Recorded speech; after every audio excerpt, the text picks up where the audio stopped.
Hi guys, it's me, King Evelyn, and this is Danganronpa. It's been a month actually, and I didn't mean for it to be this long, but that's just the way it goes sometimes. So we just finished chapter 1. Leon just got death by baseball for killing Sayaka, and now we're getting everyone's reactions. They're all so sad their friend died. But surely, I'm sure no one else would die in Danganronpa, right?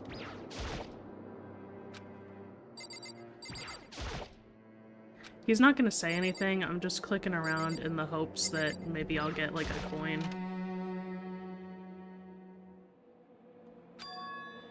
It's gone. She really is gone. It's almost like there was never anything there to begin with. Every last sign of Sayaka's existence has disappeared without a trace. It's just like he said. After the class trial, before we took the elevator back up, Monokuma told us. Uh-huh. I almost forgot. Since the class trial is over, I'll go ahead and dispose of all the corpses. What are you gonna do? It's okay, no need to thank me. Just seeing your delighted, smiling faces is thanks enough for me. After all, nobody wants to look at a rotting corpse every day. That can't be good for your health. Yeah, I mean, he is pretty good at cleaning, isn't he? I didn't even have time to mourn Sayaka and Junko's deaths. I'm sure that's exactly why he did it. It's a bad joke, a sickening dream, but I have to accept the reality of it all. I headed back to the dining hall to meet up with the others. Sorry I'm late. So, Hey, are you okay, Makoto? Listen to me! You should... Wow. Ugh, off to a bad start. That's great. You sure took your sweet time. I was just about to go get you and drag you back here. Sorry. So, what happened? Was your room fixed up like he said? I imagine it would be pretty hard to sleep with a rotting corpse in your bathroom. Hey, come on. Jesus, that's fucked up, man. Why would you say something like that? My room was spotless. There wasn't anything left. Like the whole thing never happened. I see. It must be tough staying there, knowing what happened. Why don't you just stay in Sayaka's room? Well, staying there, with her scent still hanging in the air, that would hurt just as much. Plus, I've decided that I can't turn away from her death. Makoto. Hey, cheer up. Getting depressed isn't gonna help anything, right? If we all work together, I'm sure we'll find a way out of here. you got it! So everyone, just try and cheer up and get back on track. Is that honestly supposed to make us feel better? Huh? We were already working together, and yet someone was still murdered. Anyone could betray us at this point. Now that it's happened once, it's a question of when, not if, the next one takes place. Yeah, because Sayaka made the first move. Well... But if we work together against the mastermind, nobody'll have any reason to do something like that. Stop talking. Keep telling yourself that. I'll be over here in the real world. Working together, fighting a common enemy. Like it or not, it's not that simple. What do you mean? Are you okay with this? The mastermind seems to be much more powerful than we ever suspected. They took over Hope's Peak, which was supposed to be well defended, then modified it to fit their desire. They created Monokuma, which seems to be incredibly advanced, and they're providing for our every need. And the cherry on top is the execution we witnessed. Honestly. Everything has been planned down to the last excruciating detail. This is not the work of your everyday psychopath. Defying them may be too great of a risk. So then... Then, what are we supposed to do? Anyone who truly does want to escape will just have to follow the rules. In which case, the only option is to deceive those around you and win the game. No. What? No what? I can't take it. I don't want to live if it means killing someone else to do it. I don't want to kill anyone else. Huh? Anyone else? What do you mean? It's because... Leon died because we all voted for him, right? It's no different from us killing him ourselves. But... So, If we hadn't voted for him, then we all would have died instead, right? That isn't what you wanted, is it? So it would seem. She's right. If you heap that kind of blame on yourself, you're turned into a full-fledged masochist. Chihiro, listen. You're not to blame. Not you, not Leon, and not Sayaka. The mastermind is responsible for everything that's happened. We had no clue but... Whoa, I gotta lock in, brother. We had no choice but to vote. I can't even imagine what would have happened to us if we'd refused. And in the end, it was Monokuma who ultimately killed Leon. So don't waste your anger on yourself. Instead, direct it at the mastermind. Ding dong bing bong.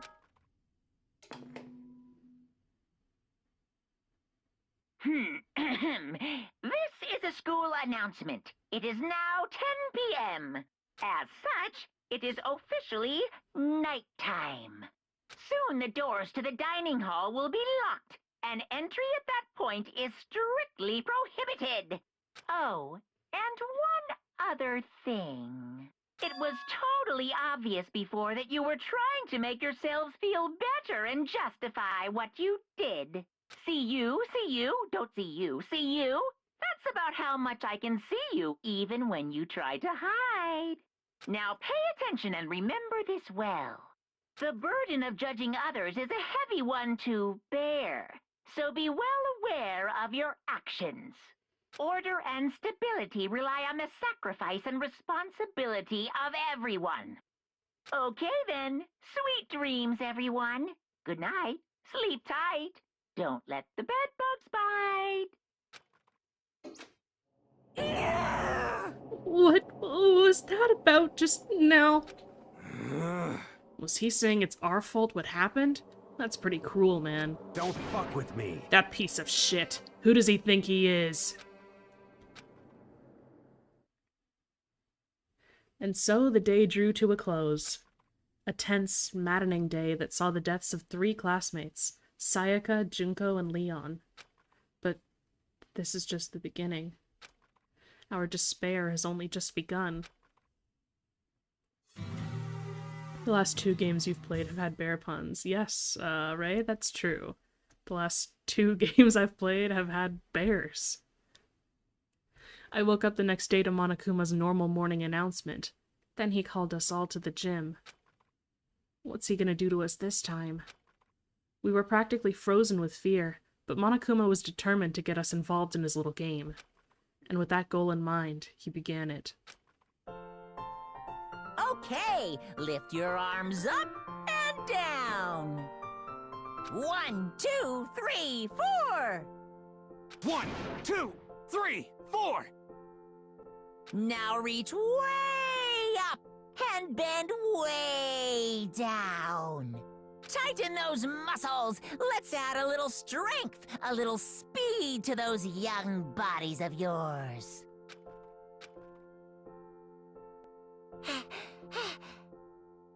Doesn't this just feel great? Being stuck inside like this, you gotta make sure to stay healthy. You're the one keeping us stuck inside. Don't sweat the small stuff. That's my motto. I sounded pretty cool just now, don't you think? Did you fall in love with me? Am I just to die for? Am I just to die in writhing agony for? So? Why did you call us here? Certainly it wasn't just to make us exercise. Just to make you exercise?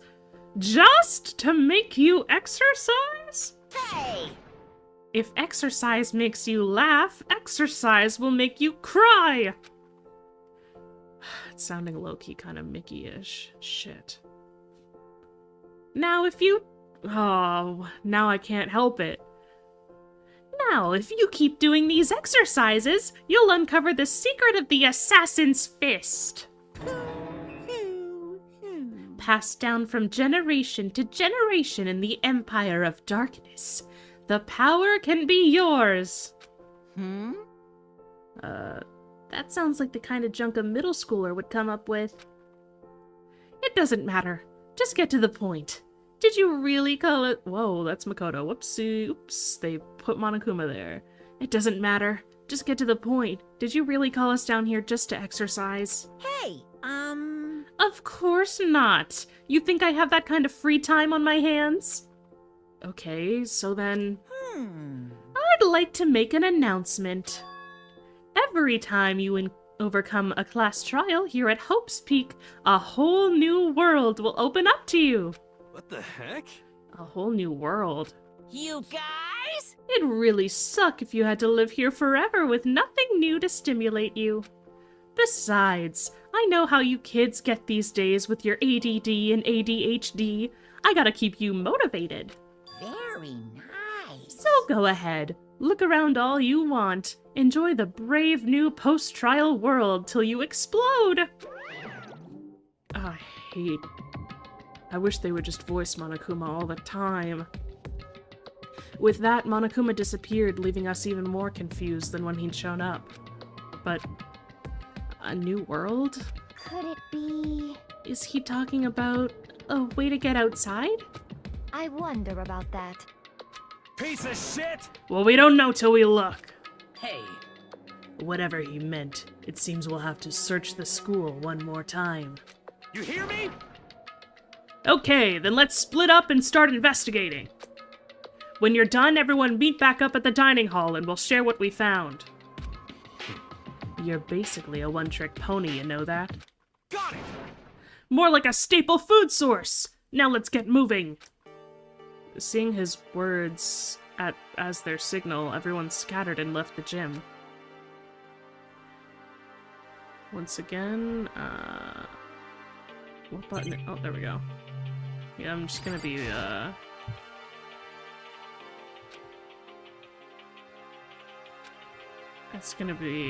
I'm just gonna be clicking things, hoping for coin.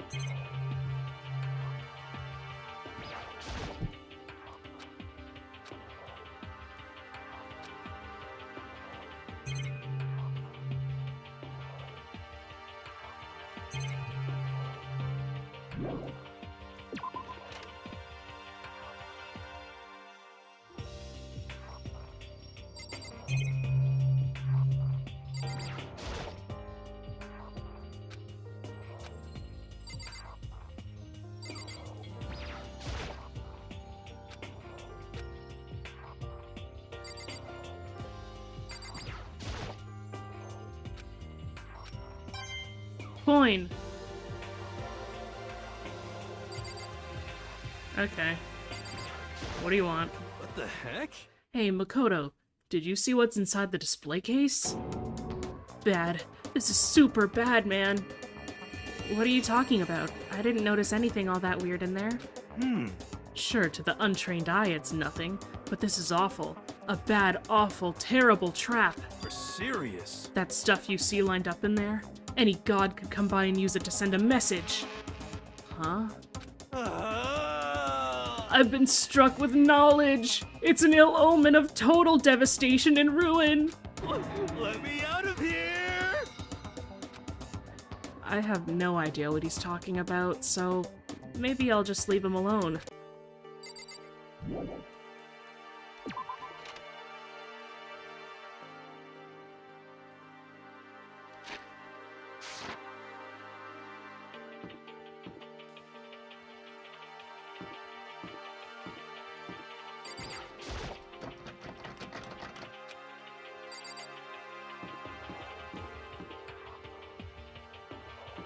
Hey, man.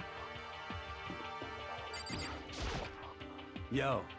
I went and checked the metal hatch in the main hall just to be sure, but Shit. just like I figured, it hasn't moved an inch. Shit. Yeah, I'd be surprised if he made things that easy for us. Hey, damn it. What? Don't make that face! You look like a pussy! Do you want me to put some fighting spirit in ya? Well, do ya? No thanks. I think I've got enough for now. Yo. Well, okay. I'm gonna go look for another way out then.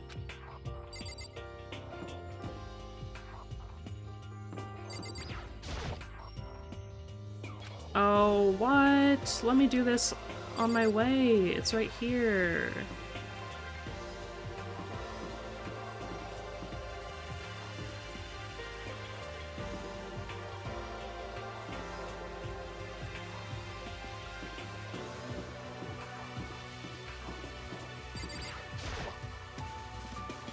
Ugh, fine, I'll go up to the second floor. I thought the grate in the kitchen had gotten lifted for this one.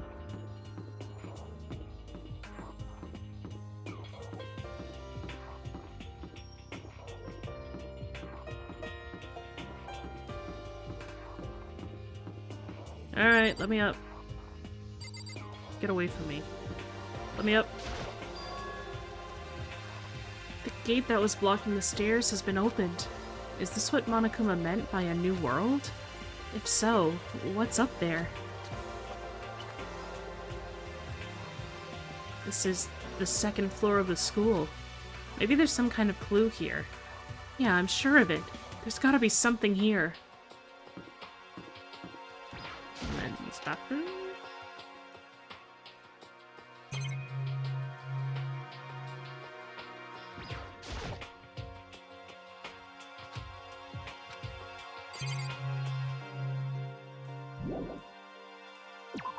No coin.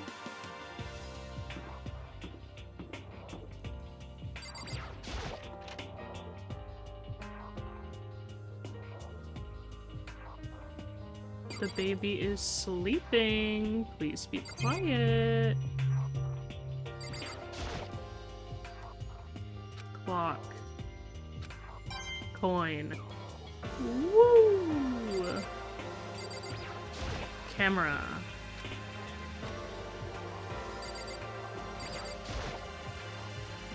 Monitor.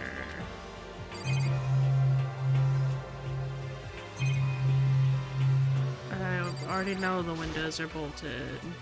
Point. Yes. Sakura Ogami. I see. This must be what he meant by a new world. Huh. I should probably take a really close look around. Whoa. I had drift for a second there.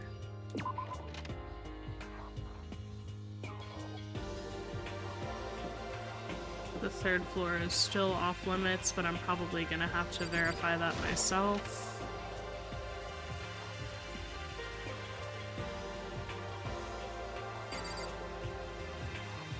Hello, everyone. The shelf is covered in dust, but on the shelf is a letter. What's this? Hope's Peak Academy? Indeed. It was buried under a thick layer of dust. It must have been sitting there for quite a while.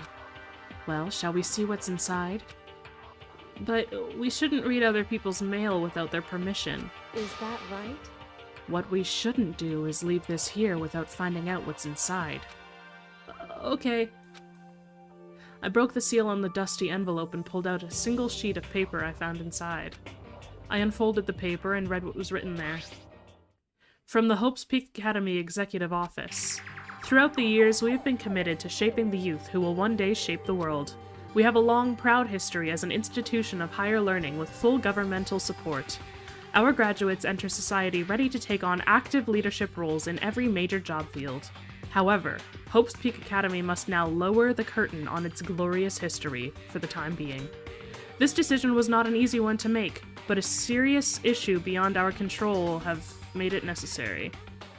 But make no mistake, this is not the end for Hope's Peak Academy. We intend to reopen our doors as soon as the issues forcing our closure have been resolved. That being said, this is the end for now. And I would like to personally and sincerely thank everyone for your help and support over the years. For now, we are awaiting official governmental authorization to formally cease operations. What does this mean? The contents of this letter are quite interesting indeed. It would seem... Hope's Peak had stopped functioning as a school. And judging by the amount of dust the letter had collected, it doesn't seem to have happened recently. If I had to guess, I'd say this letter could be at least a year old. So you're saying Hope's Peak closed down at least a year ago? Most likely. The mastermind took over the abandoned school in order to put on this little performance. But that would mean it was closed when I got here just a few days ago. But I didn't get that sense at all. Plus, if the school had shut down, don't you think it would have been in all the newspapers and stuff? I mean, you're saying it could have happened over a year ago, right? But before I got here, I looked stuff up online about the school and never saw anything about this. So, in other words... That must have all been part of the mastermind's plan. They lured us all in here. Someone who could create a place to judge and execute people could potentially be capable of anything. Of course, that's all assuming that this letter is real. However... If it is real, though, that does solve one mystery surrounding the school. The reason there are no other students here could be because the school had already closed down. That would be a nice, simple solution, it's true. But then, what about this other part? This decision was not an easy one to make, but serious issues beyond our control have made it necessary. But make no mistake, this is not the end for Hope's Peak Academy. We intend to reopen our doors as soon as the issues forcing our closure have been resolved. What did they mean by serious issues? That's apparently why the school had to close. Is there any connection between that and what's happening to us now? Now, if... The two events are in fact connected. Uncovering that connection would be a useful clue on top of figuring out the mastermind's motive. Although I can't really say any more until we find more details. So in other words, only the mastermind knows the truth right now. The mastermind's motive. If we can figure out why they would want to imprison us all here, will that be enough for us to get out of here? Or...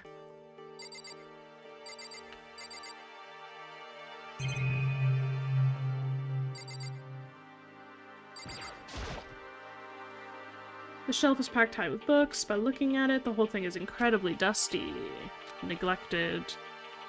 They're being careless. Yes. It's still a shelf.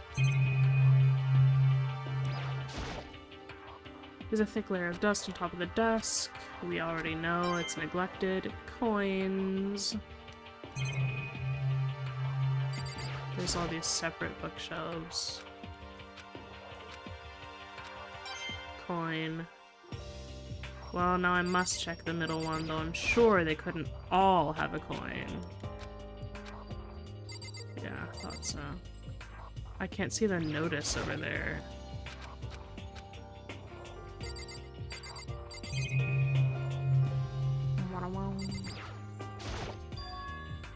It looks like a laptop. The laptop looks pretty old, and it's covered in dust. So... It's broken. I tried pressing the power button earlier, but nothing happened. It's broken, huh? Too bad.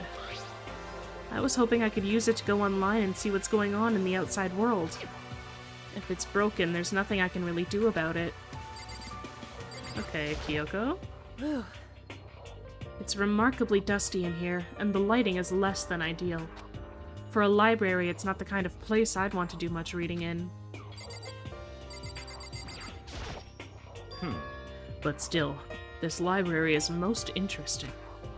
Huh? What's interesting about it? Stop talking. Nothing. I was just thinking out loud. You must be pretty happy to have all these books around, huh, Toko? Not particularly. Nothing's really caught my attention so far. Indeed. There's a plethora of books, it's true, but the content seems lacking. You know nothing! Where's the comic books? Where's the young adult section? Comic books? Young adult? That stuff's a waste of time. I've seen what you write, Miss Fukawa. Talented as you are, your stuff isn't any more worthwhile. My stories are filled with true love and pure feelings. Don't compare them to that garbage of yours. Your writing doesn't even mean anything. It's just a bunch of jumbled up letters. Someone should just burn it all. Ooh, the lady doth protest too much, methinks. I bet you're secretly into boy-on-boy action. Boy-on-boy? I don't care if it's anime or comics or fanfic or whatever. I'm telling you! It's all filth. Throwaway culture that'll be trashed and forgotten in half a decade. Just talking about it makes me sick to my stomach. I feel like I'm gonna throw up. You've insulted me and you've insulted my honor. These two are really starting to freak me out. I've never seen anything like it. Great. What's behind this door? It's some kind of archive. All I saw in there was stacks of old books and files. I can't imagine what business you would have in there. That's true. I don't really have any reason to check it out. Damn. I guess that's true. I don't really have any reason.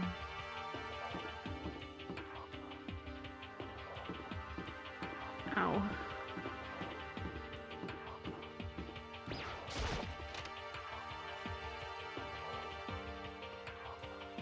Reality isn't everything.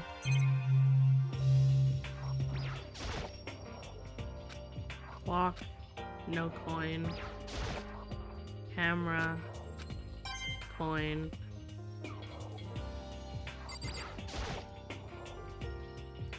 Windows, no coin. Monitor, no coin. Bye-bye.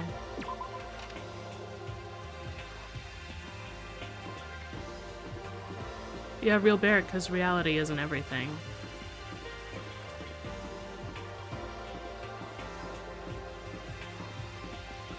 Oh look, I can't go up to the 3rd floor. Not everything has opened up yet. To the pool.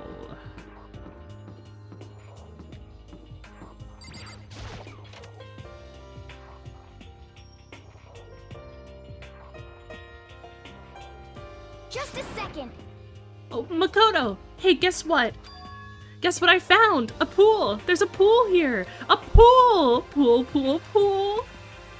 You don't have to keep repeating it. I got it. Okay. And there's a ton of exercise equipment in the locker room. Sakura's gonna go nuts when she finds out. Yeah, you're right about that. Hina seems way more excited than usual. Yeah, she's the ultimate swimmer, dipshit. Hey, Chihiro, have you checked out the pool yet? No. I don't like wearing swimsuits. Yeah, you do seem like the type who might not be into that kind of thing. But Still, it sounds like the locker rooms here have all the exercise equipment you could ask for. Maybe I'll give it a try. I'd kind of like to get a little stronger.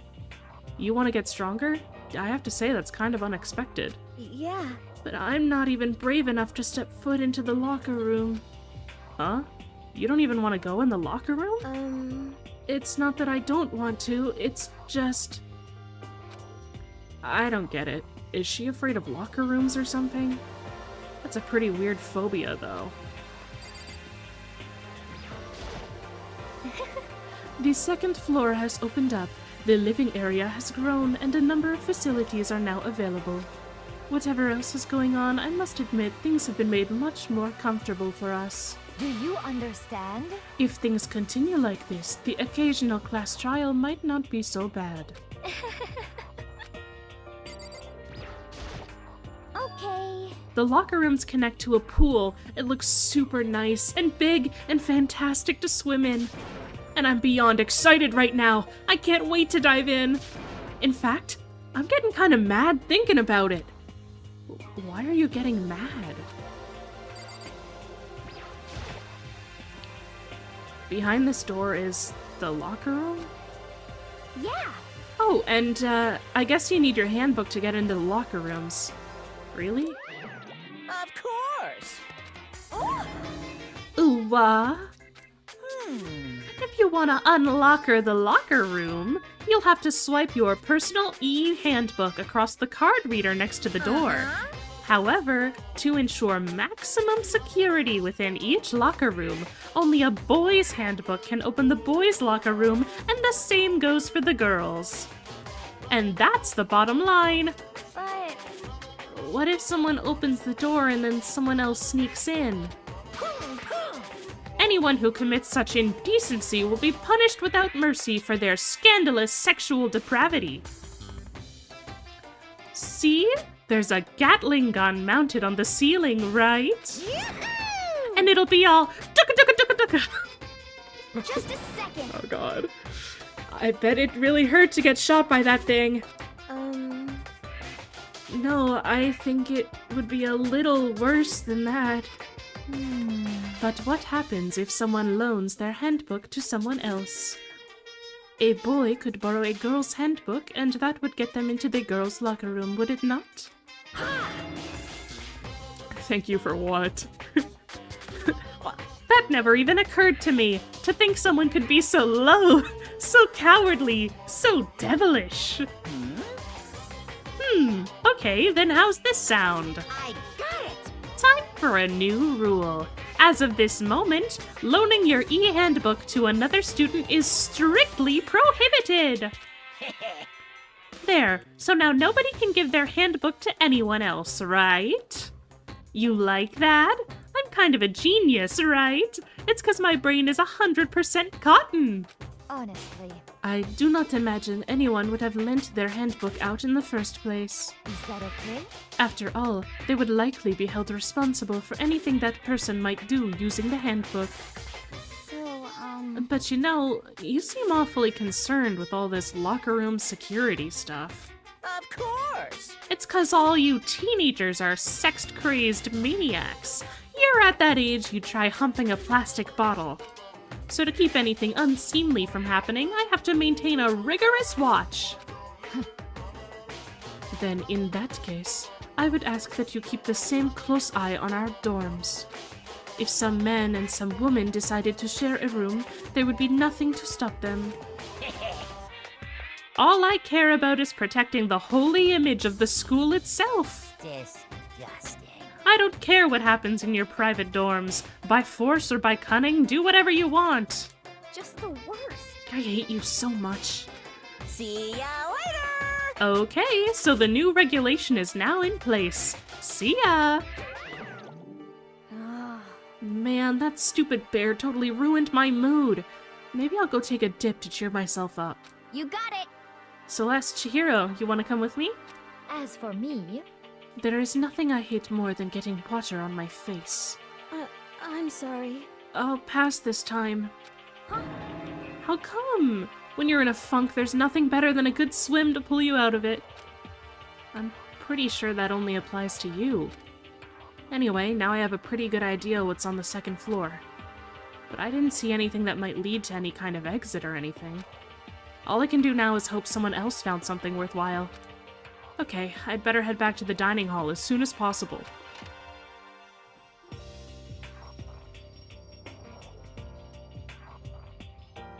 Listen to me! Okay, ladies and gentlemen, how'd it go? Did anyone discover any interesting new anything? Yes, indeed. There's a library, Okay. and a pool, a freaking pool, and locker rooms filled with exercise equipment. Well, There was not, however, anything resembling an escape route. Yeah, she's right. I see! Well, hey, there's no reason to get all sulky. Wait till you hear about my amazing discovery. Quiet down and listen! The warehouse and bathhouse on the first floor of the dorms are now open. You hear me? And the warehouse is chock full of food, clothes, whatever you want. There's so much it's insane. So go ahead and stuff yourself to the gills whenever you feel like. Ha ha ha ha! Are you okay with this? Keep in mind, of course, that going out at nighttime is still prohibited. Please do not forget. Yo, Okay, and what about a fucking way out of here? You find anything like that? Oh, well, what? There wasn't anything in the warehouse we could use to get our asses out of here? Nothing? Unfortunately, no. Not that I saw. Hey, come on. You fucking people. What? Who gives a shit if we have a goddamn pool now? Or a warehouse, or whatever the fuck? Stop fucking around. We're still trapped in this piece of shit school. We need to find a goddamn way out. Now, there is no point in taking your anger out on us. Adaptation is the key, yes? For now, we must each find a way to enjoy our current situation. You piece of... Whatever you say, you fucking loon. For now, let's just continue our investigation and let everyone know if you should discover something. So then. Are we done for today? Yeah. I guess so. Aw, he's so downcast now. Poor guy. The ears seem to suddenly grow heavy again. Was this the Mastermind's plan? To give us hope, just to turn around and betray that hope?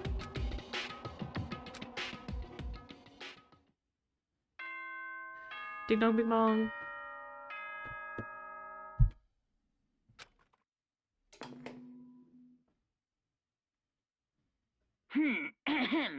This is a school announcement. It is now 10 p.m.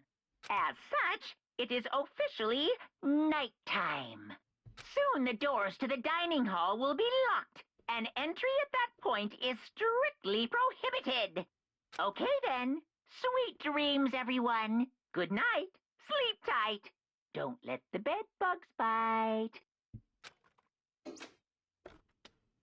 We all promised not to leave our rooms during nighttime. There's not much else to do. I guess I'll just go to bed.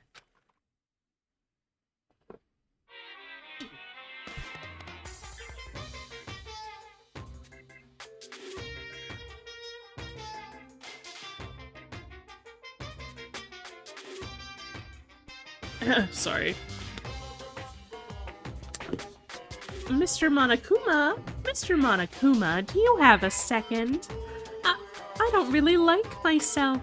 I don't have any kind of skill or hobby I can say I'm super good at. And my grades are totally average, too. My reflexes are okay, not great, not awful. I could get into a decent college where I'd make a few friends, maybe even find a normal girlfriend. Which is exactly why I don't like who I am. I understand that now. My life is just one giant copy-paste. I don't have any imagination. I'm a perfectly average cardboard cutout. You see what I mean, right, Mr. Monokuma?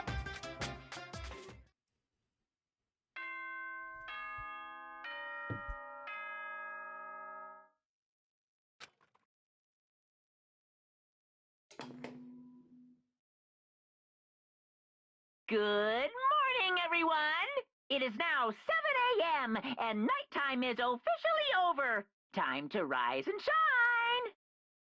Get ready to greet another beautiful day! Oh, that's right. I wanted to let you know that your e-handbooks have been updated. New regulations have been added, so please take a look and enjoy your school life more than ever before! The new rule has been added to the regulations menu. He must be referring to yesterday. Loaning your e-handbook to another student is strictly prohibited. But right now, I need to hurry up and head to breakfast. Oh, do I? Coin. Coin. Coin! Give me coin. Yes! Alright, I'm satisfied.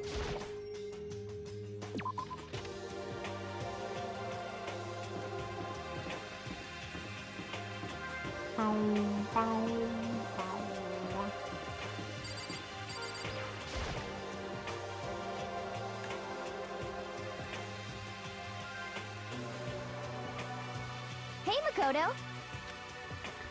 Good morning. Is everyone here already? Yo, yo, yo! Still waiting on Byakuya and Taka. Byakuya's no surprise, but it's strange Taka's not here yet.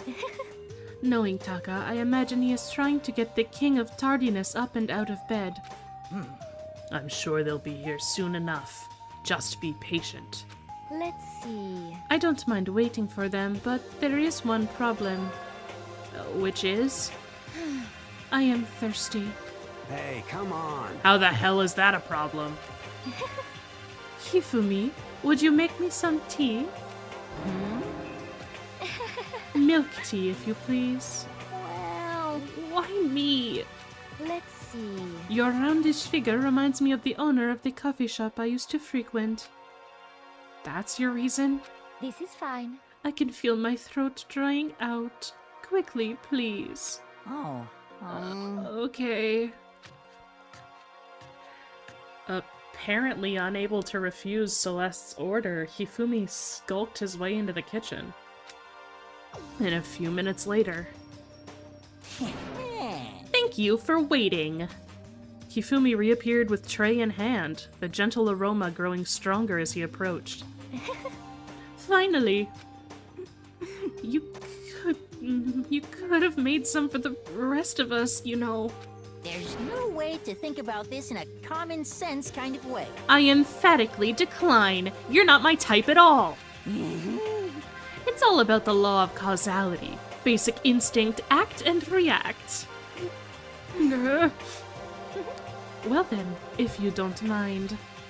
A small smile played across her lips as she held the teacup delicately in her hand. Oh, Wait. She cocked her head to the side and threw the cup as hard as she could at the wall. What? Hey! What are you doing, my little white rabbit? I hate this kind of tea. I don't understand. yes, indeed. Imagine we are at a coffee shop. Just any normal, everyday cafe. I sit down and I order some tea. Then they ask me, would you like lemon or milk? Now further imagine that I replied, yes, I would like milk tea, please. In this case, along with my tea, they may bring me a small container of milk, yes. But this is not for me. I am among those who prefer the milk to be part of the process from the outset. Kyoko is in the room.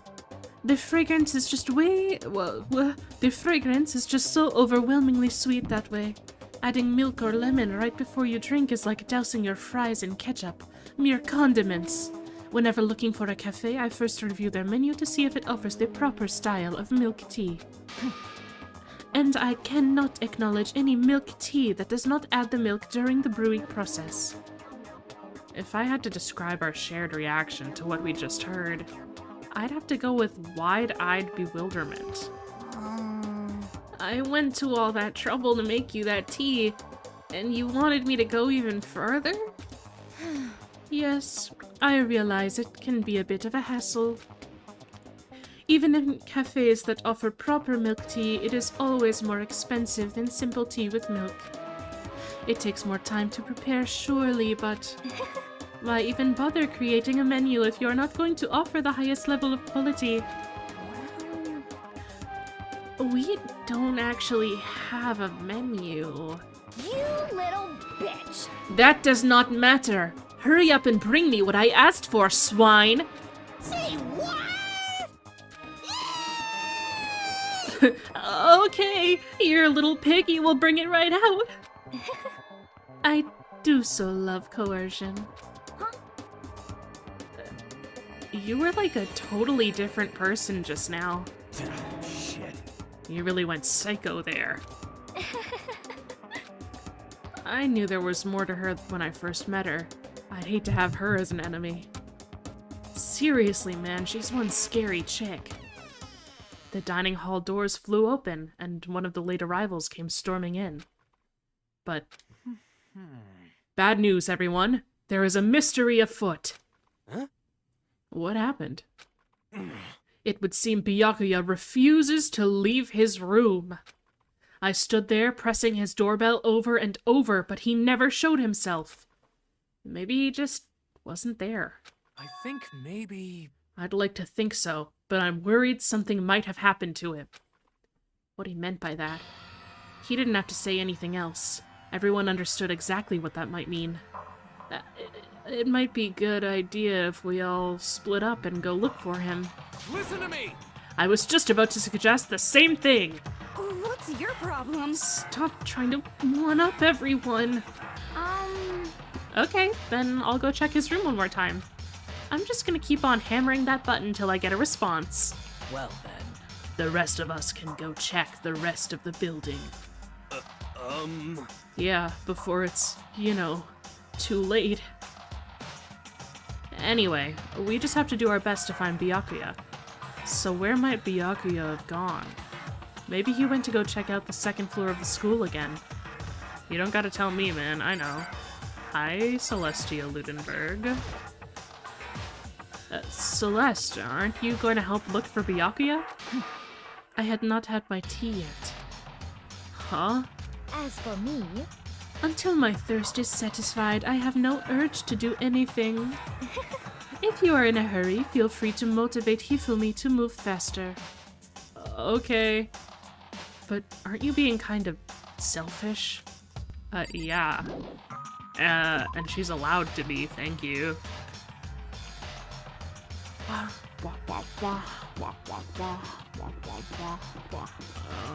I can't go that way yet. Wow. Let me in.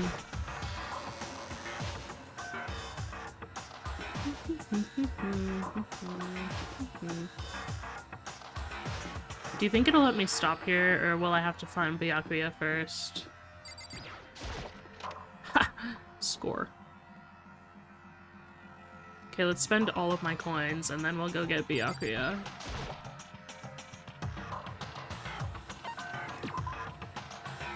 Alright, let's give it a shot.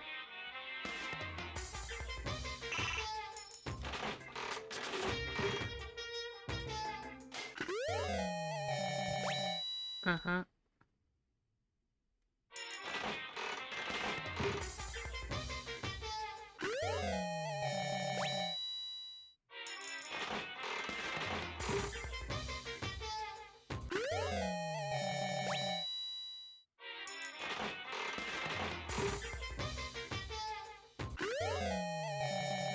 I'm just gonna need these for free time, so...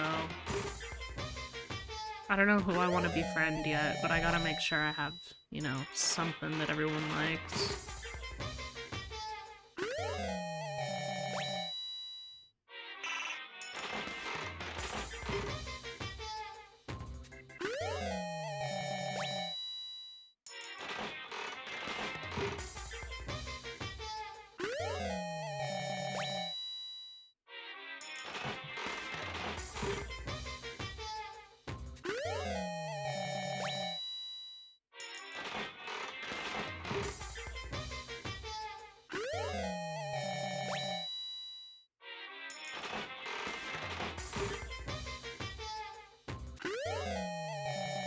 I'll stop when my coins hit 65.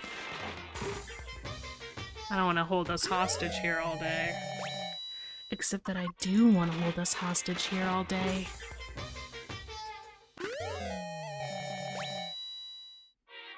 Nothing would give me greater joy than to hold us hostage. All day.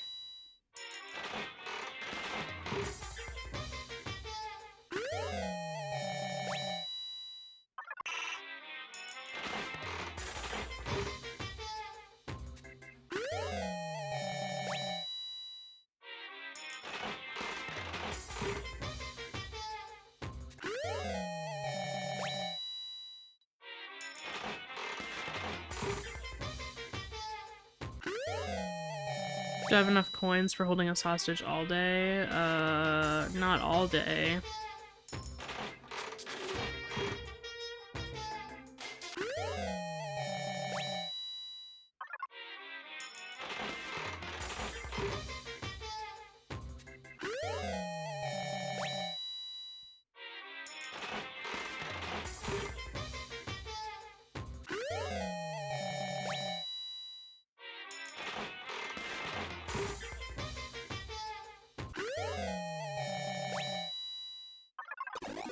Lucky!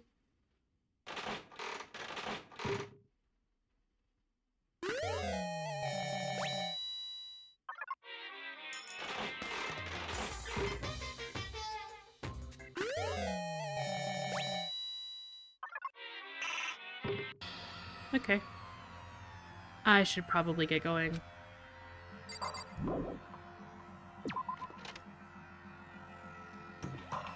Oops.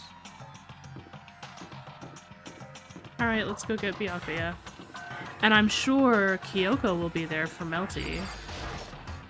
Kyoko's smart. She must know. Hey, there she is! Here you go, there you go. Full outfit. All purple, there she is. I'll even talk to her. Hey, So you thought to come here too? Huh? so... If you think about what Byakuya was so interested in yesterday, you can probably guess where he is right now, right? Huh? What was it Byakuya was interested in again? Makoto. Fucking lock in, bud.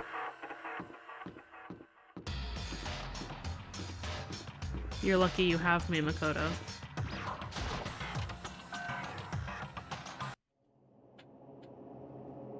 When I opened the door to the library and looked inside, I cried out in sudden surprise. Byakuya? Of all the things I'd imagined, this most definitely wasn't one of them. Hey, what are you doing? I'm fishing. What does it look like I'm doing? I'm trying to read, so if you could be quiet. Oh, sorry. Wait, no! What are you doing here? Everyone's super worried. We've all been looking for you. Who asked you to do that? Because we're all supposed to meet up in the morning and eat together. We made a promise. A promise? Can't I get a second's peace and quiet around here? Byakuya snapped his book shut and slowly stood up, smooth and silent as a shadow. Meanwhile, the others must have heard me yell and started showing up one after another. You! Byakuya! So this is where you've been hiding! The heck are you doing here, man? We were very concerned. Well, you had no reason to be. I was just reading. I've never read such a coarse novel before, but it might just prove useful at some point. Well... What were you reading? A mystery novel. Well... Oh, wait, so are you gonna use what you're learning in there to betray us? Don't be stupid. Yeah. It's just something to keep in mind. Yeah, what? Naturally. If I decide to fight, of course I'll come up with something original. Otherwise, this game of ours will be totally boring, right? It's not often you get to take part in such a high-stakes, high-tension activity. So if you're going to do it, you have to make sure it's entertaining. His words sent a chill down my spine. There was an undeniable smile on his face as he spoke. He looked like he was actually enjoying himself. Enjoying this deranged killing game. Damn you! What the fuck do you mean, game? That's fucked up! But it is a game. It's a game of life or death, which can only have one winner. That's all there is to it. He is right. It's a zero-sum game. Huh? Are you okay with this? It is part of a game theory, a mathematical model. In game theory, what we are going through now is called a zero-sum game. In this type of game, in order for one person to gain something, another must necessarily lose something. In other words, it is a situation in which participants must compete for position or resources. I see. You mean like a kind of elimination match? Actually, Entrance exams, sports tournaments, job openings, most social interactions fall into this category. Everyone must scramble to obtain something which is limited. For you to succeed, someone else must fail. This also applies to the school life we have been subjected to here. In this case, is that okay? our limited resource is that only one of us can successfully become the Blackened. So in other words, This game was designed from the beginning to force one of us to try and defeat all the others. That can't be what they had in mind. This is why adaptation is so crucial. It's just a theory. If those who want to escape were to disappear, there would be no reason to continue playing the game. What? But why would I want to stop playing? It's so much fun. He smiled again as he spoke. The smile was filled with evil intent. It twisted his face into something not human. It sounds as if you do not acknowledge even the possibility that you may lose. Am I right? Naturally. You do not speak like the others. Exactly what I would expect from the Togami heir apparent. It's just normal arrogance, isn't it? Just a second. You talk like that, but what if you end up dead? Not possible. Not me. You son of a bitch! Who the fuck do you think you are? You know, I still just can't believe it. What? Believe what? That an uneducated, brain-dead, useless piece of garbage like you has survived this long. Piece of shit! I'm gonna fucking kill you! Don't make me repeat myself. Like I said, I won't die. You keep saying that, but... Do not bother arguing with him. For him, the concept of losing simply does not exist. He is the ultimate affluent progeny after all, a boy raised to succeed from the day he was born. He considers victory his destiny, and has lived his life accordingly. Tests and challenges are merely ways for him to stand victorious, even if it is a life-and-death situation. Is that not so, Byakuya? At least one of you seems to understand. Isn't it wonderful? It is because I am the same as you. Games are meant to be won. That's enough. Are you trying to suggest we're on the same level? Close that vulgar mouth of yours. Oh, Well, I do apologize. Anyway, let me just say this to all of you. You all need to try harder. If an opponent isn't going to give it their best, where's the fun for me? no. That's a terrible way to look at it. What? It's because... This isn't a game. Our lives are on the line, you know.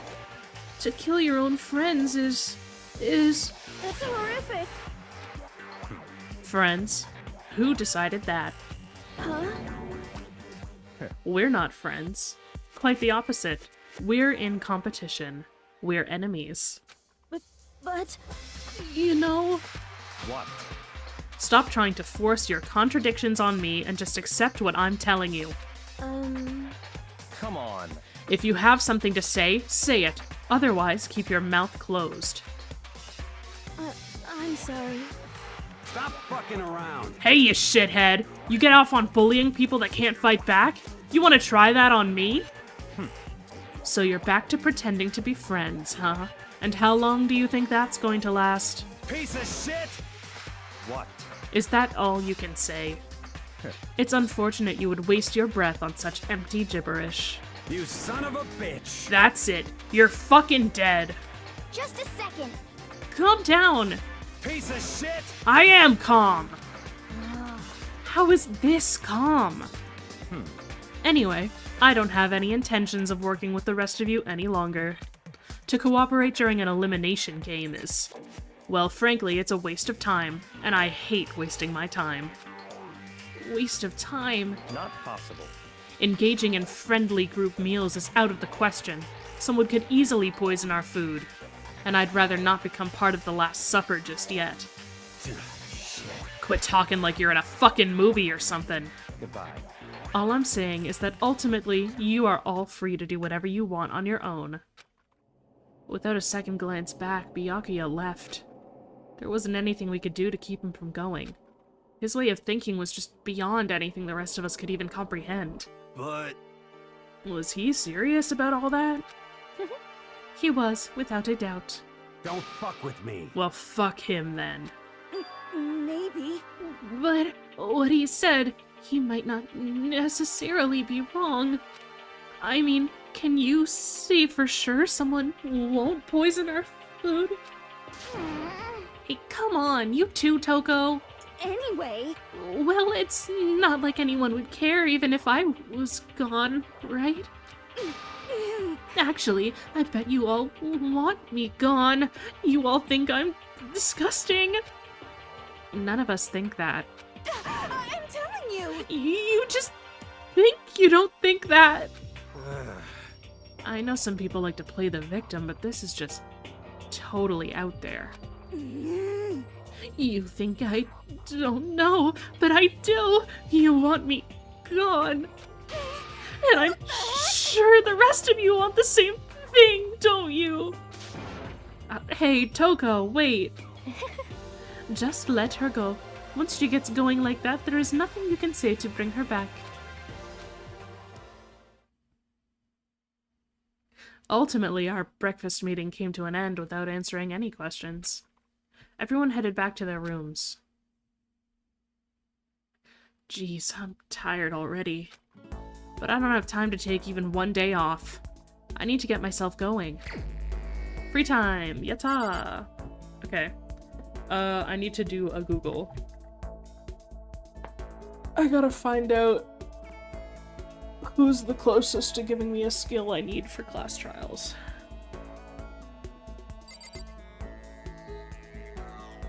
Okay, okay.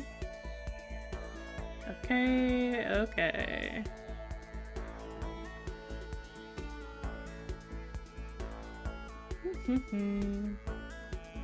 Danganronpa free time. Wow, wow, wow. Okay, availability skills. Let's see the skills. And what I have time to do.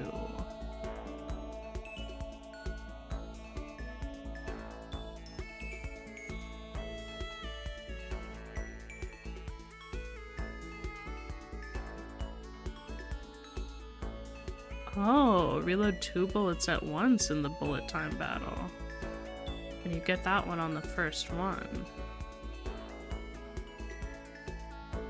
Which one do I already have? I got Sayaka's melodious voice.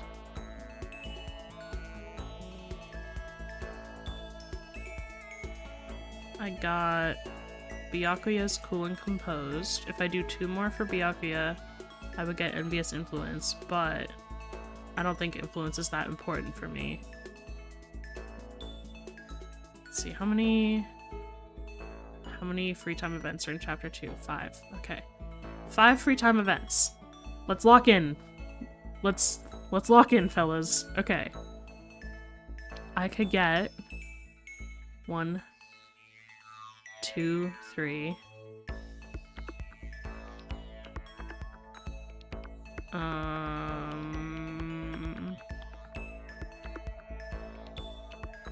4, 5.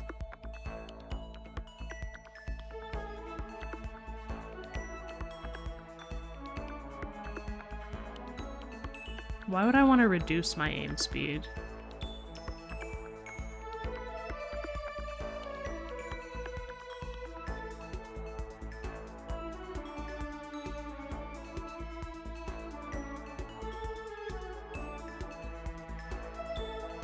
Increases bullet capacity, decreases an argument to 3 statements or less. Okay, 1, 2, 3.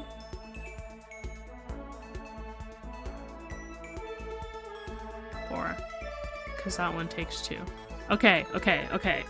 I think I can get 4 new skills for the class trial in this chapter alone, if I'm smart about everything. Now I just have to... I have to make a chart. When are they available? Are they all available?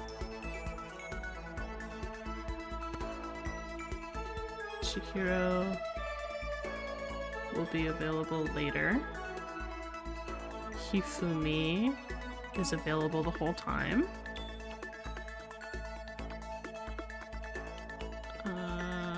Toko is available the whole time. And Yasuhiro is also available the whole time. So the only one is that I can't do Chihiro first. I have to do that later. She's sad right now or something. Can talk to, cannot talk to, and depressed. What does depressed even do there? Whatever.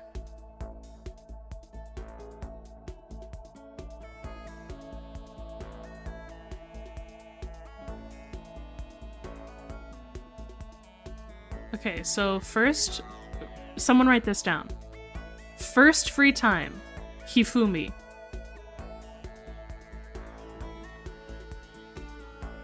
Second free time, Toko.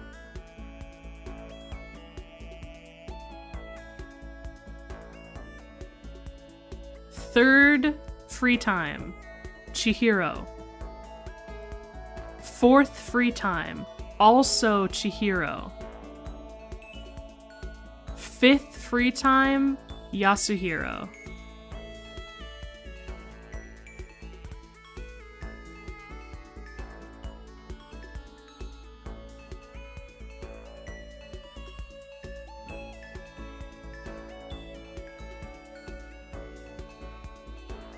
Excellent.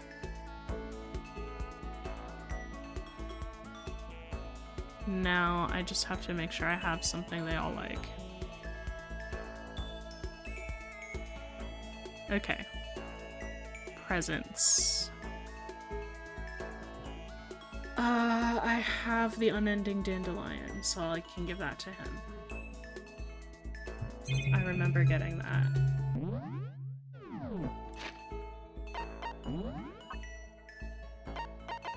He likes potato chips too, and I have 3 of those. So maybe I'll give him one of those. Instead of the unending dandelion. Oops.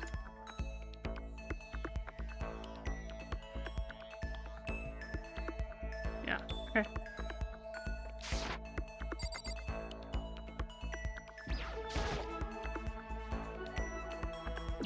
This game is all about optimization, okay? It's all about locking in.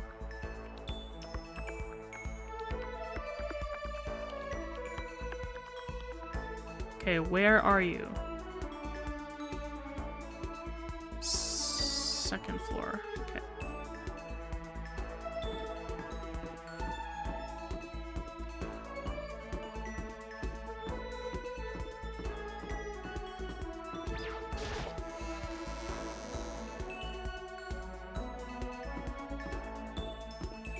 I'll get all the skills I need and no one will be able to stop me.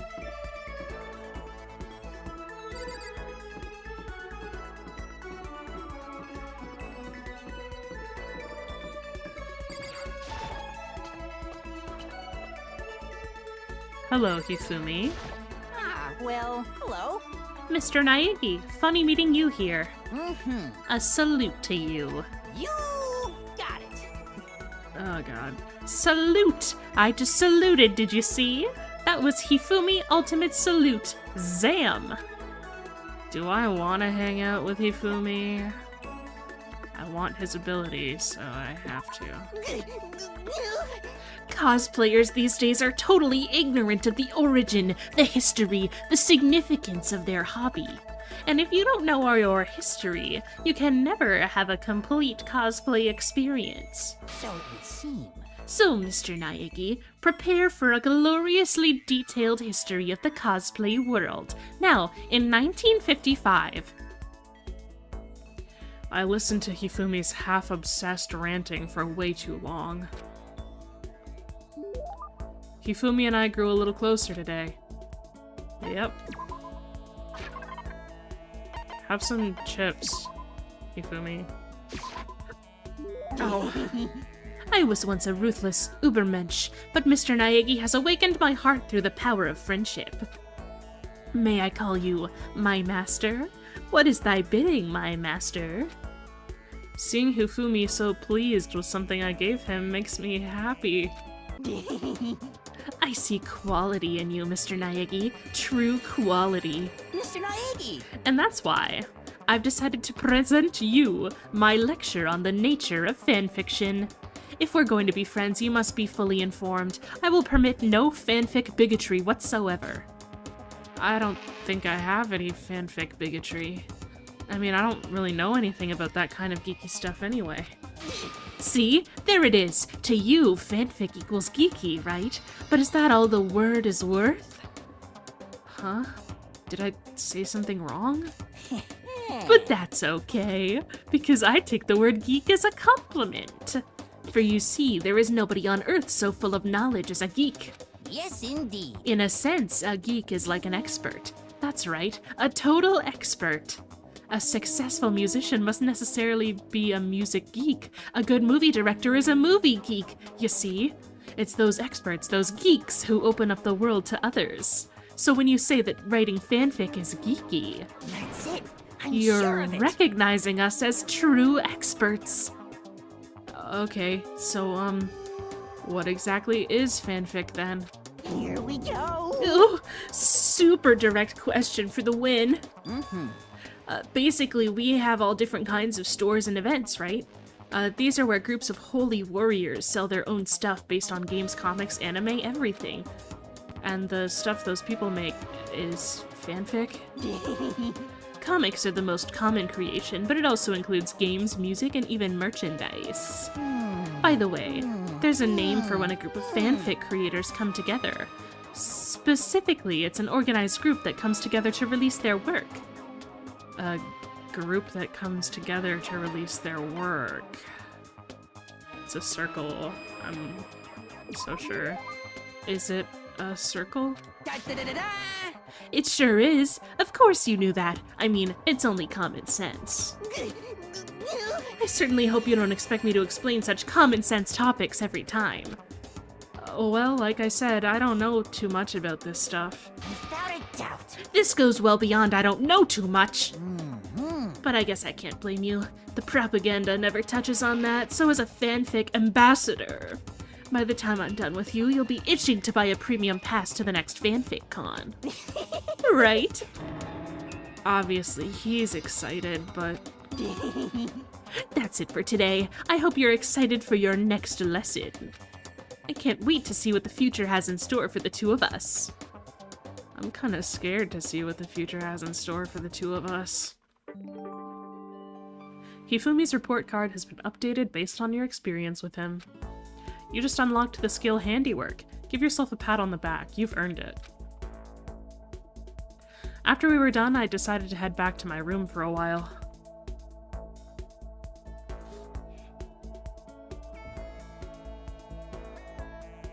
There's still plenty of time left. I can't just sit around here. I should head out.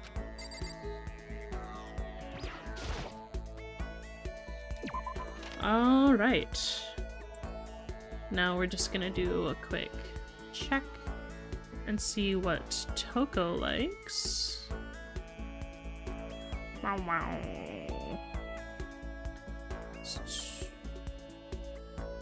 Free time.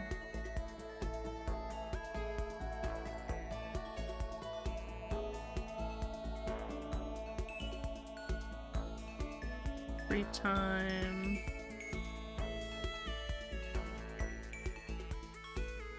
She likes Everlasting Bracelet, Glasses, Rose in Vitro, Cherry Blossom Bouquet, Antique Doll, Maiden's Handbag, Novelist's Fountain Pen. Do I have any of that?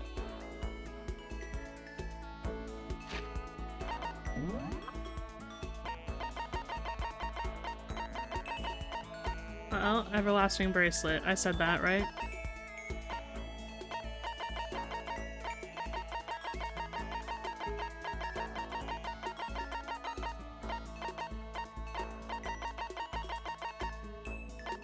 Maiden's Handbag, I said that too.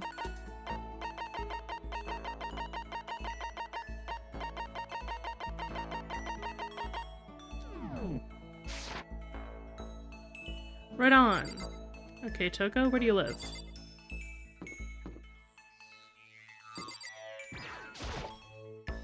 I guess I should press the doorbell. Did you come here to yell at me? Anyway, My whole life is one unpleasant experience after another. Should I hang out with Toko while she's acting like this? I was perfectly happy spending time by myself. But I guess if you're so desperate for attention, I can hang out for a little bit. I spent some time with a cold and distant Toko. Toko and I grew a little closer today. Yep, definitely.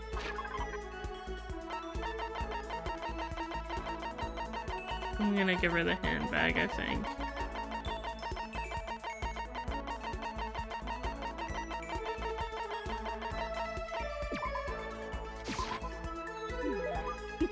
Sorry, but I'm already engaged to Master, so I can't go on a date with you. If you're okay with that, I don't mind if you think about me.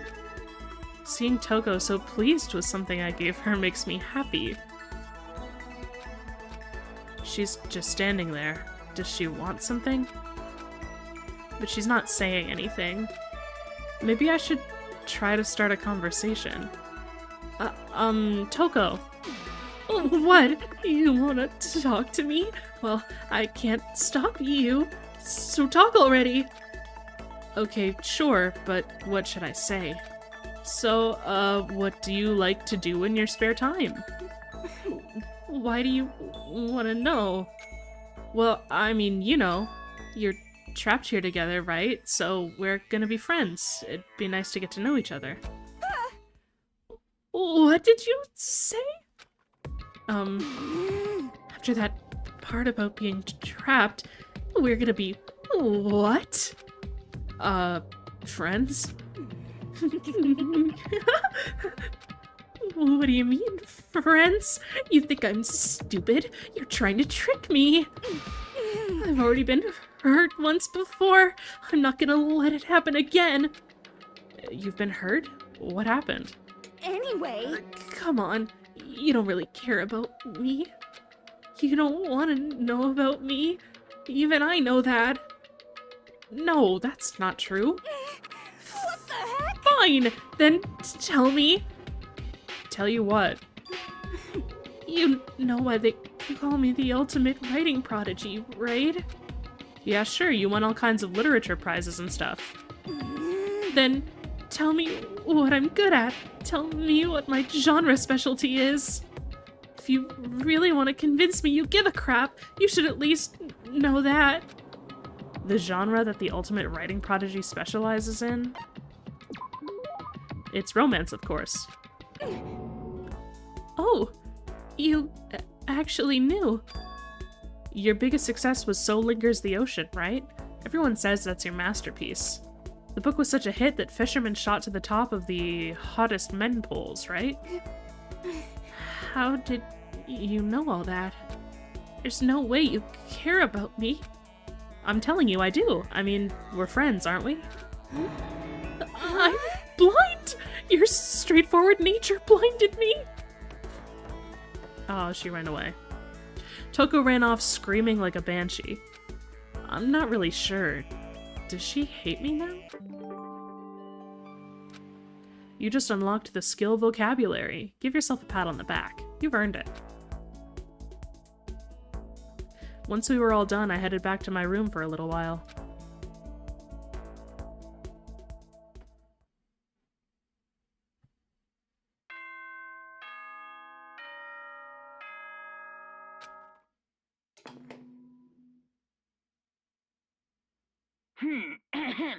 This is a school announcement. It is now 10 p.m.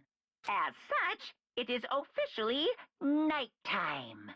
Soon the doors to the dining hall will be locked, and entry at that point is strictly prohibited.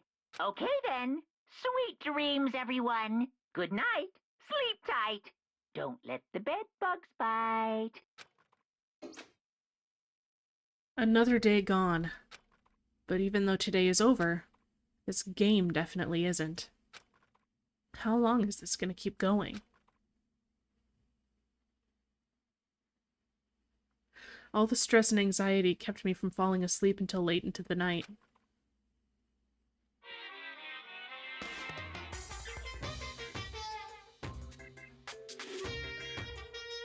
Whenever I spot a cute girl, I have a tendency to stare. I can't help it. I just gaze with intensity.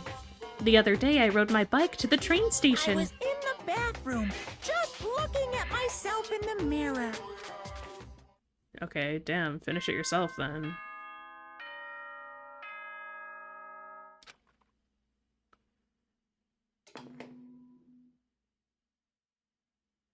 Good morning, everyone!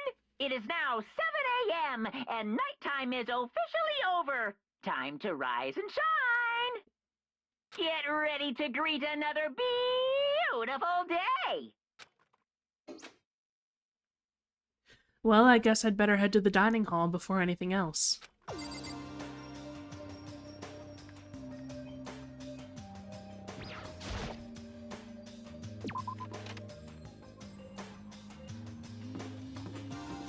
I'll just take a little break from coin farming.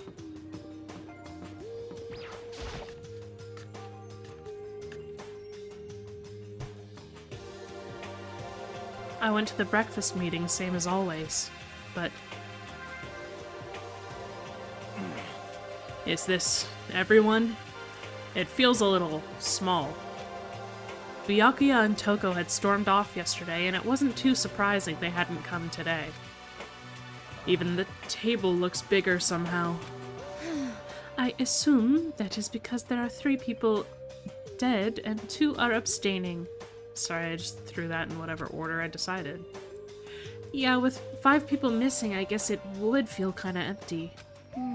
Still, I know Byakuya's whatever, but shouldn't we go check on Toko? For serious? I vote no, she's super annoying. How can you be so cold? You are like a piece of rock candy. You hear me? What? No! Rock candy isn't cold, it's sweet! Shit. Anyway, Byakuya is the real problem. If we don't keep an eye on him, he might really kill someone. You can see it in his eyes. Huh? We got no choice. Get some rope. We're gonna have to keep him bound and gagged. I think that's going a little overboard. Count on it! He's right. In this situation, there's nothing scarier than when an ally turns loose cannon. It's just like when we were kids and someone would go crazy at sports day or whatever. What? What the fuck are you talking about? You gonna use the rope to do tug of war or something? Idiot! It can't be. I'm not an idiot. You! You're an idiot! Damn you! Who are you calling stupid? Huh? What's wrong, Chihiro? You don't look so great. Oh. I'm just going through a little self-loathing. Huh? Self-loathing? Well, after what Byakuya said to me yesterday, I just got so nervous I locked up. I couldn't say anything. Mondo ended up having to help me out, and even he said I was someone who can't fight back. Oh. I hate how weak I am. I see. So Mondo made you depressed. What? How's it What? my fault? Hey, come on. I wasn't trying to be mean. Besides, girls are just naturally weak anyway, right? Are you crying? It's because you were screaming like a lunatic. Hey, come on. Don't cry. It's my fault, okay? I won't yell at you anymore. Really? Not sure I can believe that. Huh? Just shut up. What? I got it. What? I'll make you a promise as a man. Huh? Promise as a man? Yeah, that's right. Maybe I mentioned this before, but ever since I was a kid, there was one thing my brother told me over and over again. He said that no matter what, a real man always keeps his promises. That's what he left me. Left you? Yeah. Oh, yeah. My brother's dead. Oh, I see. That's true. Anyway, I don't want to talk about it. Don't want to make all you guys cry. Yo. Anyway, so you can trust me when I make that promise, so you don't gotta cry anymore. Okay, Thank you. Mondo? Sure. But I still don't like how I am right now. I have to get stronger. If I'm so weak anything can make me cry, that's not good. Still, don't stress out too much about having to get stronger. No, I want to get stronger. Maybe I should start working out. In that case, I would be happy to help you. I would be happy to help you out anytime. But then Miss Fujisaki would get smashed into a billion pieces. Just a second. Shut up, you. You know? Oh, finally cracked a smile, huh? I see. Yeah. Thank you. Looks like Chihiro's gotten some life back. Yeah, man, if we keep helping each other out like this, we're bound to get out of this crappy place sooner or later. I mean, someday, I'm sure. Still, our biggest concern right now is the other two who never showed up to breakfast. What can I do to try and understand those two better?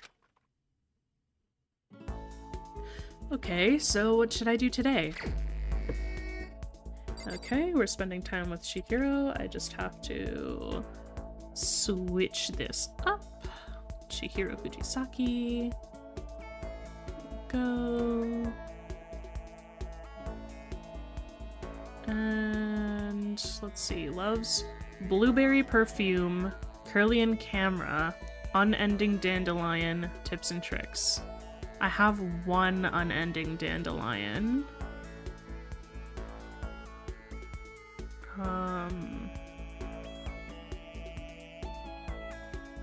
When in doubt, I can give a Hope's Peak ring. It's like it's not a love though.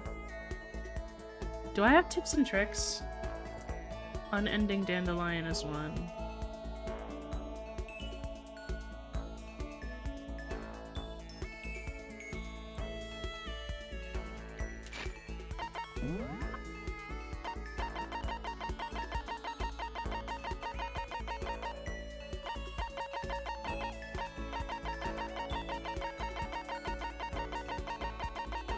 Unending dandelion.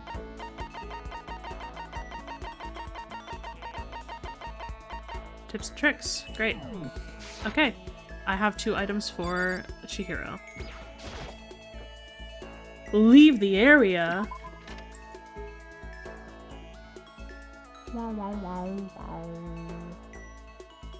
Okay. Hallway 2nd floor, and then dorm 1st floor laundry. Okay. Yeah, okay. Hallway 2nd floor.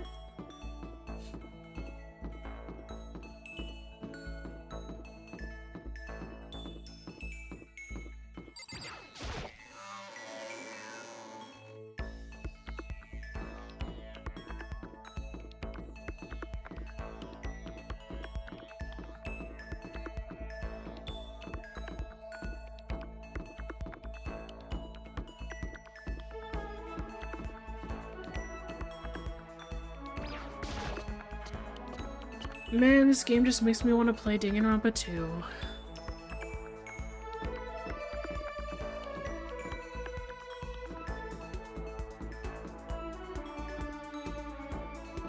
But I guess we'll get to it. Hello there. How nice to see you here. Should I hang out with Chihiro for a while? Yay! I really like talking to you. I spent some time talking with Chihiro. Chihiro and I grew a little closer today.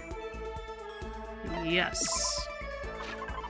Let's give tips and tricks first, because it's all the way the fuck down here.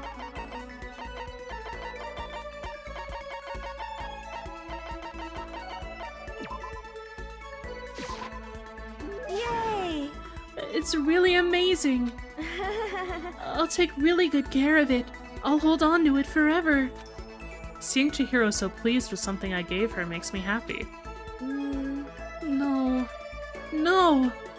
What's wrong, Chihiro? It hurts. Did you get hurt, Chihiro? You know? Oh, well, not really. I got bit by a mosquito last night. A mosquito? Oh, I figured something serious had happened since you were saying how it hurt. Huh? Oh, did I give you the wrong impression? Sorry. You don't have to apologize, it was my own fault. But you said it hurts? Did it really bite you that hard? Yeah, see? Look. She held out her arm. The huge red bump stood out clearly against her pale skin. Holy cow! What should I do? It's way past itchy now. It really hurts. But why is it so big? Did it bite you while you were sleeping or something? You're wrong. Oh no, I was awake. But you didn't notice? No, I noticed, but what? You know? Well, I felt it bite me and I looked down at it. But I didn't do anything. I just sat there and watched it suck my blood. You just watched? Why didn't you smack it? Huh? 'Cause that would have killed it, right? Well, yeah, but You know? it must have been really hungry to suck that much blood. If it was that hungry, it would have been really sad not to let it have anything. But it's just a mosquito. Mosquitoes are living things too, though. It might have its own mosquito family.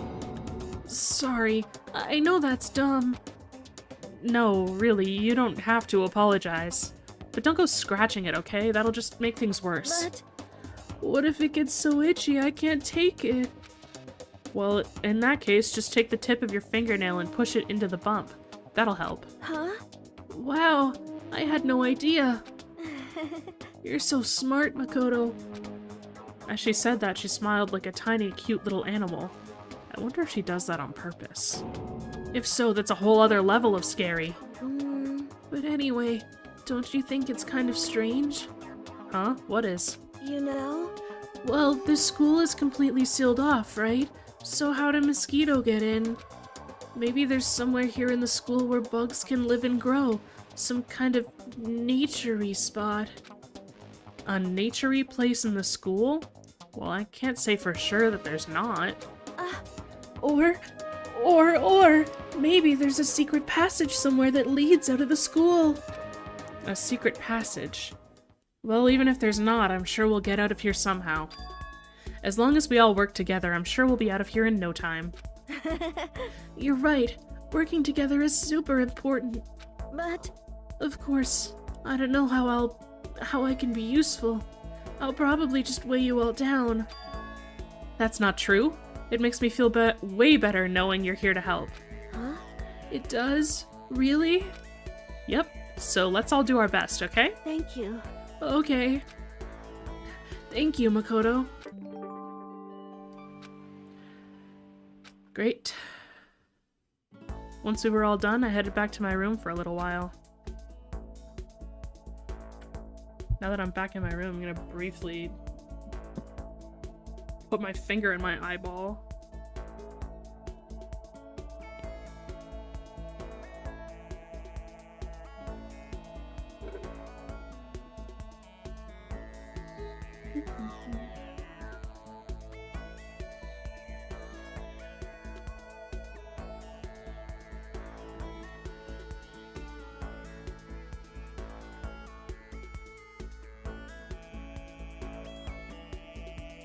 Oh fuck, glasses would probably help now if I put those back on. There's still time left in the day. I don't feel like just sitting here. Maybe I'll go explore.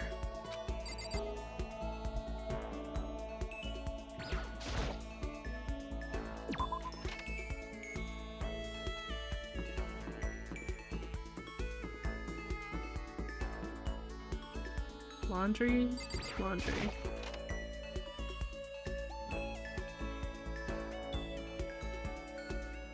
Hello? What's wrong? Did you need something?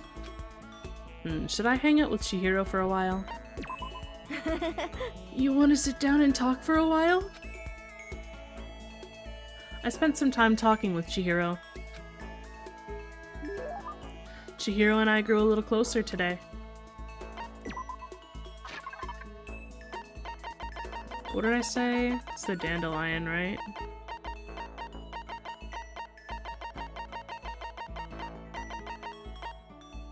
Unending dandelion. Yay! It's really amazing! I'll take really good care of it.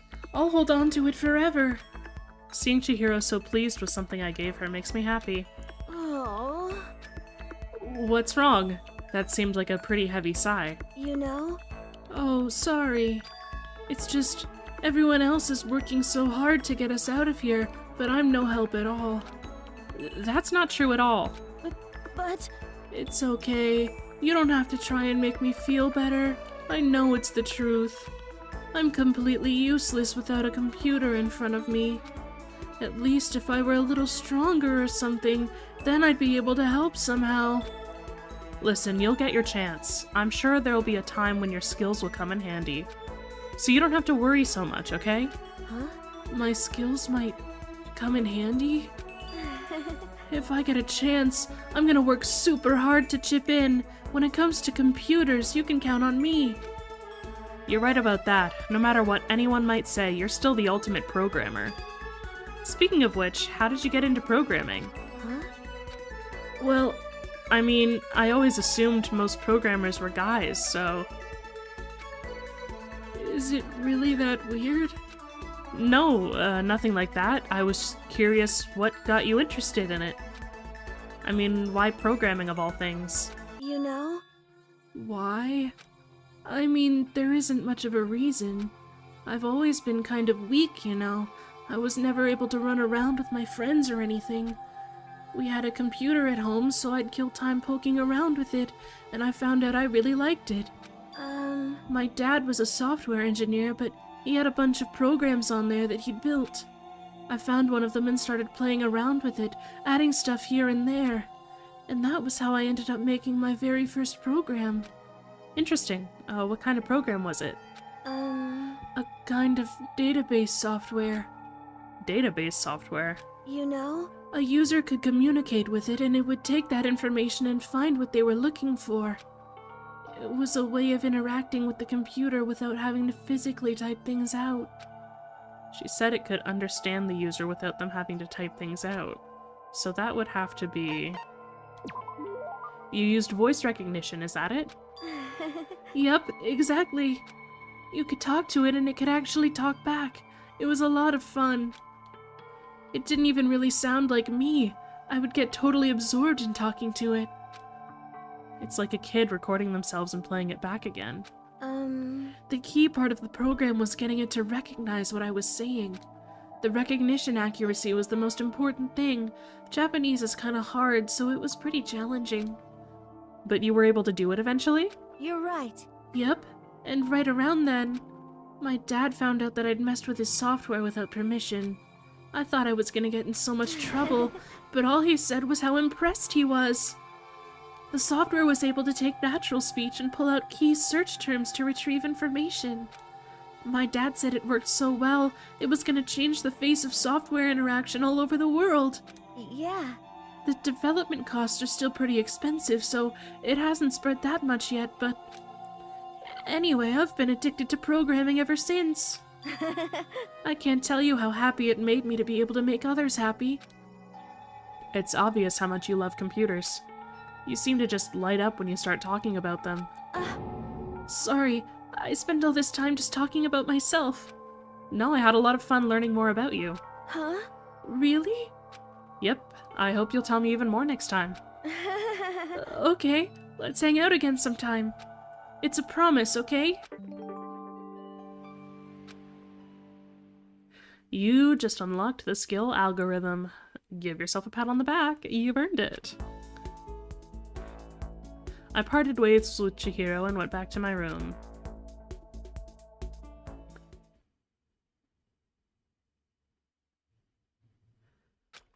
I guess I'm feeling a little hungry.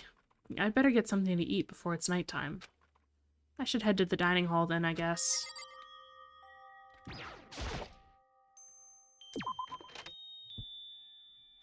Wow, wow, wow, wow.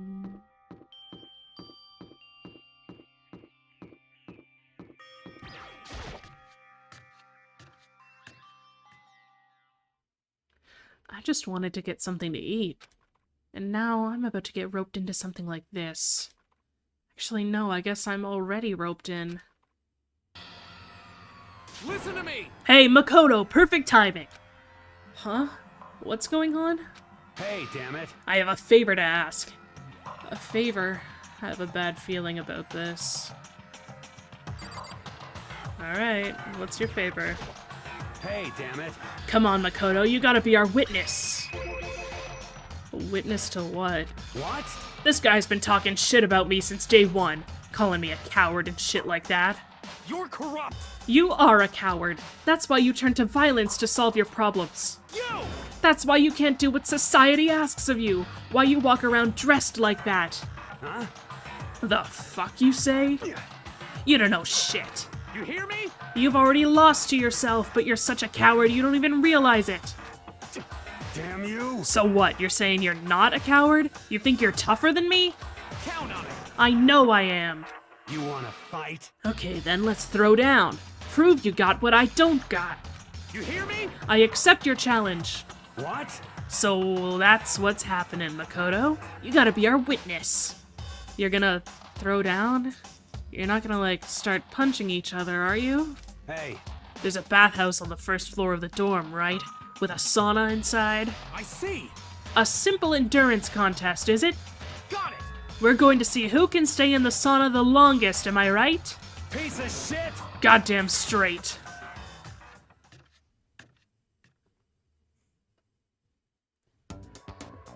Are you guys really gonna go through with this? Stop fucking around! Shit, yeah. You! He'll be done in a matter of minutes anyway. People like him are without exception all talk. You wanna throw down? Bring it on. Hell, let's make things interesting. Wouldn't want to win without a challenge, right? Interesting. You son of a bitch! We're gonna battle with all our clothes on. Ridiculous! That's idiotic. Suicidal. You wanna fight? What, you afraid? You're going to regret this. Stop fucking around! Shut up and let's do this. Hey, Mondo. What, asshole? You can take off your uniform, you know? Go ahead. I won't judge. And you can shut the fuck up and mind your own business. I mean, look at you. Your face is all red. What are you, one of those goddamn hot spring monkeys? It just so happens I was born with a red face. You don't have to act all big, man. Act, you say? I'm still plenty good to go. I'm so good, I could eat a steaming hot bowl of soup right now. Are they okay? I tried to push my concern aside. A few minutes passed, then a few dozen minutes, then an hour. Don't you think it's about time you gave up? What about you? You can't even hardly talk. Dumbass. Say whatever you want. I'm still totally good to go. In fact, I'm starting to feel kind of cold. That's probably not good. Hey, guys, I know you both want to prove how big of badasses you are, but don't you think you've done enough? Shut up! I just can't win.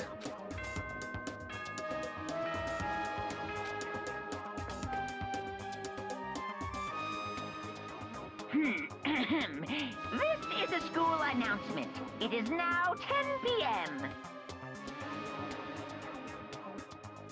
As such, it is officially nighttime. Soon the doors to the dining hall will be locked, and entry at that point is strictly prohibited. Okay then, sweet dreams everyone. Good night, sleep tight. Don't let the bed bug bite. Hey, did you hear that? It's nighttime. How about we call it a tie? In a true competition, there's no such thing as a tie.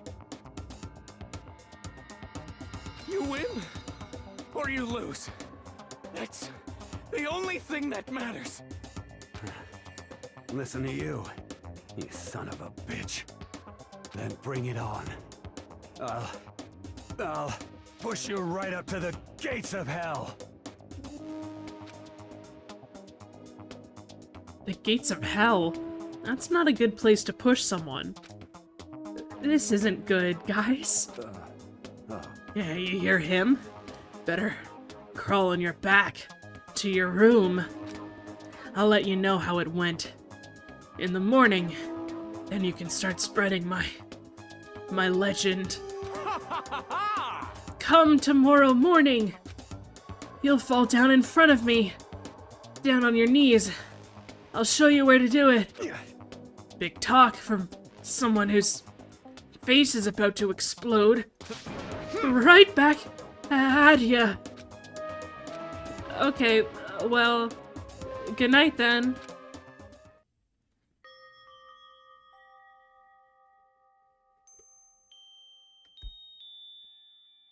I really hope those two don't overdo it. But I'm sure, to the death? No, surely they wouldn't go that far.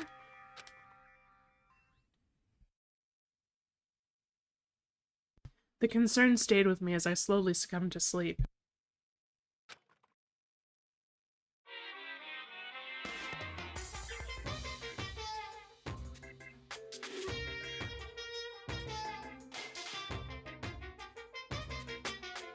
If fate does exist, does that mean your future is decided the moment you're born?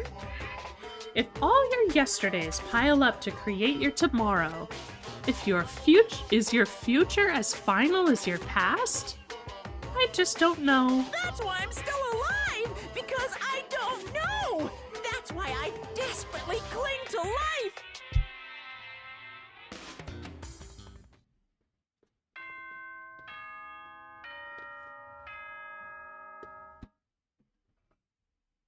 Sorry guys, I've been drinking a smoothie that has peanut butter in it, again, for the second day in a row while streaming, and it's not really great for voicing things, I must say.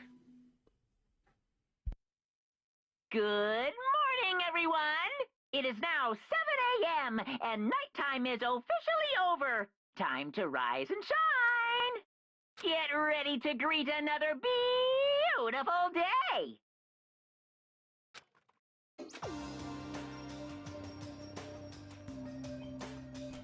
Morning, huh? I hope Mondo and Taka survived. Worried about the two of them, I hurried to the dining hall more quickly than usual. And when I entered... What are you talking about, bro? What are you talking about, bro? What the... Yo. Makoto. Thank you so much for acting as our witness yesterday! Huh? Are they friends now? They've been like this all morning. They were all buddy-buddy as soon as they walked in. It feels gross. What? Feels gross! Hell no! Feels great, more like. This almost feels like sexual harassment somehow. Forget her, bro! A girl like her just doesn't get our manly bond. You hear me? Friendship between men is stronger than blood. A woman could never understand. Ain't that right? What you just said? Bro, that was cool as shit. I should get a tattoo of it. Without a doubt. No, bro, you mustn't. Your body is a temple given to you by your loving parents. So, who won the contest? Piece of shit! Who gives a shit? Got it!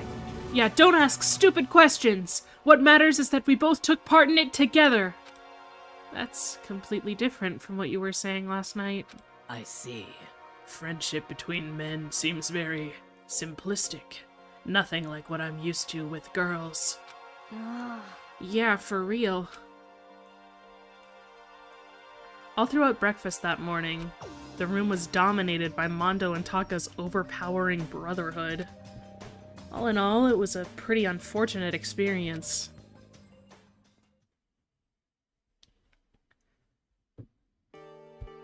So, what should I do today? Ding dong. Huh? Who could that be? Wondering who had come to visit, I opened the door and found someone forced their way in. Hi, Toko. Toko, what's the matter? What's your problem?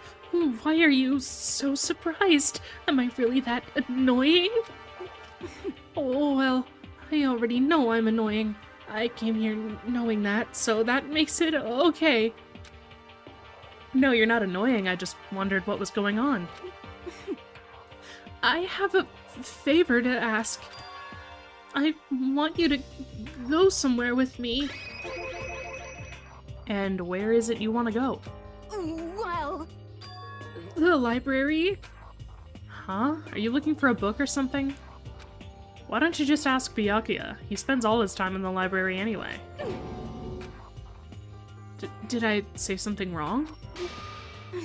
You're not a blabbermouth, right? This has to be a secret. I honestly have no idea what you're talking about, but if you want me to be quiet, I'll be quiet. Then let's go to the library. Okay, I got it. The library. Jeez, why so pushy? Quiet. Be quiet when you go in. Don't let him see you. She actually was starting to get annoying, but I did what she said and gently crept into the library. Unsurprisingly, Byakuya was there by himself, absorbed in a book. He's here. He's really here. Okay, Makoto, go talk to him. What? Stop being so loud. Just hurry up and go talk to him. You go talk to him if you want to so bad. I can't. I don't want to interrupt him. That's kinda crazy. Alright, hi Byakuya. You're actually my favorite Byakuya. He seems to be really focused on that book. Doesn't seem like the best time to talk to him. Hey, you. What are you doing back here? I hate even having to look at you. Oh, so you noticed me, huh? Naturally. Of course. Now hurry up and leave. And take her with you. Hey, Byakuya? Remember how you said, don't be a woman who dominates weak men, be a woman dominated by a strong man? I never said that. Oh, well, actually, I just thought it sounded like something you might say. Get out. And go take a bath. You smell. Don't make me repeat myself. Go now before your stench latches onto the entire room. Okay.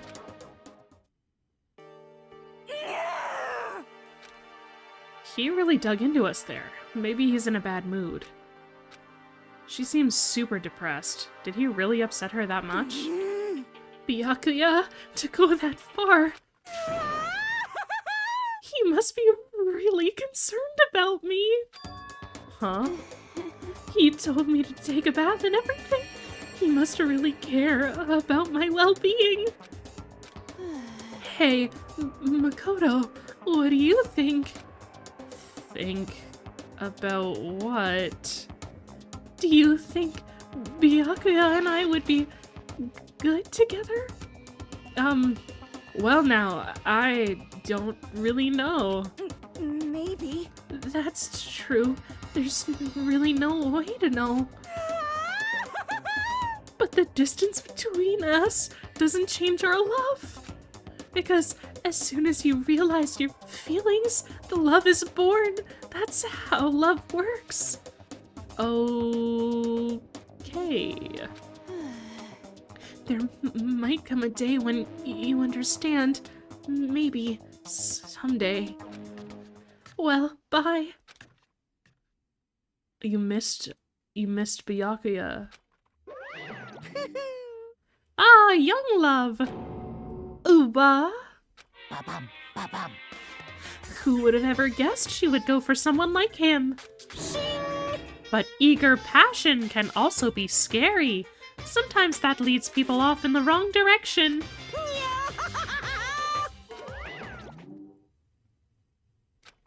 All of a sudden, I feel exhausted. Maybe I'll head back to my room for now.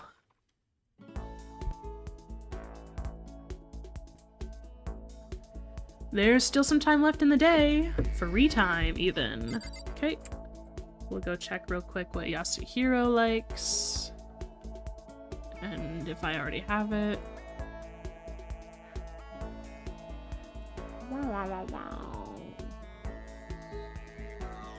Okay. Dorm hallway. Crystal Skull, Golden Airplane, Prince Shotoku's Globe, Sacred Tree Sprig, Meteorite Arrowhead. Do I have a Crystal Skull, maybe? I feel like I might. I'll have to check. I'll have to check. Oh, wow.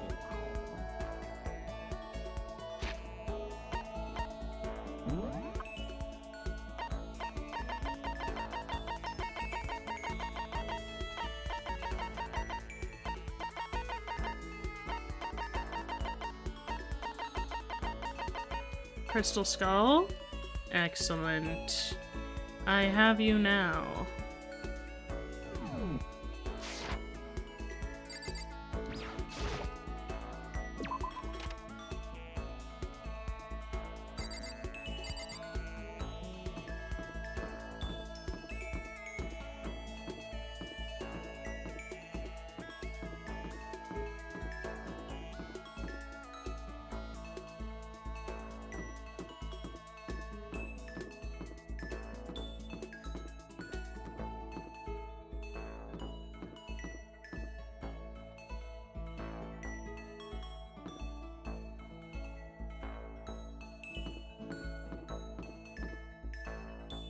There you are, hidden behind a corner. According to the spirits... I had a dream last night. I saw that the spirit world was going to flood us with energy and save us from this school nightmare. How about that? It's a prophecy! Take heart, my man! Should I hang out with Hiro for a while? You know? Well, I've got something I wanted to show you. I got the stigmata on my back. Hey, come on. It's a gift from the gods. Hiro showed me a scar on his back, though I didn't really get what it meant. Hiro and I grew a little closer today.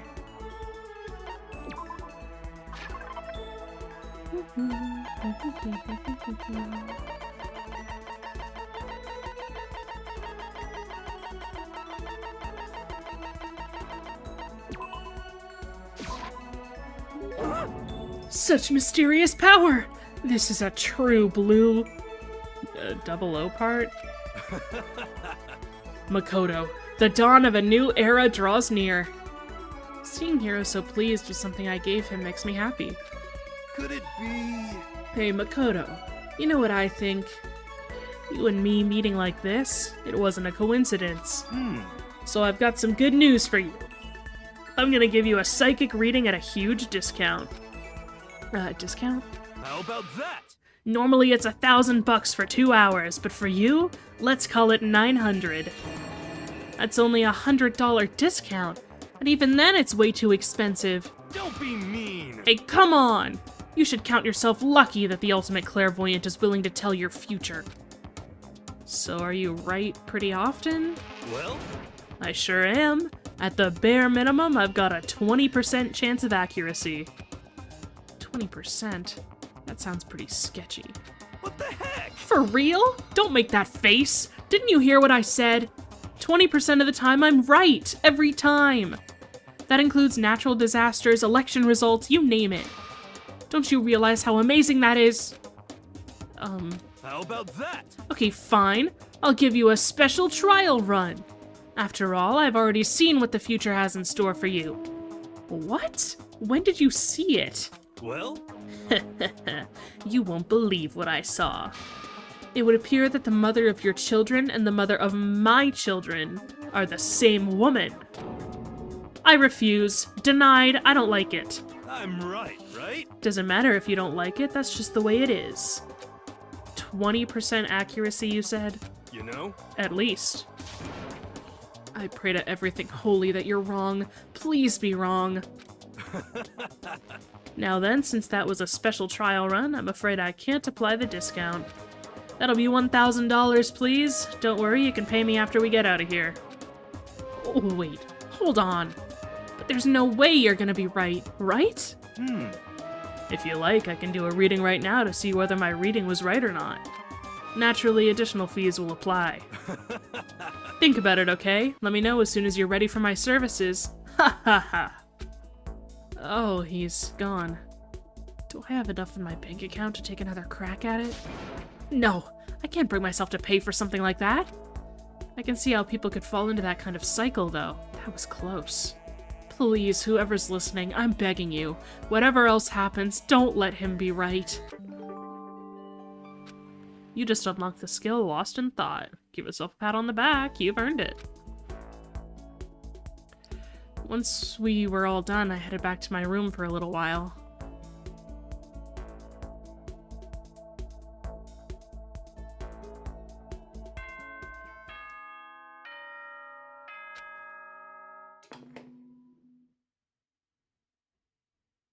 Ahem. School announcement, school announcement. Nighttime is quickly approaching, but before it arrives, all students, please gather in the gym immediately. Emergency! Emergency! I can't wait to see what the big emergency is. Why now all of a sudden? I really don't like the sound of this. I have a terrible feeling.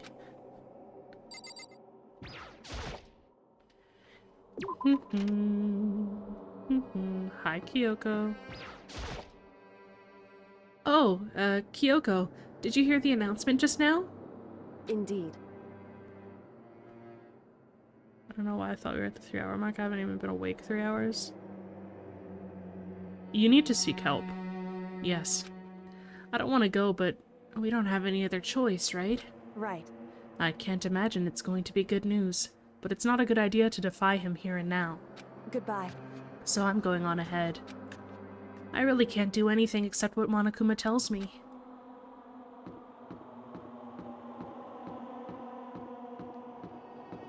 Hey, Mondo. Yo. Hey, man. You about to head in? Yeah, has everyone else already gone on ahead? Shit. Looks that way. I don't like it, but nothing good's gonna come from ignoring that goddamn bear. Mondo? Are you sure you're okay? You kinda went all out in that sauna. What? Huh? Who went all out?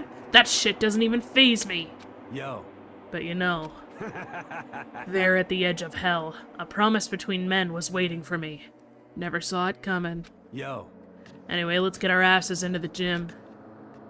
Man, something unique must have happened between the two of them.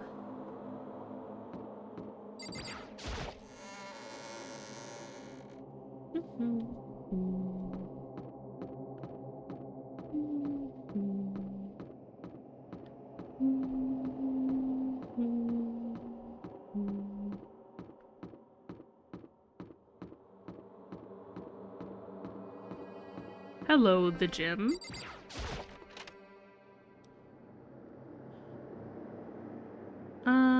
Someone still has to die and we still have to do the looking around. This one probably is going to be 3 hours. And then I'll end and we'll do the class trial in the next one. Just like last time, I think. Asking us to gather together all of a sudden like this. What could he possibly want? Well, Indeed. What might await us this time? He keeps things interesting, that's for certain. How is that funny? Can't you smile like a normal person once in a while?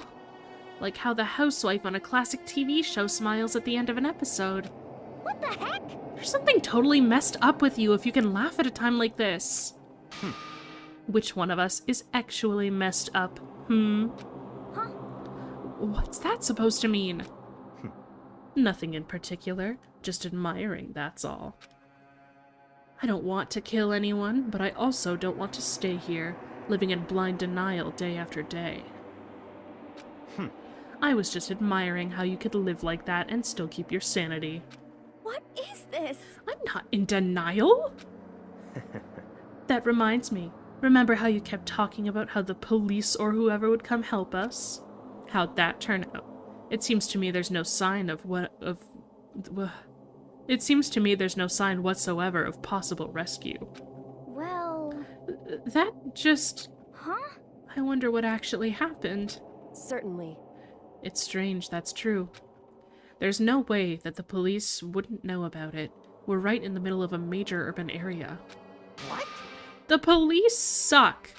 Hmm. On the contrary, the mastermind may be just that powerful to take control even of the police. Could it be? Oh, this might not be related, but... then don't say it.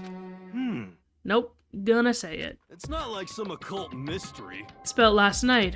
I was near the main hall, just staring off into space, when all of a sudden, I heard it. Huh? You heard what? A sound that... I don't really know what it was. What kind of sound? Well, like I said, I don't really know. But if I had to describe Could it, it be? it was like a construction site, I guess. A construction site? For serious? I mean, I could just be making that up. I only just barely heard anything. Then you definitely made it up. Must have been the sound of the ocean in that head of yours. Say what? What you talking about, Toko?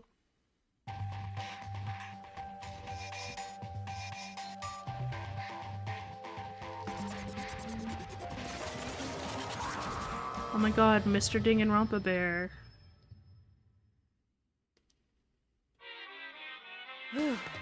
He's arrived. What Hero heard wasn't the sound of construction, but it could have been an explosion. Huh? Or maybe a machine gun. That kind of sound. That can kind of sound like construction in a way. What are you talking about? What? Beyond this point, my mouth is zipped, my lips are sealed, I am fully puckered.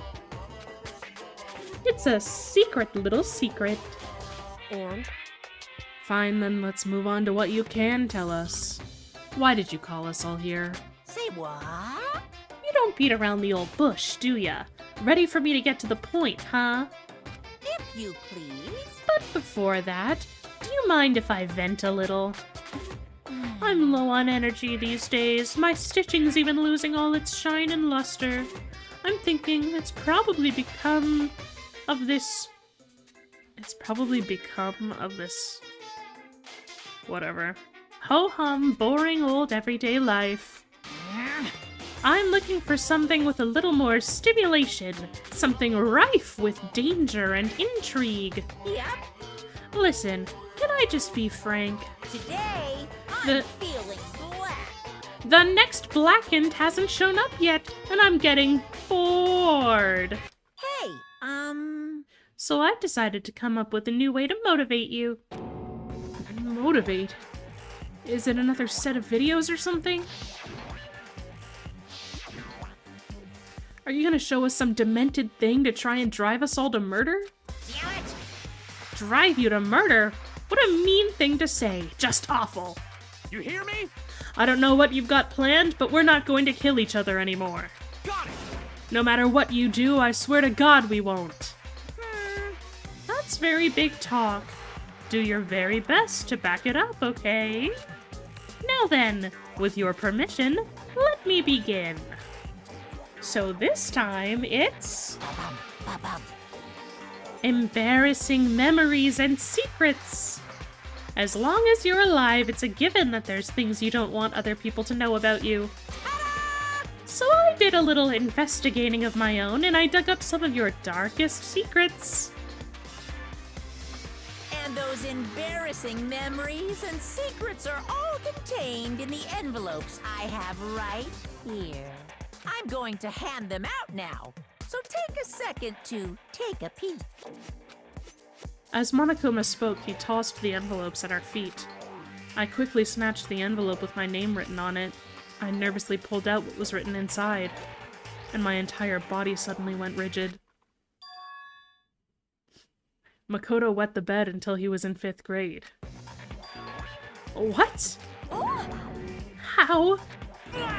How'd you find out about this? Everyone started talking at once.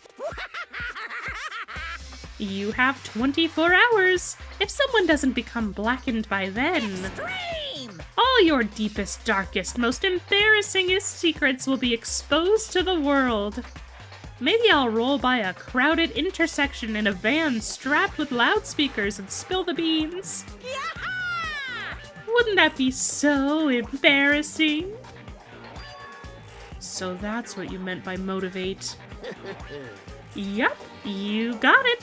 They're all pretty unpleasant, trust me. None of you want me to reveal that stuff, right? It's definitely something I'd rather people not know, but we'd never kill over something like that. What? What'd you say? Count on it. He's right. Your plan is doomed to fail. No one's gonna murder someone for something... What? No one's gonna murder someone for this kind of thing. This is kind of depressing. Oh no! Is it because, for better or worse, your memory is still a way to connect to the outside world? I have stuff I wouldn't want anyone to know no matter what, so I assumed you'd all be the same. Which is why I put so much effort into preparing this next motive. Man, you're saying you really won't kill each other over this stuff? That just sucks. Well, what can you do? Okay, then in 24 hours I'll expose all your secrets just to make myself feel a little better. Okay. So sad, so depressed. Fare not well. With an almost convincing look of depressed dejection on his face, Monokuma receded into the gym's depths. So, I didn't know what to expect at first, but maybe we dodged a bullet on this one. I mean, yeah, having those secrets revealed is gonna be totally embarrassing, but that's seriously not enough to give someone a reason to kill, right? Listen to me. Good news, everyone, I have a brilliant idea. You hear me? Why don't we all just confess the secrets in those envelopes right here and now? Without a doubt. If we do that, any and all motive for murder will vanish. That's pretty smart, right? Quiet down and listen. Okay, so my embarrassing thing is... I don't want to hear your stupid story. What? Besides, I don't want to talk about it. I don't care what anyone says. I don't want to talk about mine. as for me, Neither do I. Not because it is unpleasant, but because it is impossible. Oh? Well, it's just human nature to want to hear it when you say it's impossible. Come on, it'll be good for you. Absolutely not. Come on, come on. It's okay. Just a little bit. honestly. As I said. Here we go. Hey! I said I don't want to talk about it, you human bag of lard! Say what? I agree with them. There's no need to discuss it. What do you think, Chihiro? I'm sorry. I don't really want to talk about it right now. But I also don't want to leave things the way they are, so maybe I can talk about it later. After I try my best to become strong. Then I can tell everyone. so, If you don't want to talk, you don't have to. I'm not super excited to talk about it either. That's true. If everyone's that much against it, even if my bro's the one that suggested it, I gotta say no. Well, that's okay then. Either way, if it's just a few secrets, I'm sure nobody's about to kill anybody over it. I hope you're right. A secret so bad you'd kill someone to keep it. Nobody's got something like that, right? Okay, I'll stop with all the secret talk, but You hear me? each of us has 24 hours to get ready. Having our secrets exposed isn't going to be fun, but it's not like we're gonna die because of it. So, you know, don't do anything hasty. Well, The way you keep repeating it kinda makes me worry even more. Oh, sorry, okay. I know it's going to be tough, but...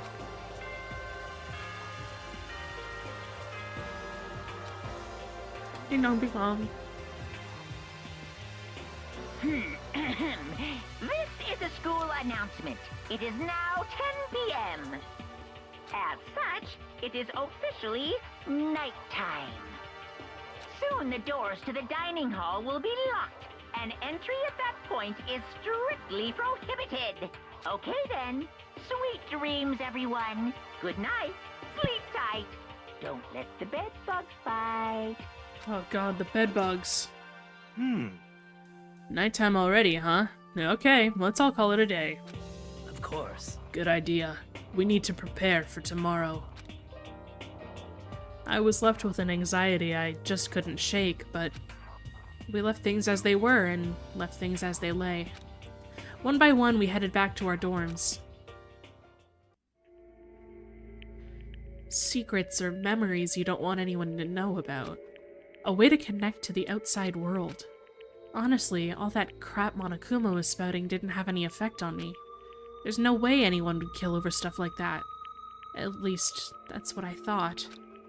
But maybe I was just being optimistic. Which is probably why, without too much of a struggle...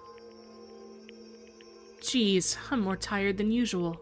Super tired today. I fell asleep. But what I didn't know is that, even then, a tragedy was taking place.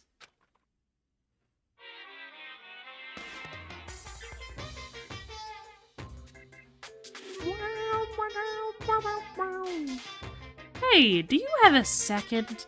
I want to confide in you. It's about the prevailing world attitude right now. The difference between passive and active, I mean. For example, it's the difference between, like, oops, I killed him, and yeah, that's right, I killed him. Amazingly, there are tons of people who don't understand the difference. Can you believe it? But there's a huge difference between oops and that's right. You know what I'm saying, right? Anyone can kill someone in the heat of the moment, but surprisingly few can do it with calculated intent. To make that choice, then put it into action. It's way harder than just letting your emotions lead you. It's all about preparation, resolve. So maybe you're wondering, what's the point I'm trying to make? Well, I'm not totally sure myself. Maybe you should try reading between the lines. Morning. Good morning. Good morning!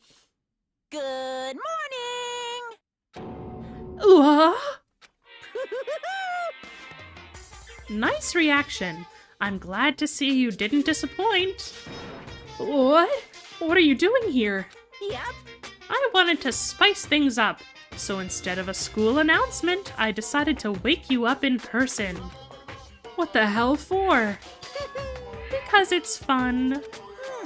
And as long as I'm here, I figured I'd let you hear it right from the bear's mouth. Hear what? Are you sure you should be acting this laid back? I mean, even though something happened to one of your buddy-buddy classmates? What? Say what? What? Your face is all blue like someone on the verge of death. What happened? What are you talking about? That's for me to know and you to find out.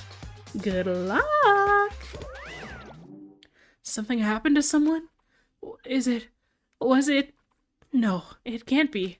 There's no way someone would. But what if? No, what ifs are pointless, especially now when... The dining hall. I need to get to the dining hall.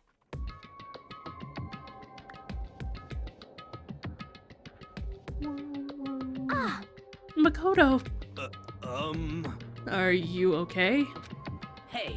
Did Monokuma talk to you too? Hirohina, Sakura, and... Byakuya. You're the only ones here? Where's everyone else? Either they're off trying to verify what Monokuma said, or they've fallen victim to the something that Monokuma mentioned. The something? Perhaps. It can't be. Has it happened again? Murder? After hearing what Monokuma had to say, the worst possibility forced its way into my mind. It took everything I had to drive the thought away.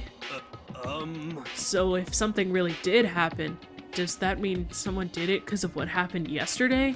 Huh? It can't be! That stuff was just a bunch of old memories. Just old memories? Don't be so sure about that. Clearly someone felt it was more important than that. Huh? To judge someone else's values based on your own outlook. Do you realize how dangerous that is? What the heck? Why didn't you say something yesterday? Naturally. Did you already forget? This isn't a co-op game, it's every man for himself. What good does it do me to go out of my way to help you? Just the worst. Stop saying that already! There's something wrong with him, for serious. Did he get brainwashed or something? Wait. That's not important. What matters right now is that we find out what happened. That's fine. She's right. Let's all split up and begin looking. The game is afoot. Bars. Okay. Well, lucky for you guys. I already know.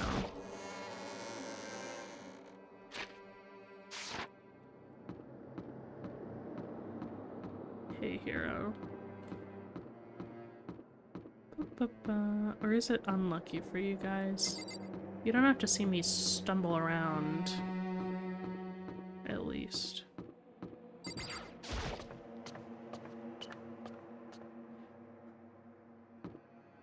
If you want to see fresh reactions, you'll have to wait until we get to V3. I never finished that one. I spent all my time gambling. I think I might have done the first two? Huh? The door's open, but aren't these supposed to be locked?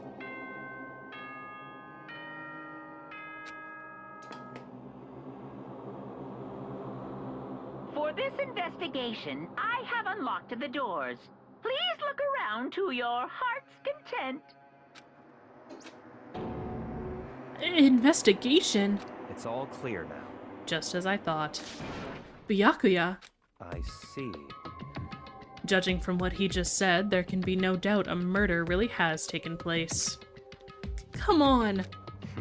And the locker rooms. They're suspicious. Very suspicious indeed. Wouldn't you agree?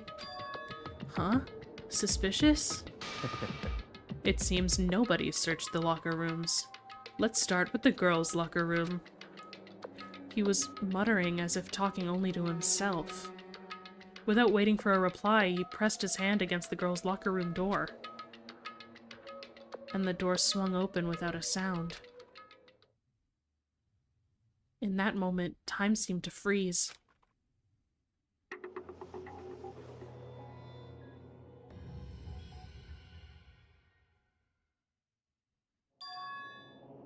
What? I don't know how long it took for me to fully comprehend the reality of what I was looking at. But as soon as I did, a wild, almost primeval scream escaped from my mouth.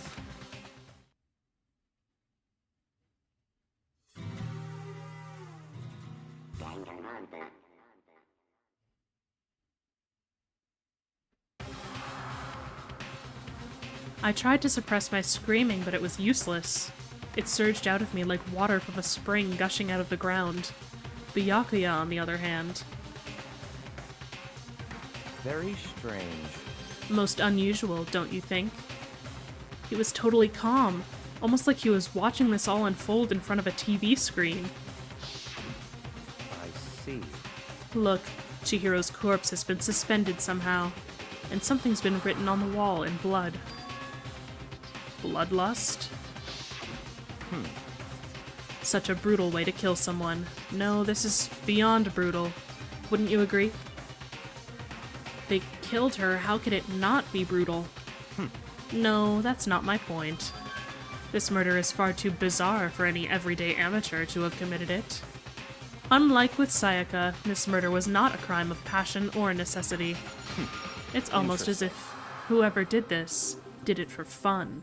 You see what I mean, don't you? What? My head was swimming. I was still reeling, too, confused. too confused to understand what he was trying to say. Before I could even begin to clear my head. What the heck? Hey, I heard screaming. Did something... Chihiro!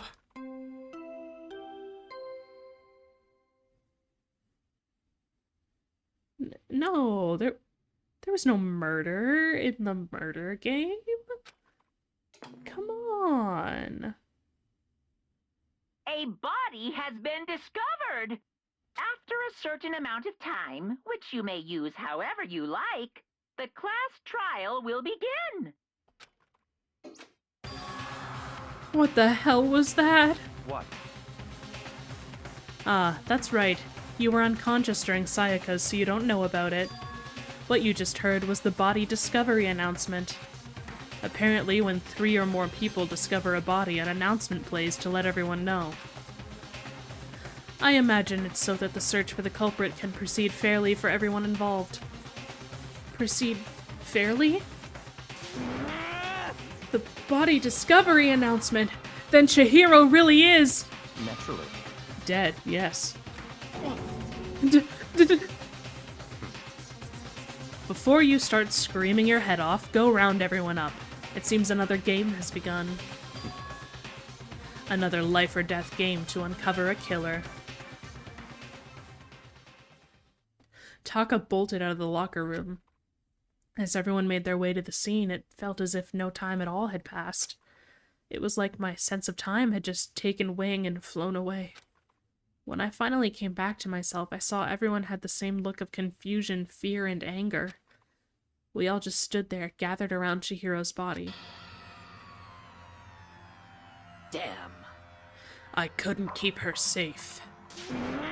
So there's another victim! Which means we are now in the same position once again. Fuck that. What the fuck is this? What?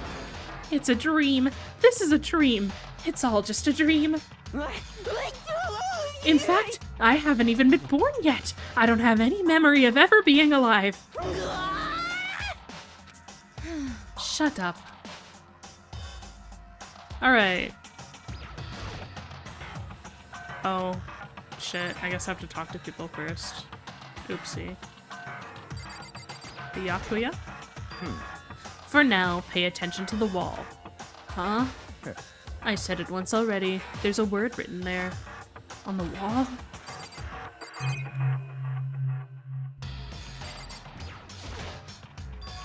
The word bloodlust is written on the wall in blood. So... I don't think it's any kind of dying message. It's just too strange.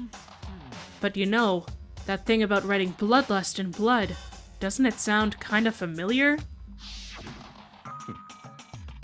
A murderous fiend who kills again and again using a bizarre and brutal method. And at the scene of each crime, the word bloodlust is written in the victim's own blood. They're like a ghost, attacking suddenly then slipping away before the police can catch up to them. And what nickname did the internet give to this mysterious serial killer? Genocide Jack!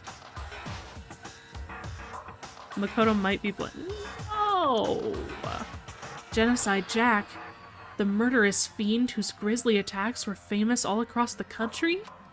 The ultimate murderous fiend creating a reputation of abnormal, downright cruel killings? What is this? Then this is some copycat killer trying to imitate Genocide Jack's style? But why would anyone do that? Perhaps it's the work of the real Genocide Jack. The real? Wait, are you saying Genocide Jack is here in the school? No way! There's no way! But going so far as to write bloodlust at the scene, I am surprised at their stupidity. Well, I can't imagine a worse situation than dealing with a stupid murderer. What is it now? Toko! Kino was pointing toward the entrance to the girls' locker room. Toko was the last to arrive, and now she was just standing there. No. Why? Why? Why? Why?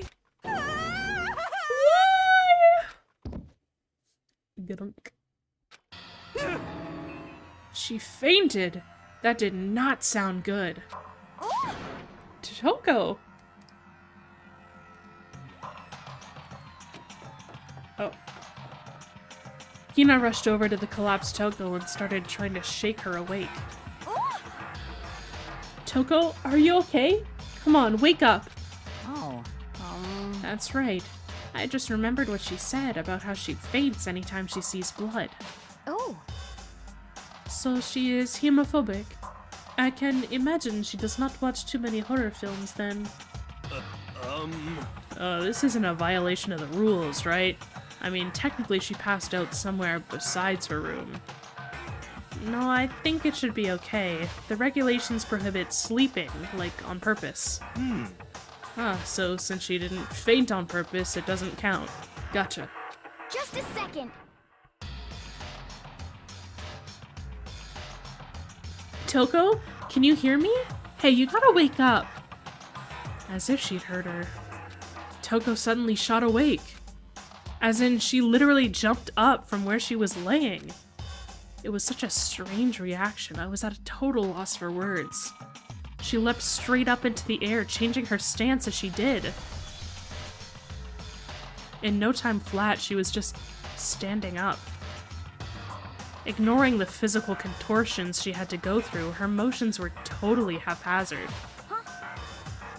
What? Sorry about that. I was just so shocked, you know? It happens, right? Was I the only one? Toko? Are you okay? I'm fine. I'm fine. Whoa, is that a dead body? Hey, are you dead? What the heck? She must have hit her head real hard when she fainted. The world has a front and a back, a top, inning, and a bottom, a sea of truth and a web of lies. Well, This is quite concerning. I mean, she sounds completely different. No. Everything's fine. At least the stutter's all gone. That's a good thing, right? I see. It's clear to me that everything is not fine. Your eyes seem strangely vacant. It might be best if we take her back to her room for the time being. so, I don't mind taking her, but could someone help me?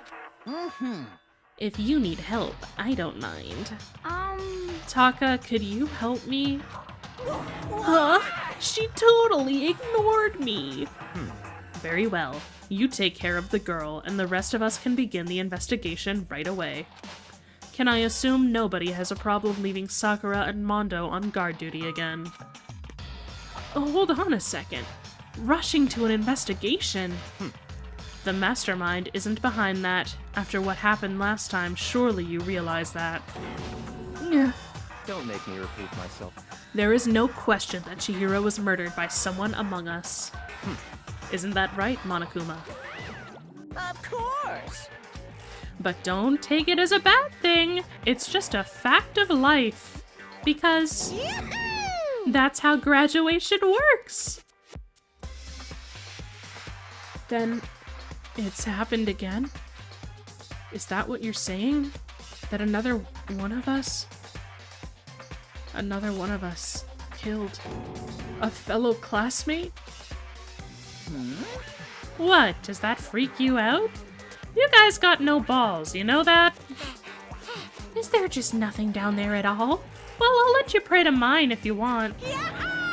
Actually, I don't have any either. Sorry. Stop talking. Stop monologuing and give us what you came here to give us. You did bring it, right?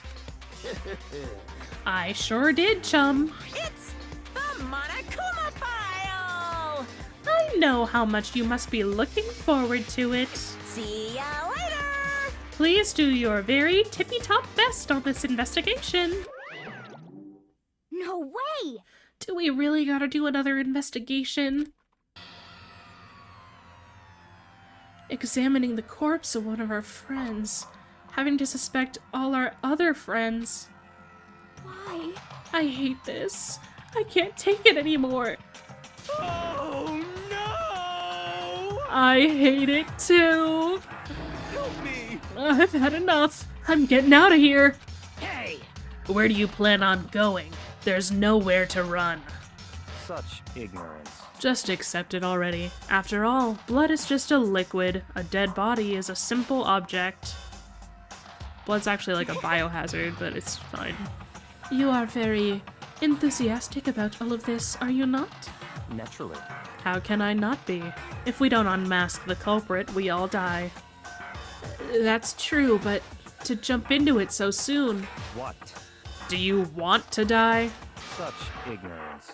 Fine, then go off and die somewhere. Right now, go ahead. You're a waste of space.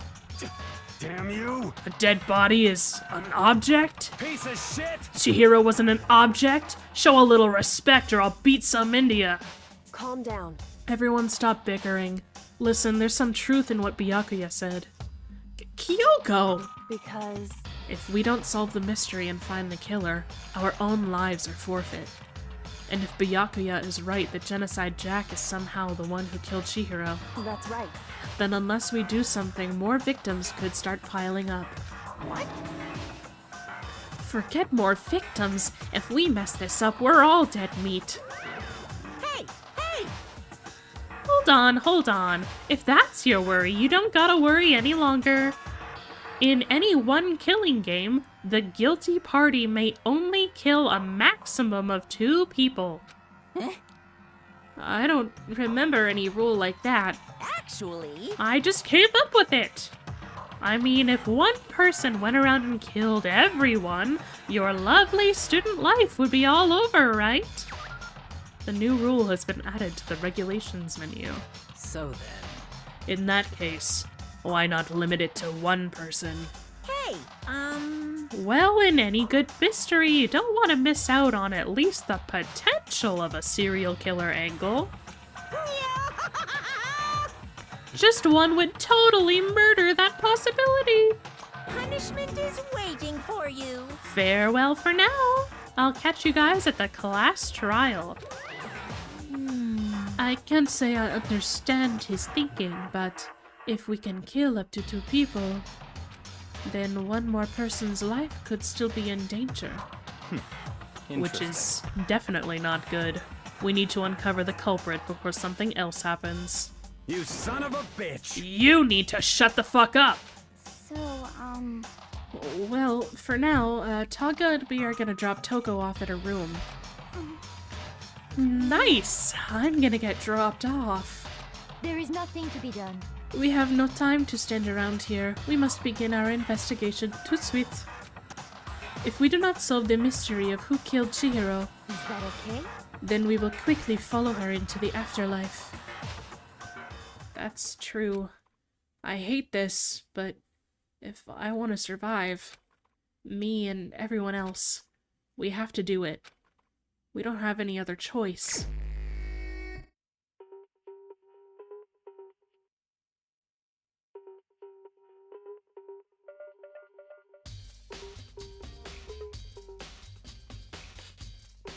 First of all, I'd better check the Monokuma file to see exactly what's going on. The victim was Chihiro Fujisaki. The time of death is estimated to be around 2 a.m. The body was discovered in the girls' locker room on the 2nd floor of the school. The cause of death was a blow to the head with a blunt object. She was killed instantly. That's all it says. Well, it's not like there's any point in complaining about it. No matter what, I gotta do what I gotta do. Hey, Makoto, do you have a second? Huh? Did you need something from me? Naturally. Of course. Life without purpose is quite dull, you know. So what did you need? I'm going to let you cooperate with me during my investigation. Huh? What? I'm purchasing your talent. The same talent which allowed you to solve Sayaka's case. Solve? No, I just... Stop talking. You seem to have some limited use, which is why I've chosen you. You have the honor of contributing to my investigation. So you're inviting me to come with you? You're doing it in the most arrogant way possible, though. Let's go. Now then, shall we get started? But... We need to get moving. There's no time to be standing around. I don't really know what just happened, but it looks like I'll be working with Byakuya on this one. I could feel the life draining out of my own body. It's a dead body. Chihiro's dead body. Very strange. But the more I look, the more strange it all seems. This must be Genocide Jack's handiwork. Well, but... What? But we're still not sure he did it? Is that what you want to say? I wonder about that.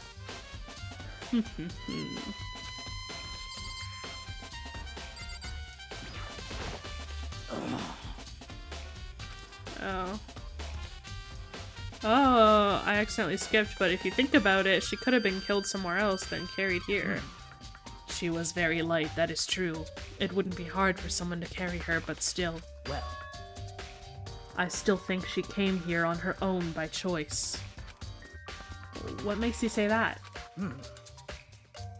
She'd been talking a lot lately about how she wanted to get stronger. So you're saying she came here to exercise?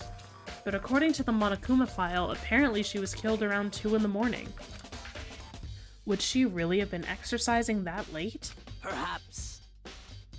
Hina or myself are usually in the locker room during the day, so she was probably avoiding it then.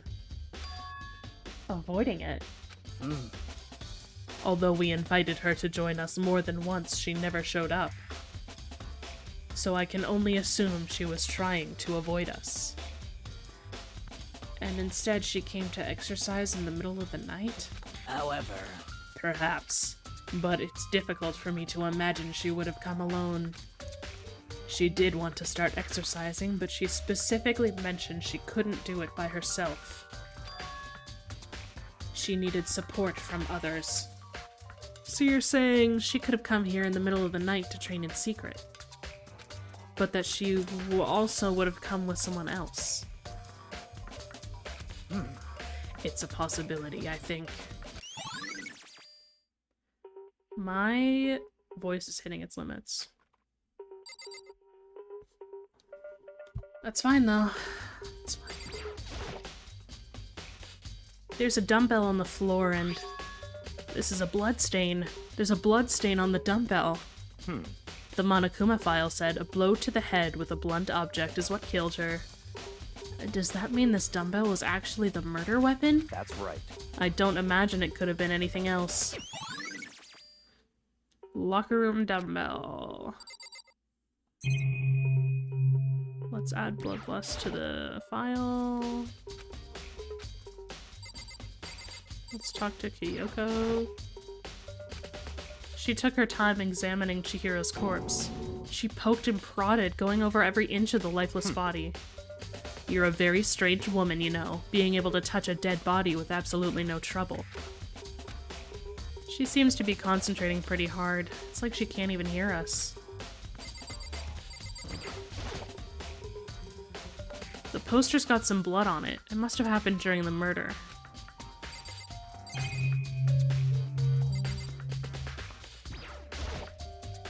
There's a fresh blood stain on the carpet. Must have been splattered with blood during the murder.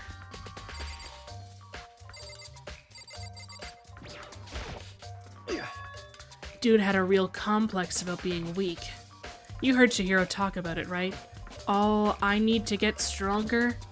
Yeah, I do remember she said that more than once. Sure did. Which I guess explains the trip down here.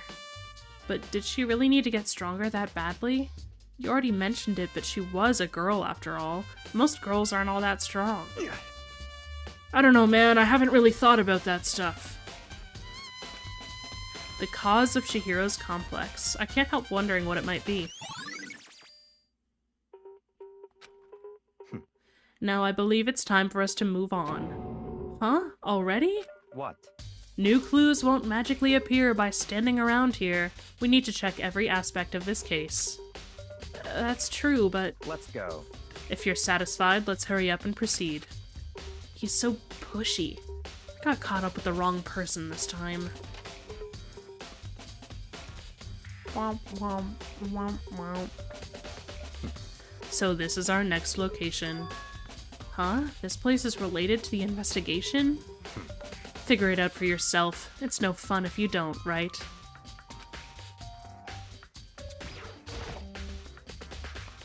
If I remember right, this card reader is meant to work with our handbooks, right? What? Do you have an issue with it? If so, you should take it up with Monokuma. He said that, then quickly and sharply clapped his hands together. Did you call for me? Has he been domesticated? That's right. It seems that Makoto has a question for you. You need something? Well, it's just about this card reader. Yep. The card readers have all been designed to interface with each of your e-handbooks. You can only enter the locker room corresponding to the gender listed in your individual handbook. And it's impossible for two people in a row to go through while the door is unlocked, correct? Unbelievable. If there were some sort of erotic terrorist on the prowl, the ceiling-mounted Gatling gun would initiate a Swiss cheese slaughter. And the school regulations prohibit anyone from lending someone else their handbook, correct? Of course. Correctly correct. So then, that means only girls can go in the girls' locker room and only boys can go in the boys' locker room. In other words, Chihiro's body being found in the girls' locker room means... Hey, Makoto, I can see right through you. See right through me? Allow me to tell you what you're thinking. Since Chihiro was found in the girls' locker room, the killer must have been able to get in there. So, in other words... As such, the killer must be one of the girls. Did I get it right? Such ignorance. Good lord, you're simple. But am I wrong?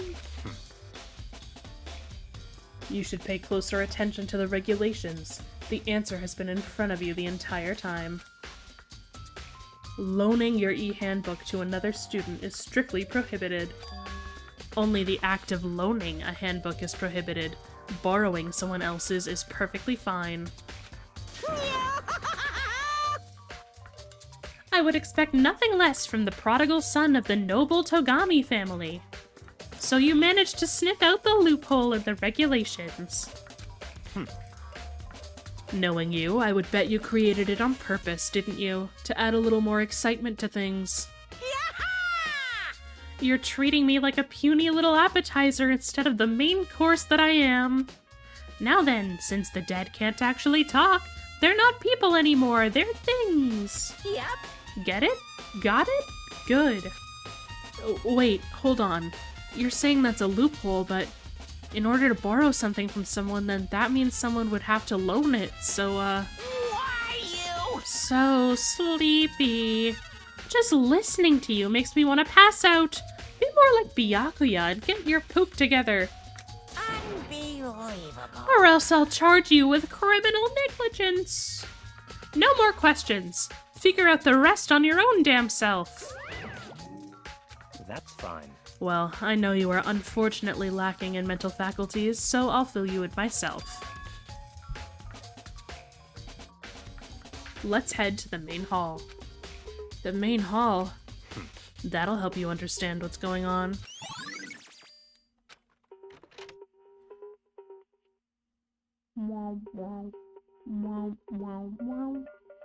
We came to the main hall. So what are we looking for here?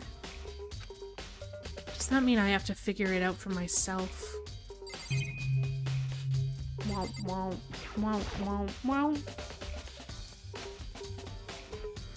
Oh, there we go. There's a mailbox here. Could there be something inside? It's an e-handbook. No, wait, there's 3 of them. But what are they doing here?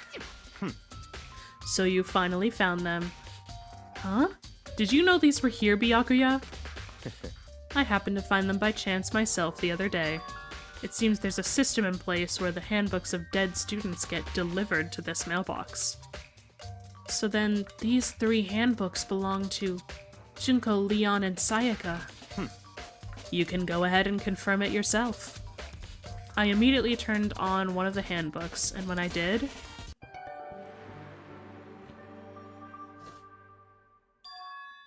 You're right! This is Sayaka's handbook. Now do you understand? This is the key to the loophole that I revealed earlier. Yeah, I feel like I'm starting to get it.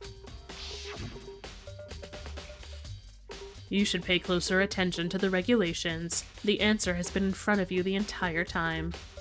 Loaning your e-handbook to another student is strictly prohibited. Only the act of loaning a handbook is prohibited. Borrowing someone else's is perfectly fine. I see. Yeah, now I understand. What? Hold on a second. What's wrong? Very strange. One of the handbooks won't turn on. Is it broken? Whose is it? The other handbook showed Juko's name when I started it up. Then the one that won't turn on must be Leon's, right? I see. It would make sense, yes. After all, he did get pummeled with dozens and dozens of baseballs. Pummeled with baseballs. The memory of it came flooding back. The cruel punishment which led to Leon's death. The execution that the mastermind concocted. A cruel, heartless death. You're right. It wouldn't be surprising for the handbook to break during that kind of assault. Damn it! Hey, hey! Hey, hey, hey, hey! Now Hey! I'm really angry! What? That e-handbook is essential to student life here. Crucial, integral, instrumental, a super big deal. There's no way it would break that easily. But it did. That's impossible! If I say it wouldn't break, it wouldn't freaking break! It can withstand up to 10 tons of pressure, and it's waterproof to up to 100 meters, okay? I don't care how many baseballs you hit it with, it wouldn't do crap! Oh, but, even my amazing handbook does have one single weak point. It does? I can't hear you! But it's a secret! I wouldn't want you to go breaking any more handbooks! What? Then Leon must have broken it somehow without realizing what its weakness was, right? Hard to say. You know what I think? I think his handbook isn't actually broken. What? But you might ask, how could that be? Leaving the question hanging in the air, Monokuma disappeared. What just happened? Monokuma said it's not broken, but it's an undeniable fact that it's not turning on. That's fine. Well, I don't see any connection to the case, so it doesn't matter for now. You think so? Either way, something about it still bothers me. Okay then, this should be enough to get things rolling. Let's begin our investigation in earnest and track down the true culprit. Yeah, we need to find out who killed Chihiro. To be exact, not quite. Huh? Not quite.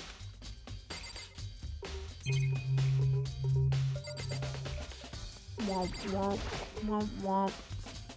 What do you mean by that, Byakuya? To be exact, not quite. Certainly, I want to reveal Chihiro's killer, but more precisely, I want to discover the true identity of Genocide Jack. Then, you really think... You truly believe Genocide Jack is the one that killed Chihiro? Don't make me repeat myself. Absolutely. I have no doubt that Genocide Jack is the culprit in this case. That murderous fiend is Genocide Jack, right? What? There's nobody else it could be. A murderous fiend who kills again and again using a bizarre and brutal method. They're like a ghost, attacking suddenly then slipping away before the police can catch up to them. And what nickname did the internet give to this mysterious serial killer? Genocide Jack. Whoops, Genocide Jack. And they say he's killed thousands of people, but that's gotta be an urban legend. Still, could one of us really be a demented, psychotic killer like that? You're not wrong to wonder. But words mean little right now. I have something that will prove it, and I can show you. What do you mean by that, Byakuya? To be exact, but not quite. Then you really think... You truly believe Genocide Jack is the one that killed Chihiro? Don't make me repeat myself. Absolutely. I have no doubt that Genocide Jack is the culprit in this case. Did I already do that one? I did, right? And I have a basis to believe that. I assure you Genocide Jack is one of us. Is there really proof? There's somewhere I'd like to take you. This will provide all the evidence you need. It's all clear now. Evidence that Genocide Jack is the one that killed Chihiro. You think I already did this? You think you already did this, yeah. What? Evidence? Does something like that really...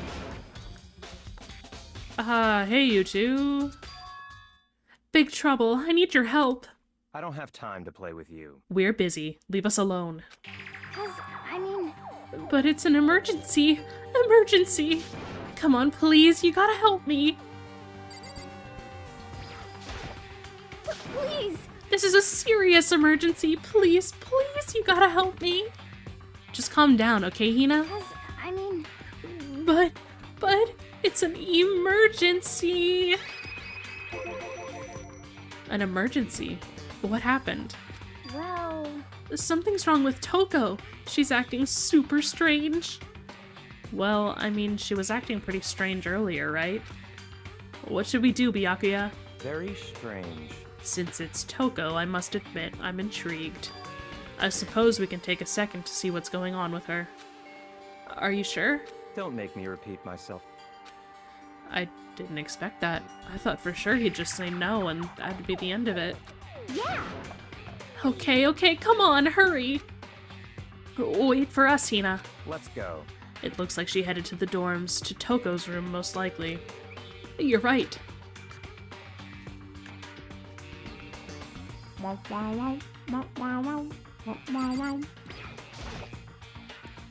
Is Toko inside? Some kind of emergency. Okay, let me in. You guys are too slow! I think you're just too fast. So, what's this emergency? Well, after what happened in the girls' locker room, we left Toko in her room so she could lay down. After a while, we came back to check on her, you know, see how she was doing. But when we did, it was weird.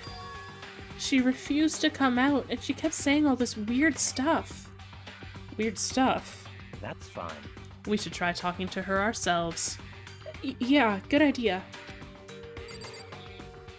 I'm trying to, man. Oh, line up. I may as well give it a shot. The door swung open, slowly and silently.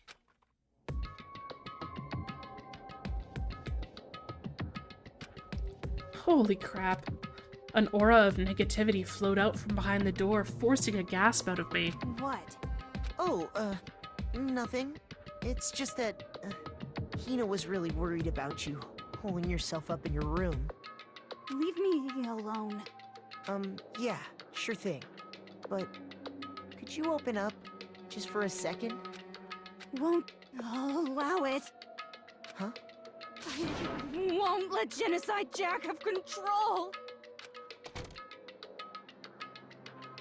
And just like that, she slammed the door in my face. What was that? She's been acting like that the whole time. When I rang a little while ago...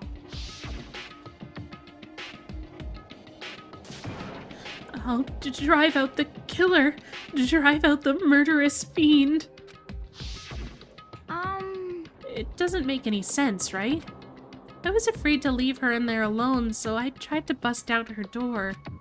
But it felt like something was holding it shut on the other side. I couldn't even budge it.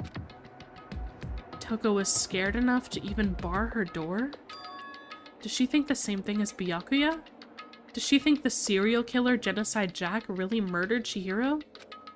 Is that why Toko's so scared? But... Whatever it is, I'm really worried about her. Isn't there anyone who might be able to persuade her? Huh. Isn't there?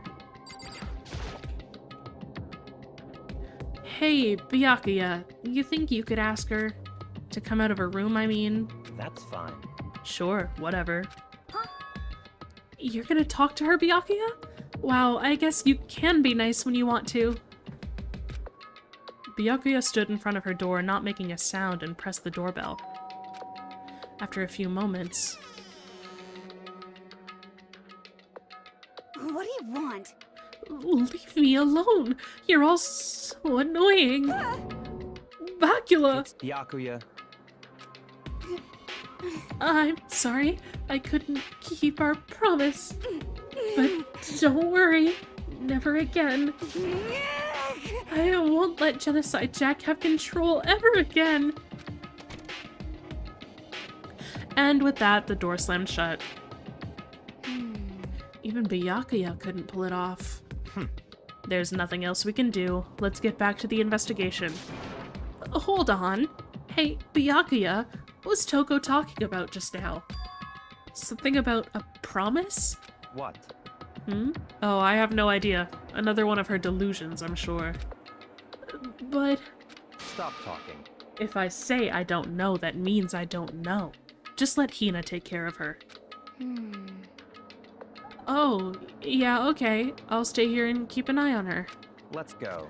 Well then, let's go. Without waiting for a reply, Byakuya sped away. Byakuya! And I hurried to catch up. I tried to talk to him several times as we walked, but he didn't even look back, let alone say anything. Oh, looking for a place to lurk. Oh, you don't even worry about spoilers. I have played it already. But welcome. Lurk away. He just kept on walking towards his destination. Finally, his feet brought him to a stop in front of a certain room. The library? Come on, let's go in.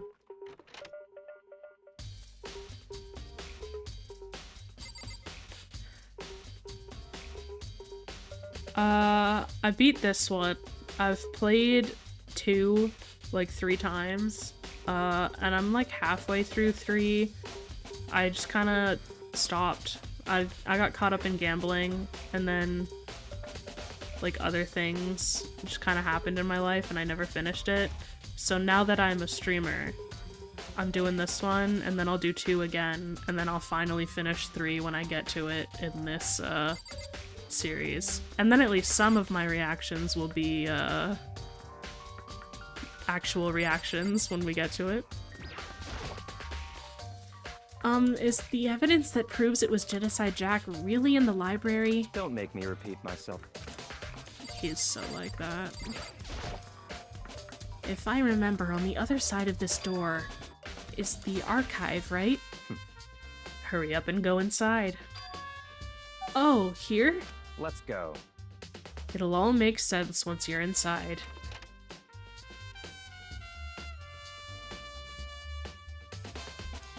Whoa, there's so many books and files. And so much dust, too. So, in other words... I would say there's enough value in this place to endure the dust.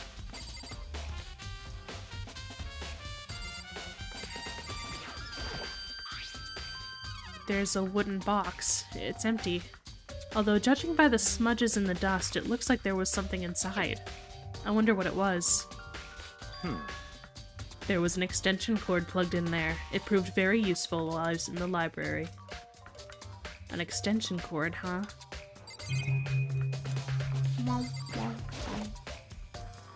This shelf is stuffed tight with files. Without really thinking about it, I picked one at random. You have a sharp eye indeed to select that file. Huh? That's right. That's the report on a presidential assassination. The original is kept at the National Library. It won't be declassified for another 30 years. Are you sure you want to look at it now? There's no telling whose crosshairs you might wind up in for peeking at it.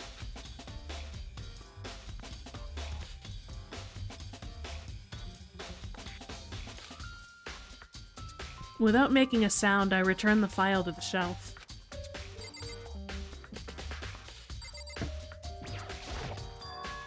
Huh? It's a desk lamp. Oh yeah, it's the same one I saw Byakuya using in the library before. What? Do you have a problem with that lamp? It was here before, then I moved it over there. It's too dark over there, so I thought I'd put it into good use.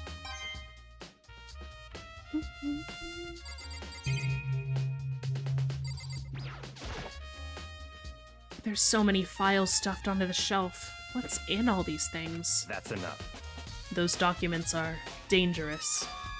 Dangerous? They detail all the people who control the world from behind the scenes. Dangerous truth for a commoner. You mean like members of the Diet or something? No, I mean the ones with real power. The secret council controlling everything from the shadows. If you're ready to be disappeared for it, take a look. There are some very interesting people in there. You're just kidding, right? Am I? I'll just let it go for now.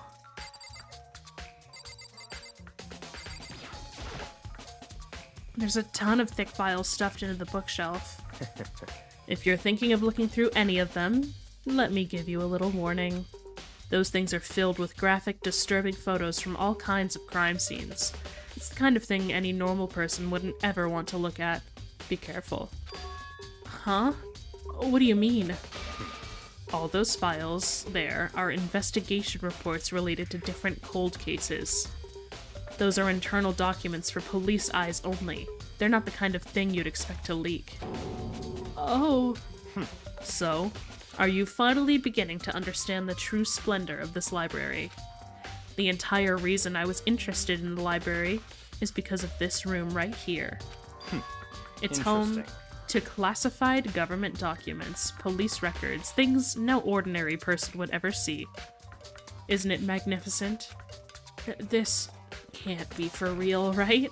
Such ignorance. That's your guys' problem. Anything that doesn't fit into your preconceived reality, you label it a lie. Well, it's not that, it's not like I totally refuse to believe it, but I mean, there's just so much. How could anyone have put all this together?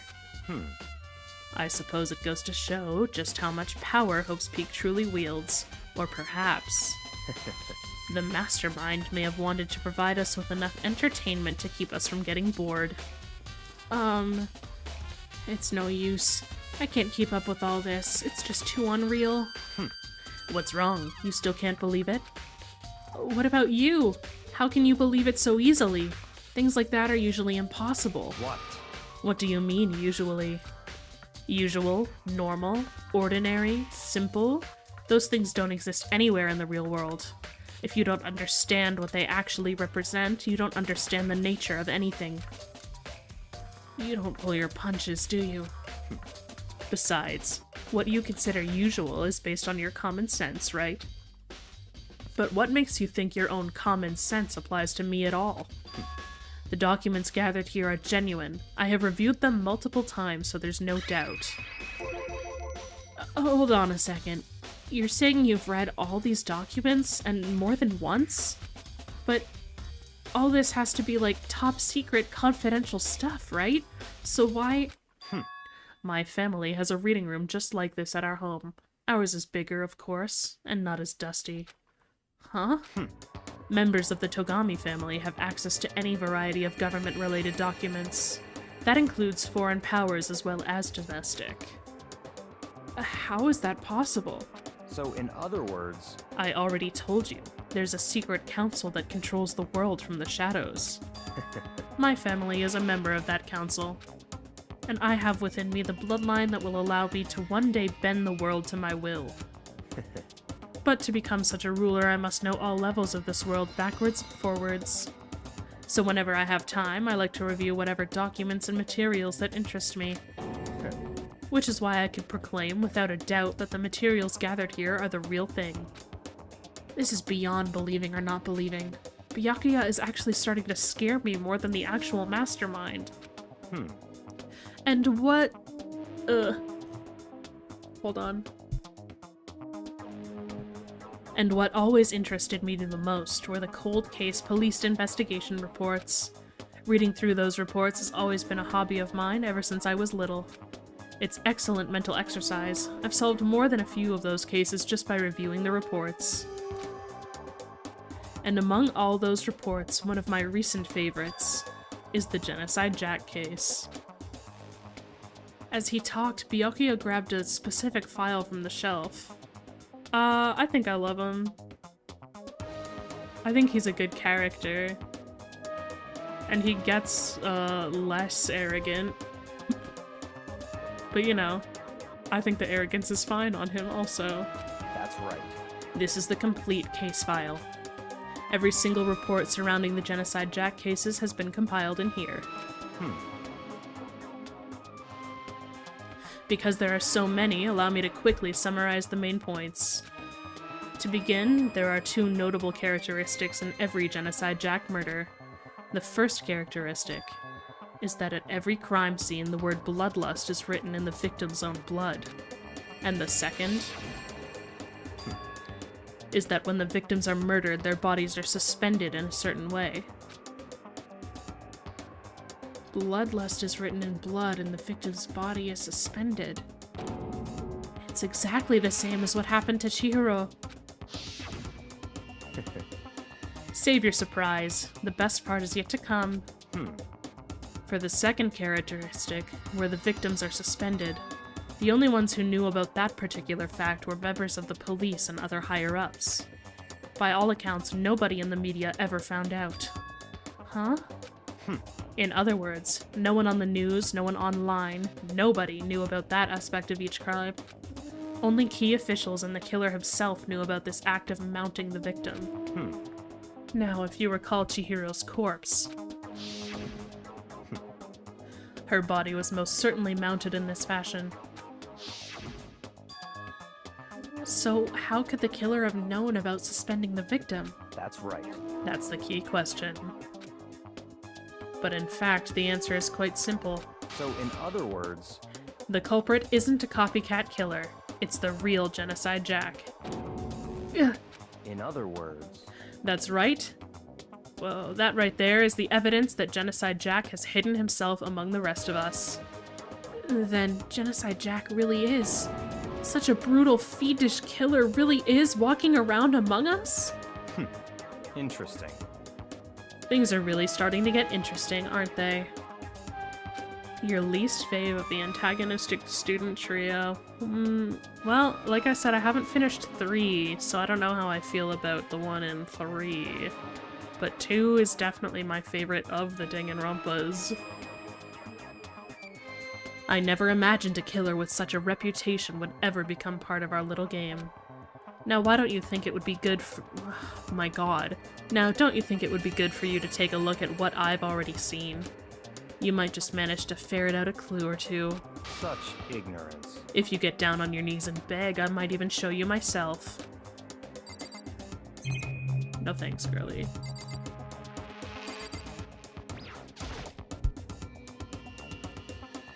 Byakuya, about that Genocide Jack case file. Oh yeah, I know who it is. I've gone, how far have I gone?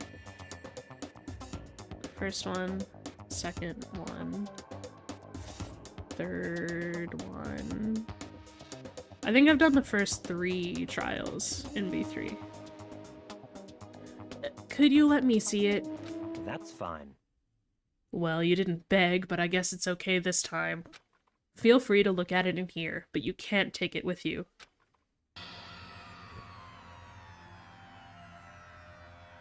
Byakuya handed me the file, and I flipped through it with tense, nervous fingers. Suddenly, my hand stopped. I had reached the page where photos from the scene of each crime had all been collected. The names of Genocide Jack's victims ran on for several pages. Ken Harada, 32, Tetsuhiro Honda, 17, Shoji Gaku, 23, Kano Issei, 14, Takeshi Yoshida, 30, Kometsuna Taro, Takefume Gono, Uchida Naohisa, Takeshi Masamune, Yuto Yumejima. There was no end to it. But one thing became perfectly clear as I read. All of the killer's countless victims were killed and suspended in exactly the same way. And at the scene of every murder, the word bloodlust was left in the victim's own blood. Now, take a look at the next page and you'll find another interesting tidbit. The next page...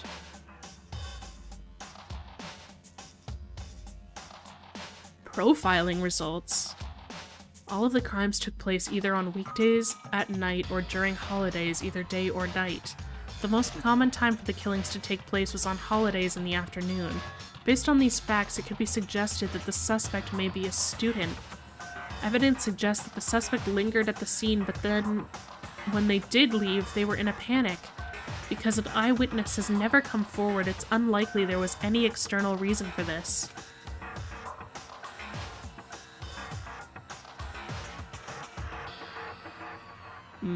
He does have a good voice actor. His confused behavior suggests that the suspect may potentially suffer from dissociative identity disorder. So, in other words... The key point here is that the culprit may well have a split personality. A split personality? Like the kind of thing you see on TV? So I'm part of another totally unbelievable story. But this one is way more unbelievable than anything else till now. Or maybe it really isn't. I don't know. I feel like my mind has gone numb. I feel like I have to say that Nagito is my favorite of the three, but that's probably mostly because Hajime is my favorite protagonist. Genocide Jack case file has been added to the Truth Bullet section. Let's go. Alright, we should get going soon. Huh? Where are we going? Anywhere but here. We've finished our business here, haven't we? Wait, Byakuya! I also can't wait for 2x2. Bro, I sent like a whole long thing to my friends in Discord about it when I found out. As usual, Byakuya turned and left without another word. I hurried out of the library to catch up. Well, this is where we part ways. I have some things I need to take care of before the class trial. Huh? Just all of a sudden like that? I don't have time to play with you. Come on, enough of your annoying misapprehensions. Did you really think we'd be together the whole time? Take responsibility for yourself and do something useful. Move the investigation forward on your own. Goodbye. And just like that, he was gone. Just as quickly as he'd asked me to join him, he'd cut me off. In the end, I felt like I was just some plaything getting tossed around. At the same time, I'd uncovered some really important clues thanks to him. Genocide Jack. He's the one that killed Chihiro. And that murderous fiend is one of us. But who is it? I have to find that out no matter what it takes. And to do that, there's somewhere I have to go. Somewhere I have to investigate one more time. I have to go back to the crime scene, the girls' locker room. I should check the boys' locker room too. And the others might have come up with some info I might find useful while I'm at it. I need to find out everything I can. Yeah. Whole new game, new victims and killers, but with the characters that I like is great. However, okay, I don't know if you've seen the updated art. They ruined Hajime's hair. He looks so ugly now.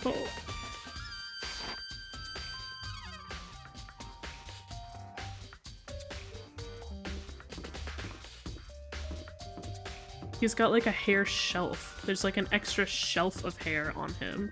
And I don't like that.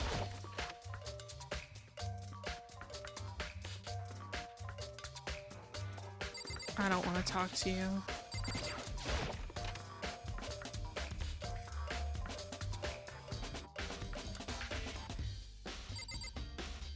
I have 100 line also. I haven't finished it, but started it.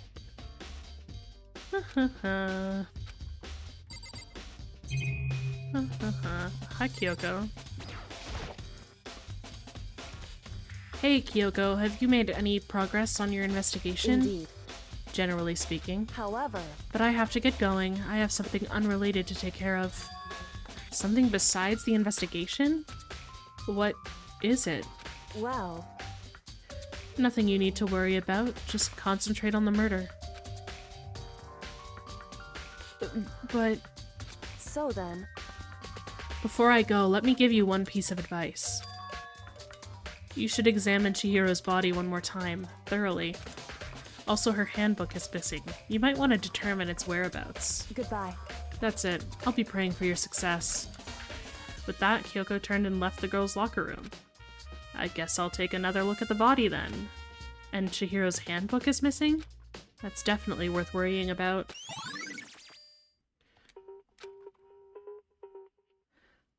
I got 100 Line for my birthday because it released on my birthday last year. Kyoko said I should examine the body one more time. I know she said thoroughly, but I do have my limits. Well, I'd better give it a shot anyway. Let's see. Chihiro's hands are bound with what looks like some kind of rope. The rope was used to prop her up in a kind of crucifix position. Huh? The rope has a plug? Wait, so then this isn't a rope at all. But the more I think about it, the more that's not the only thing that concerns me. Chihiro's fatal injury was the blow to the head, which means someone struck her in the head in order to kill her. That's right. There's the issue of her being suspended and the fatal blow. At first I didn't see any reason to think too much about either of them. But seeing them again after looking through the Genocide Jack file, something's not quite right. What does this all mean? Well, the one thing most likely to tie all these mysteries together is the true nature of the rope that was used to suspend Chihiro. And to figure that out, there's a certain place I need to revisit and look over again. Plus, it might help to look at the Genocide Jack case file one more time.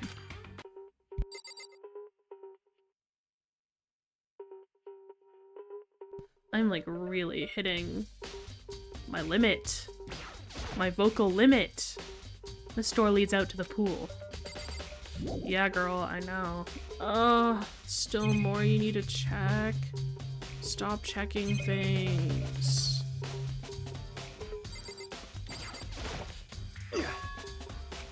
Yeah.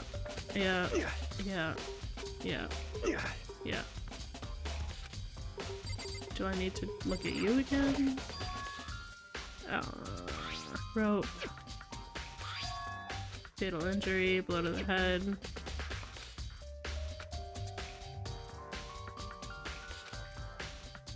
Oh no, I forgot.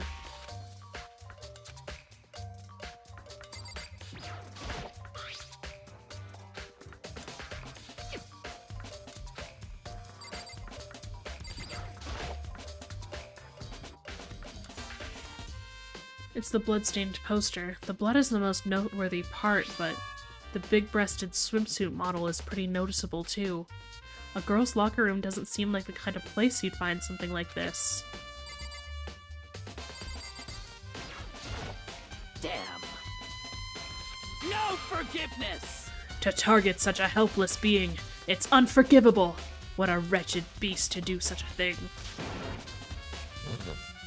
Oh god.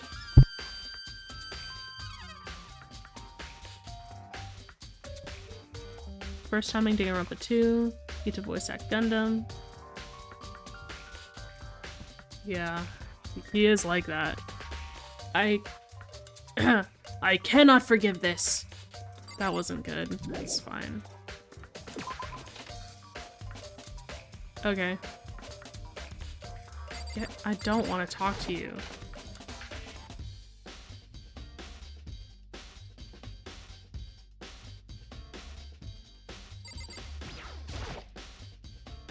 Huh?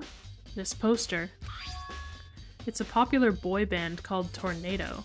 Somehow it doesn't quite seem to fit in the boys' locker room. Oh, but wait, that reminds me. The poster in the other locker room is... That's right.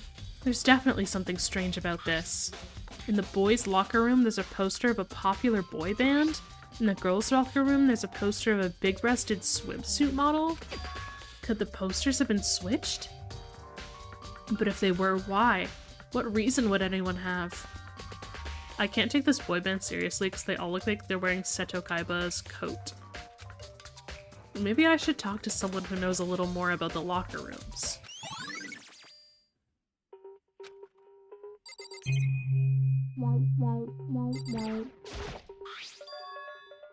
There's a strange stain on the carpet. What is it?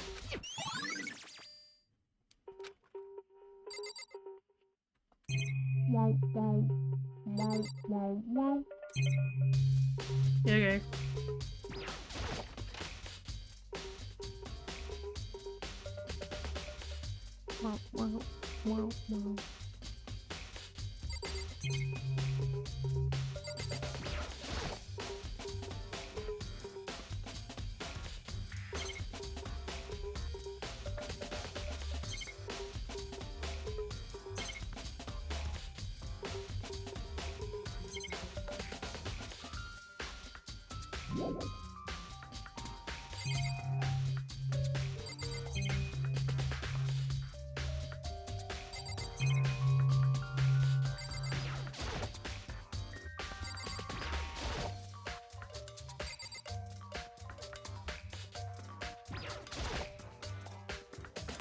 Maybe there's some kind of clue in the lockers. Guess not.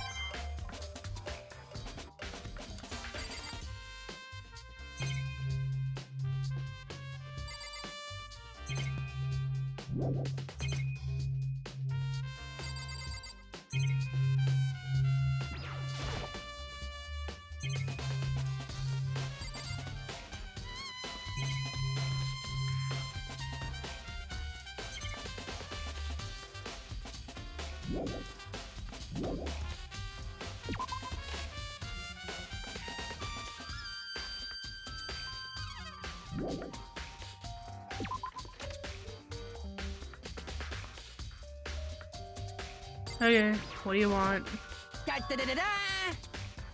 Hifumi has discovered evidence revealing the identity of the culprit. I feel as if... Another stat increase for me. Evidence? What did you find? I cannot reveal that just yet. That's it. I'm sure of it. But I guarantee what I found will steal the killer's breath from his lungs. Are you sure about that? Oh yeah, Miss Ludenberg said she'd witnessed something worthwhile too. Really? What did she see? Well, it would seem... She refused to tell me. It's like when a girl bullies the boy she likes, right? Right?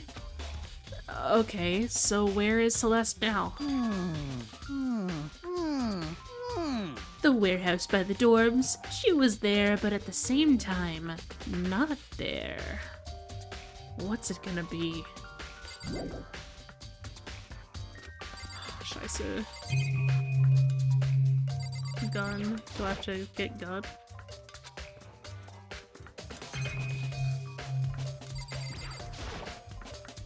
Bunch of different pool-related items. No clues left. Great. So can I go? I'm gonna lose my mind.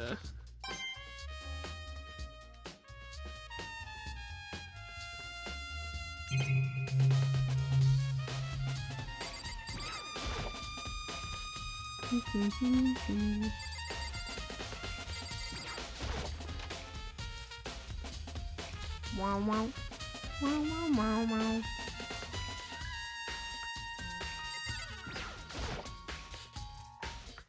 You spent a lot of time exercising in the girls' locker room, right, Sakura? Of course.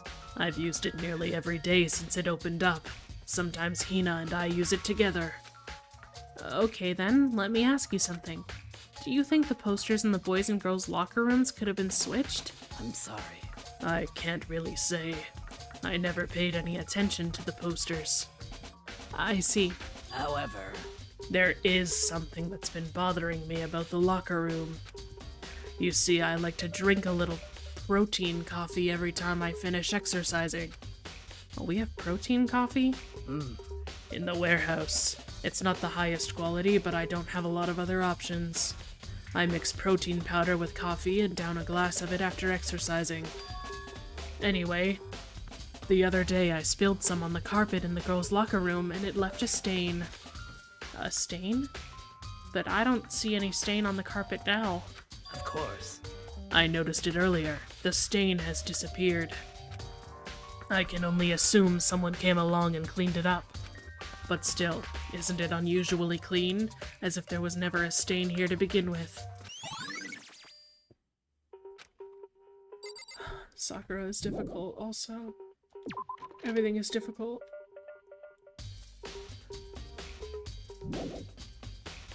Okay.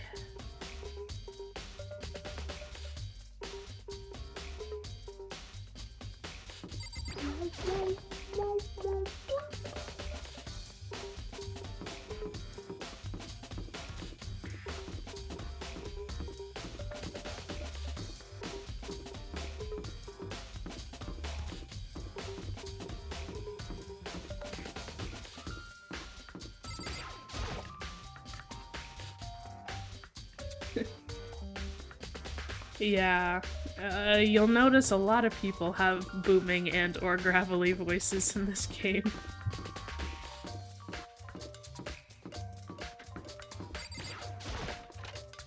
That's why I kind of break it up. I've been doing like full chapter and investigation, and then I end, and then I do the class trial the next time, and then I end, and then full chapter, etc. And it doesn't help. I've been playing a lot of games that I have to voice recently. I just played Persona 4 yesterday for a bit, and by for a bit, I mean for like 4 hours. And I played Final Fantasy... Did I play Final Fantasy the day before? Yeah, I played Final Fantasy 14 the day before.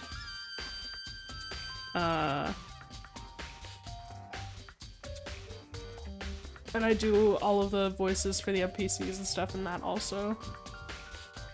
Taka and Sakura. Mondo is also kind of like gravelly yelly. And this chapter is kind of Mondo and Taka City.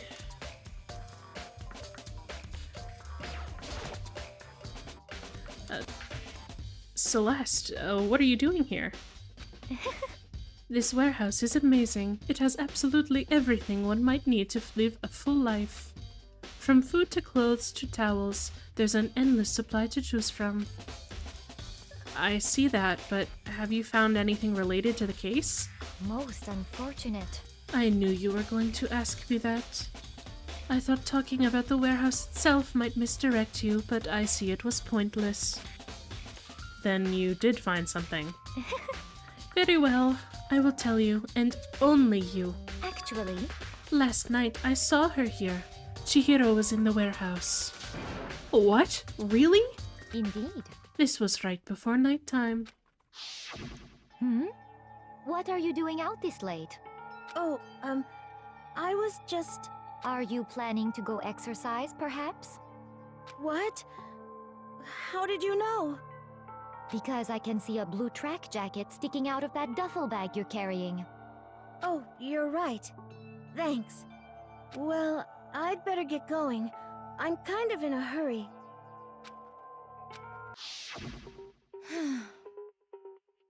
She stuffed the jacket into her bag in a hurry. It was almost like she was trying to hide it. And just like that, she was gone. Yes, indeed. I assumed she was merely stocking up to go exercise in the morning, but it would appear she ignored the nighttime rule and headed directly to the girls' locker room. If she hadn't broken our rule, none of this ever would have happened. You get what you deserve, I suppose. So apparently, she went to the girls' locker room late at night in order to exercise without anyone knowing? But the strange thing is, there was no trace of the track jacket or duffel bag Celeste said she saw Chihiro carrying. Which would mean the killer would have gotten rid of it somehow.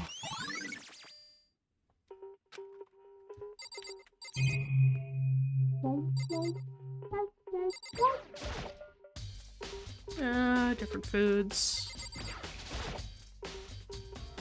Fridge.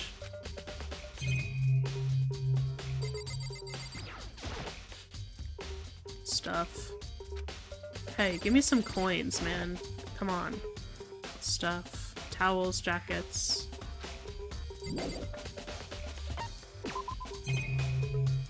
There's gotta be a coin in here.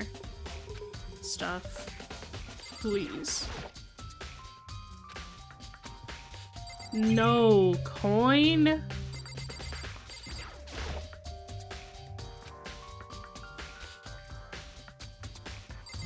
Wow. Fuck my life, huh?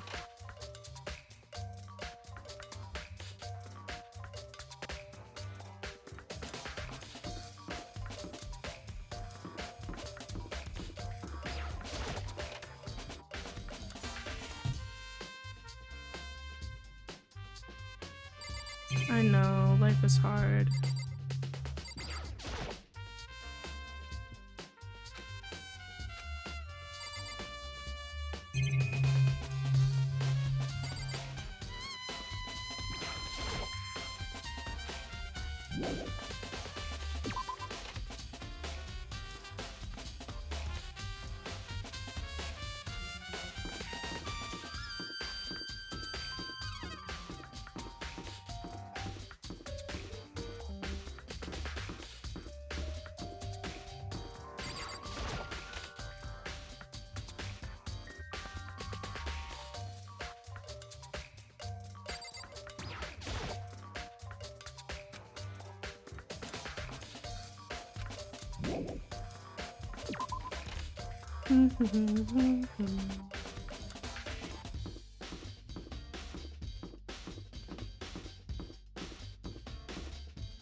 Oh, Hina, how's Toko doing?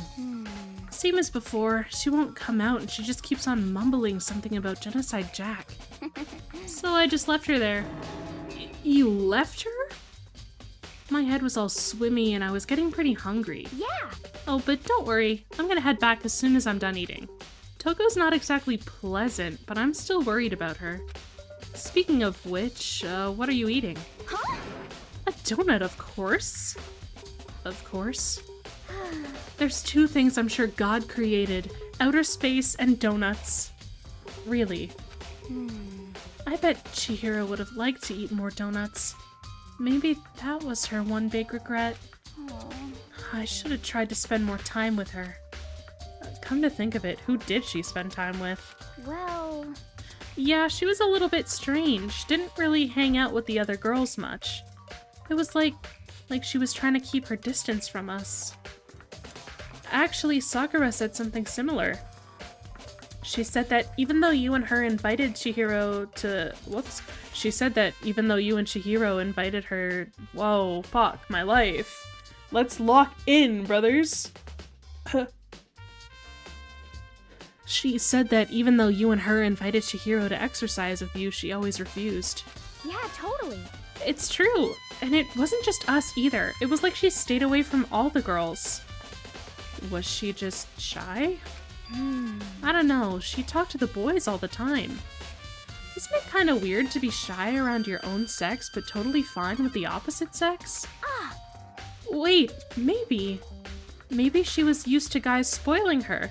The law says you can't judge a book by its cover, right? You think so? I never really saw her as that kind of girl.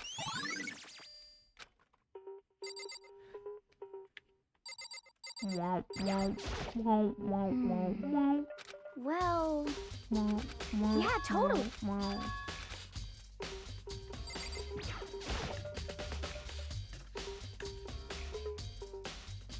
You're trying to lock in. Yeah, as you should. And one knife is still missing. But I don't think it's related to the case this time. Wow, wow, wow, wow, wow. Coin.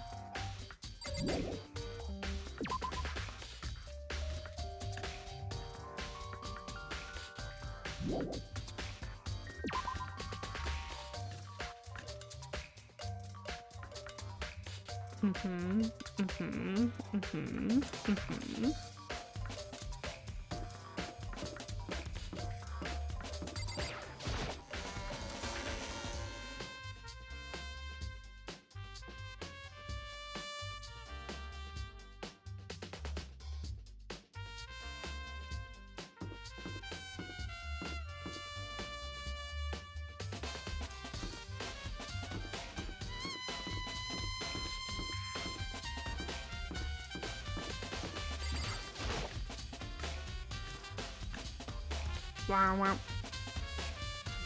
Hey, Yasuhiro.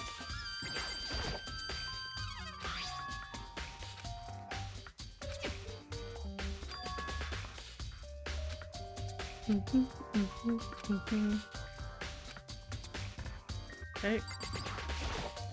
Huh? Oh, hey, Makoto. What's up?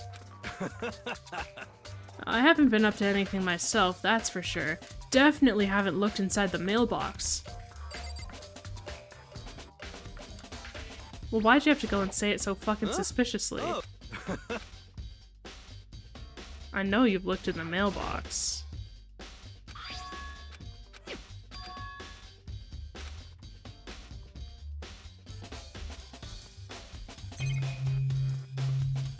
Alright, so how do I fix that?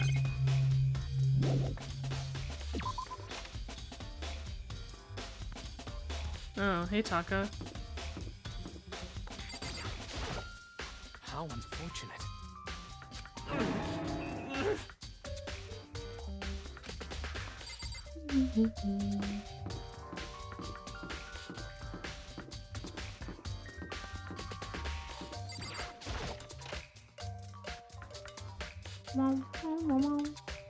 Where'd you go now? It's getting late. Yeah, thanks for coming. Thanks for showing up. Nice to have you here.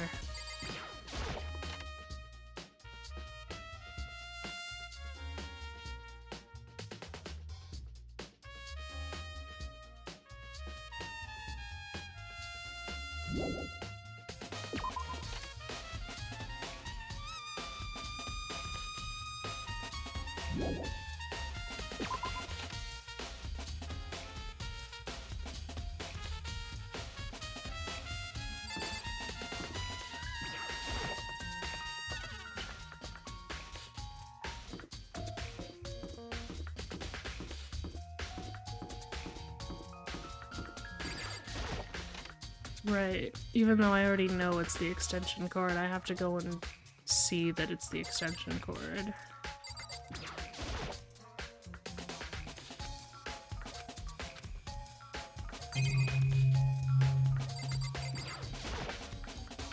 Huh? The lamp won't turn on. Oh, I see. It's not plugged in. The lamp's cord isn't long enough to reach the outlet from here. But last time I saw it, it was definitely on, and it was definitely right here. Oh, that's right. Byakuya was using an extension cord. But there's no extension cord here now. I wonder if... There we go.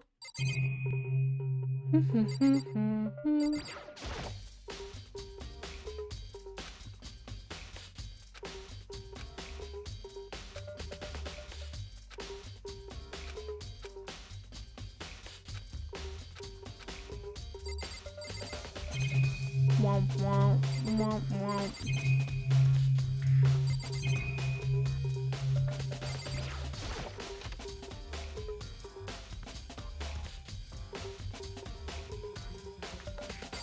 Okay, now do I have to prove the extension cord came from here?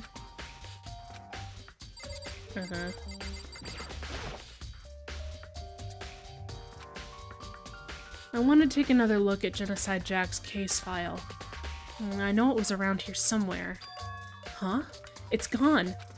Did someone take it out of the archive? But the only one who would do something like that... I can't think of anyone but Byakuya. Ding dong bing bong.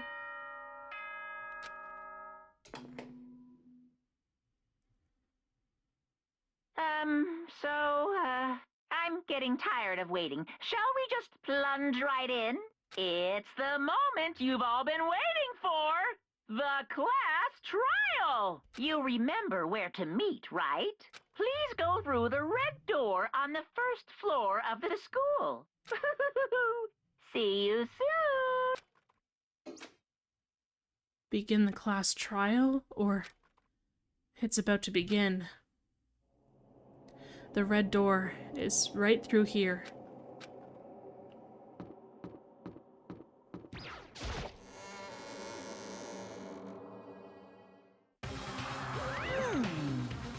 So, is everyone ready to...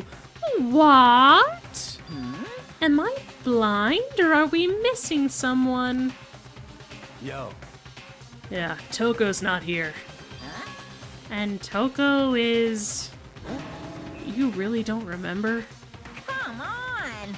Kidding! I'm just kidding. How could I forget that little nut job? She's a crucial part of the class trial this time. What are you gonna do? Okie dokie. I'll go ahead and drag her out here, kicking and screaming. Just one moment, please. And just like he said a few minutes later, he reappeared, dragging Toko behind him. I told him I didn't want to, but he forced me. I can't believe you would drag a girl around. Terrible. You're terrible. So now everyone's here, right? Okay then, hustle on to the elevator and let's get this show on the road. I'll see you guys down there. Let's go. So shall we get going? It's time to find out who killed Chihiro. Chihiro Fujisaki. She was so gentle, so calm and meek. Nobody had any problems with her. Somebody made the choice to kill a girl like that. And that murderer is one of us. Someone standing right here. Is Kyoko even here? Yeah, okay, she is. She's like hidden. Hey, come on. Fucking Toko, man. What's got her so worked up? I gave you plenty to work with. Show us how far your logic can take you. There is something odd about Toko's behavior. I do not think mere shock is enough to explain it. Shall we go? Yeah, let's go. Talk to everyone I care about.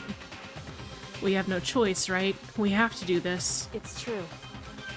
I gave a small nod in reply. With one last deep breath, I walked toward the elevator on shaky legs. With each step forward, I could feel my heart starting to race faster and faster. As soon as everyone was on, the elevator began to descend. I couldn't get a handle on my emotions, couldn't stop speculating. The steel box sank with heavy clunking sounds deeper and deeper into the ground. And as we went deeper, the uneasiness in my heart grew bigger and bigger.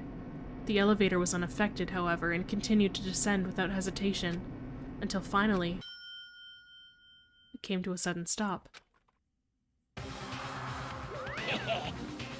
What do you think? I redecorated! Isn't it so fresh? Isn't it so exciting? Don't waste our time with stupid questions. Let's get this over with. Very nice. Good, good. You're rip-raring to go. I gotta say, I don't hate it. Not at all. Well, Okay then, let's get this show on the road. thrills, chills, kills! And so the curtain opened once again. A deadly judgment, a deadly deception, a deadly betrayal. A deadly riddle, a deadly defense, a deadly faith. A deadly class trial.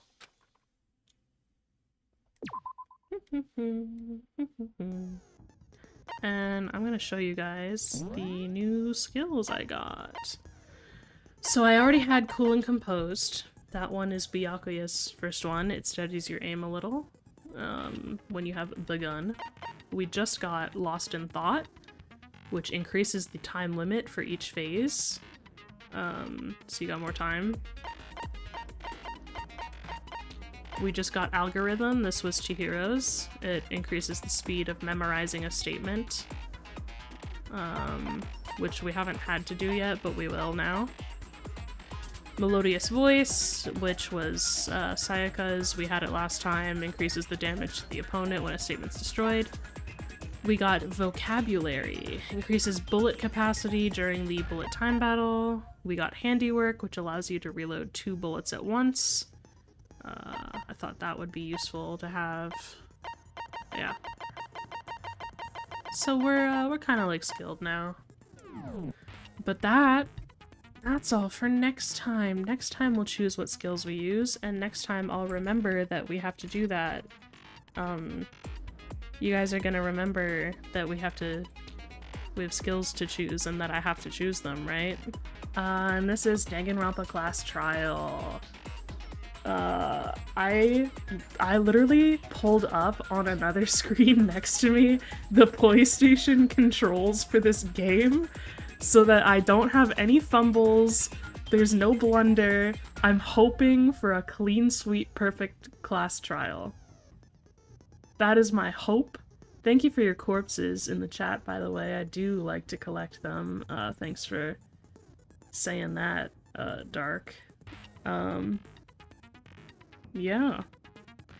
Recap, but I'm sure you all remember because it wasn't that long this time. Chihiro Fujisaki is dead, strung up in the women's changing room, with clues that appear to point to a serial killer.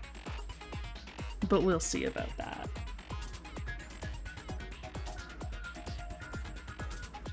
Why is my controller not working suddenly? Okay, great. Did we set our skills? We have skill room. Okay. Do we care about the time limit? No. I don't think we do. Cool and Composed, steadies your aim. That's always good. How much did this cost too? Whatever, we'll take it. Bullet capacity, we'll take that. Let me just make sure. Well, if we have a higher capacity, we don't really need that. I think those are good skills to have.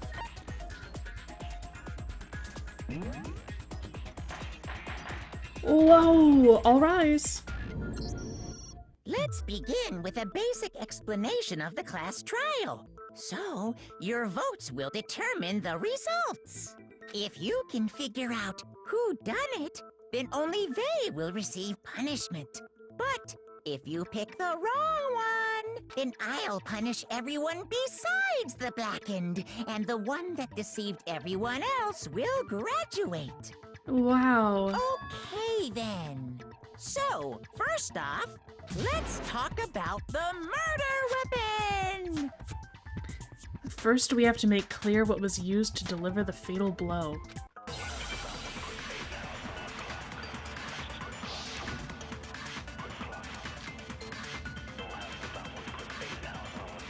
Okay, let me just look. Shoot bullet should be triangle. Okay. Chihiro's fatal injury. It appears it was a head wound. According to the Monokuma file, the killer used a blunt instrument. But what kind of blunt instrument could it have been? I bet it was an iron pipe. Are Interesting. you fucking with me? That certainly would make for a powerful weapon. Poor Chihiro.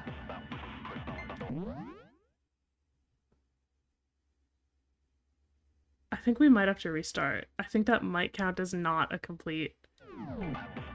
We'll see. We'll see. Chihiro's fatal injury. If this It appears it was a head wound. if this counts against me, According to the I'm literally gonna Monokuma restart on my file, own the killer time. used a This is blunt bullshit. instrument. But what kind of blunt instrument could it have been? I bet it was an iron pipe. No, that's wrong.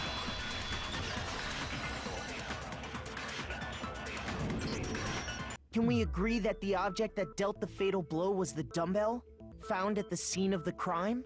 It was covered in blood, and there was nothing else at the scene that could have caused that kind of injury.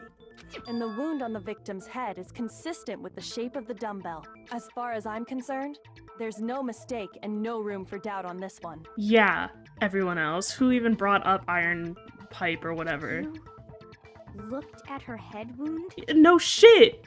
Yay! That's so creepy! All of these people want to die, clearly. Oh, you investigated the murder? How could you do that? That's so gross and creepy. Okay, die then. If you don't mind, I will proceed from here. Although, I believe the criminal behind this heinous act is already quite clear. What? For real? Chihiro's killer is the fiendish serial killer, Genocide Jack. Genocide Jack? The fiendish serial killer? Did he really kill Chihiro? A new element? I don't give a shit.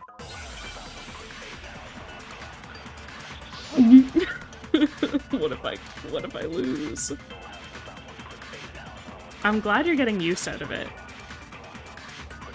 The culprit is Genocide Jack. I'm sure. Case closed, as far as I'm concerned. But that's impossible! Why? What makes it impossible? Well, I mean, come on! There's just no proof for it. Oh, you bitch! Hey! Oh, you bitch! Speaking of Genocide Jack... Okay, hold on.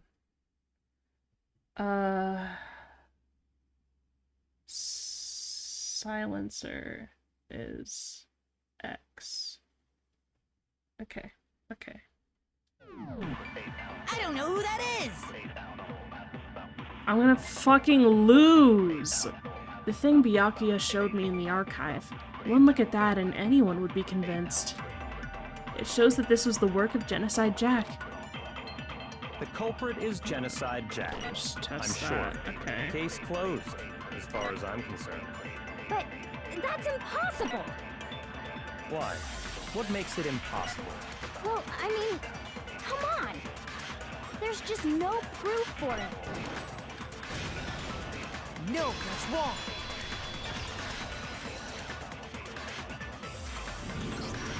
I might know one reason he could be involved. What? I found this file while I was looking around the archive in the library. I guess it's some kind of confidential file the police put together about the Genocide Jack case. What? That's kinda weird as shit, isn't it? What was something like that doing in the library? The why of it is probably more trouble than it's worth. So let's forget about that for now. Moving on. More importantly, it outlines all the specifics of every Genocide Jack case in exceeding detail. According to the file, there appear to be two defining characteristics in every Genocide Jack case. The first is that a bloody message is found written at the scene of every murder. Oh, that's right. Boob lust. No. No. It's actually bloodlust. But more important is the other characteristic, and it's something that has never been made public. Never made public? What the hell is it? Why don't you tell them, Makoto? Tell him, Makoto. The other characteristic of every Genocide Jack case, which the world at large doesn't know? If I'm not mistaken, it has to do with the positioning of the body. I got it! Apparently, in every Genocide Jack case, the killer suspends the body in a certain way. Other than the killer, the only people who know about this are the higher-ups in the police department. However, Chihiro was most definitely suspended in the same way. So, how did the culprit know about this when only high-level police officials were aware of it? There's only one logical answer I can think of. It's because the culprit in this case is the real Genocide Jack. Tell him, Byakuya. No fucking way! You're saying Genocide Jack is one of us? Yes, in fact, it's Toko. He's just out with it. What? Genocide Jack's true identity is Toko Fukawa. Yes, and also no lead up, it's Toko. You lie!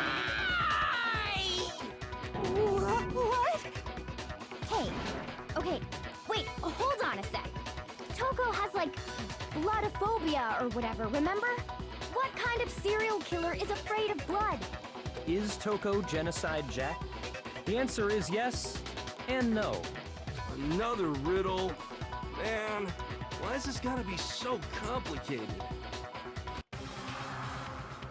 It's a riddle for sure, but I feel like I understand it. What it means for Genocide Jack to be Toko, but also to not be Toko. The answer is that she's not just one person, but multiple people, right?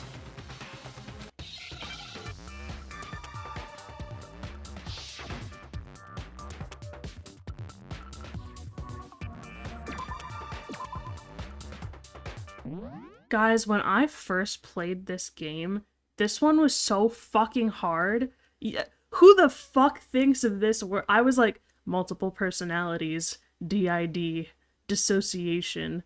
Ugh. I had to Google it.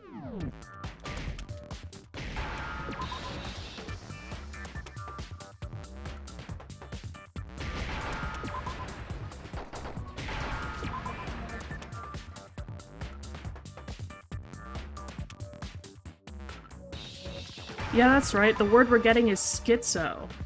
Now I understand. Totally easy word to think of and get. Is it because Genocide Jack has a split personality?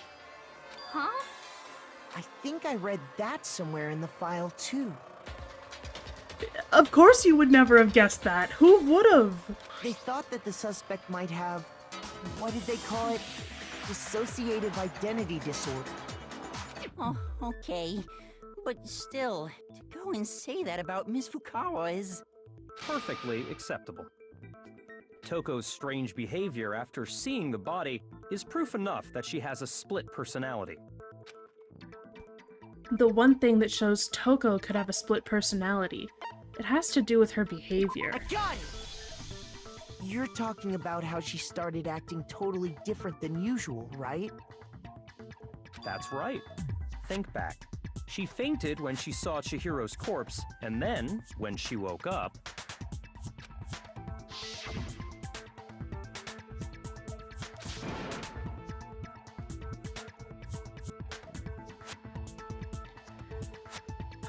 I don't wanna... You can just read it for now.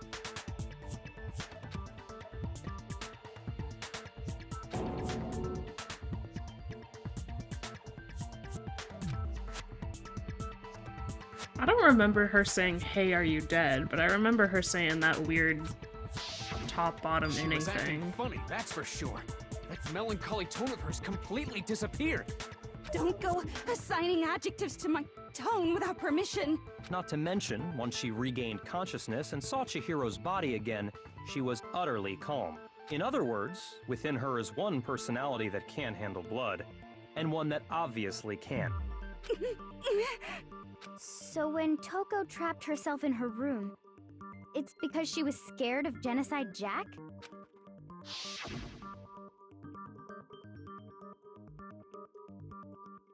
I won't let Genocide Jack have control. I'll drive out the killer, drive out the murderous fiend. The reason she locked herself in her room wasn't to keep other people from getting in. It was to keep her other personality from getting out. What? Toko was afraid. Afraid of the murderous fiend inside of her. Of killing even more people. How? Yeah. How can you know all this? I do believe you misunderstood her. What she's trying to say isn't, how can you know all this? No. What she wants to know is, how could you tell them? Huh? Last night, just before Monokuma gave his motive speech, Toko and I had a strange conversation. She told me a most interesting story. She said a murderous fiend lived within her, and she was afraid it could appear and attack at any time. And she just offered that information up to Byakuya Togami, the most, inviting person. And that trepidation is what's caused her to have such a bleak attitude. Isn't that right, Toko? This is all a lie. Right, Toko? You said you wouldn't tell anyone. What? You promised! I can't believe you lied! You have only yourself to blame. You came to me with your tragic little story. I didn't ask you to. This is the real world, not some romantic fantasy fairy tale. I didn't ask you to. Besides, you broke your promise first. You said that as long as you were here, no matter what, you wouldn't let Genocide Jack kill anyone. But in spite of that promise... This is so fucking funny. I'm sorry. I couldn't keep our promise. But don't worry. Never again. I won't let Genocide Jack have control ever again. You said if I kept my promise, you would go out with me. That's the only reason I promised. How many times do I have to tell you? I never said that, but you weren't able to do it. You just couldn't resist that rush you got from killing, could you? I tried. I swear I tried to control it, But your efforts were useless. What a disappointment. Damn. I hate you. Well, the opening act is nearly finished. All that's left is to hear from the person in question directly. The person you don't mean... Toko's body suddenly lunged backwards. A huge thud echoed across the courtroom, but in the next second...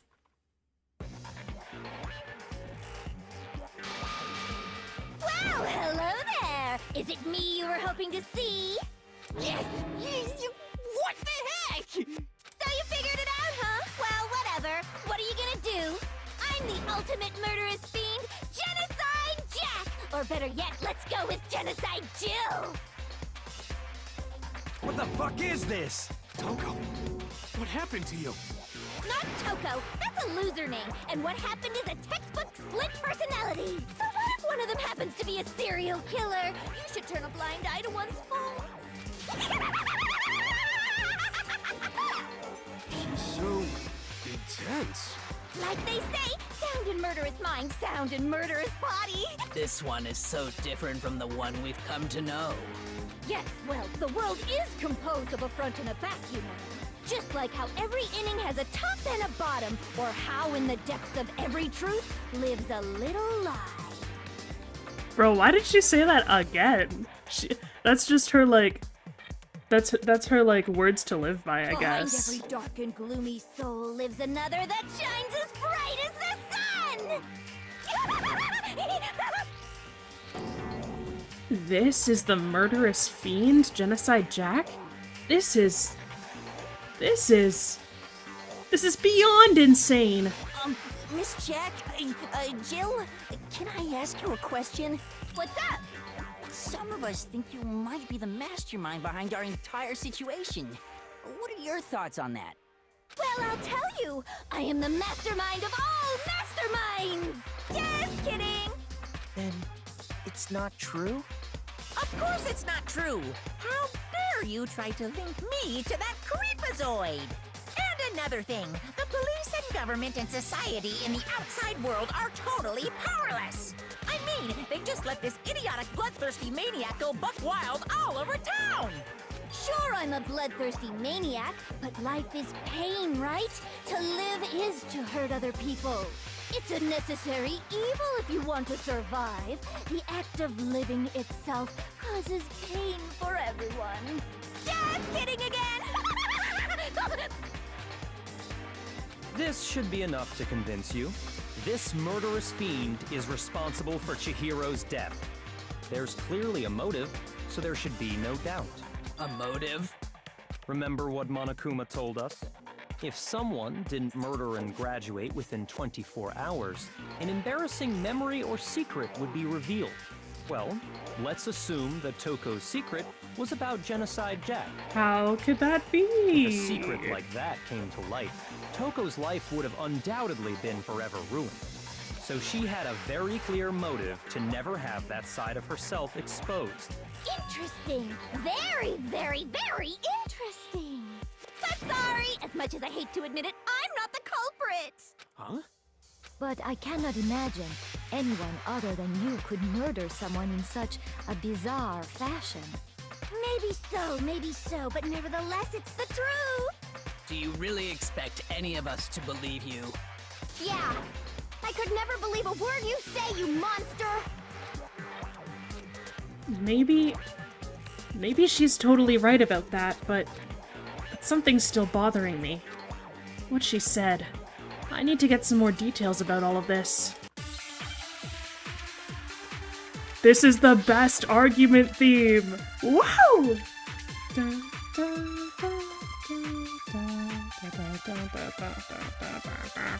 Sorry, but I didn't kill anyone! You say that, but do you really expect any of us to believe it? Perhaps if you had an alibi, that would change things. Oh, an alibi, huh? Now we're talking! When you compare your past murders to this incident, the modus operandi matches completely. What more proof do we need? I missed. Give it up. You killed her. Okay, I have to just focus on remembering Chihiro's body. That must have the answer. That should prove that what he said isn't quite right. Sorry, but I didn't kill anyone! You say that, but do you really expect any of us to believe it? Perhaps if you had an alibi, that would change things. Oh, an alibi, huh? Now we're talking! When you compare your past murders to this incident, the modus operandi matches completely.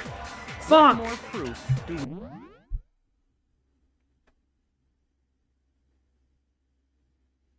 It's not perfect anymore.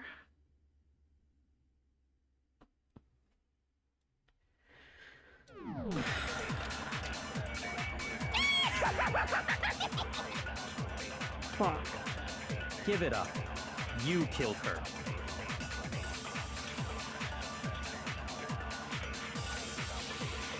Sorry, but I didn't kill anyone!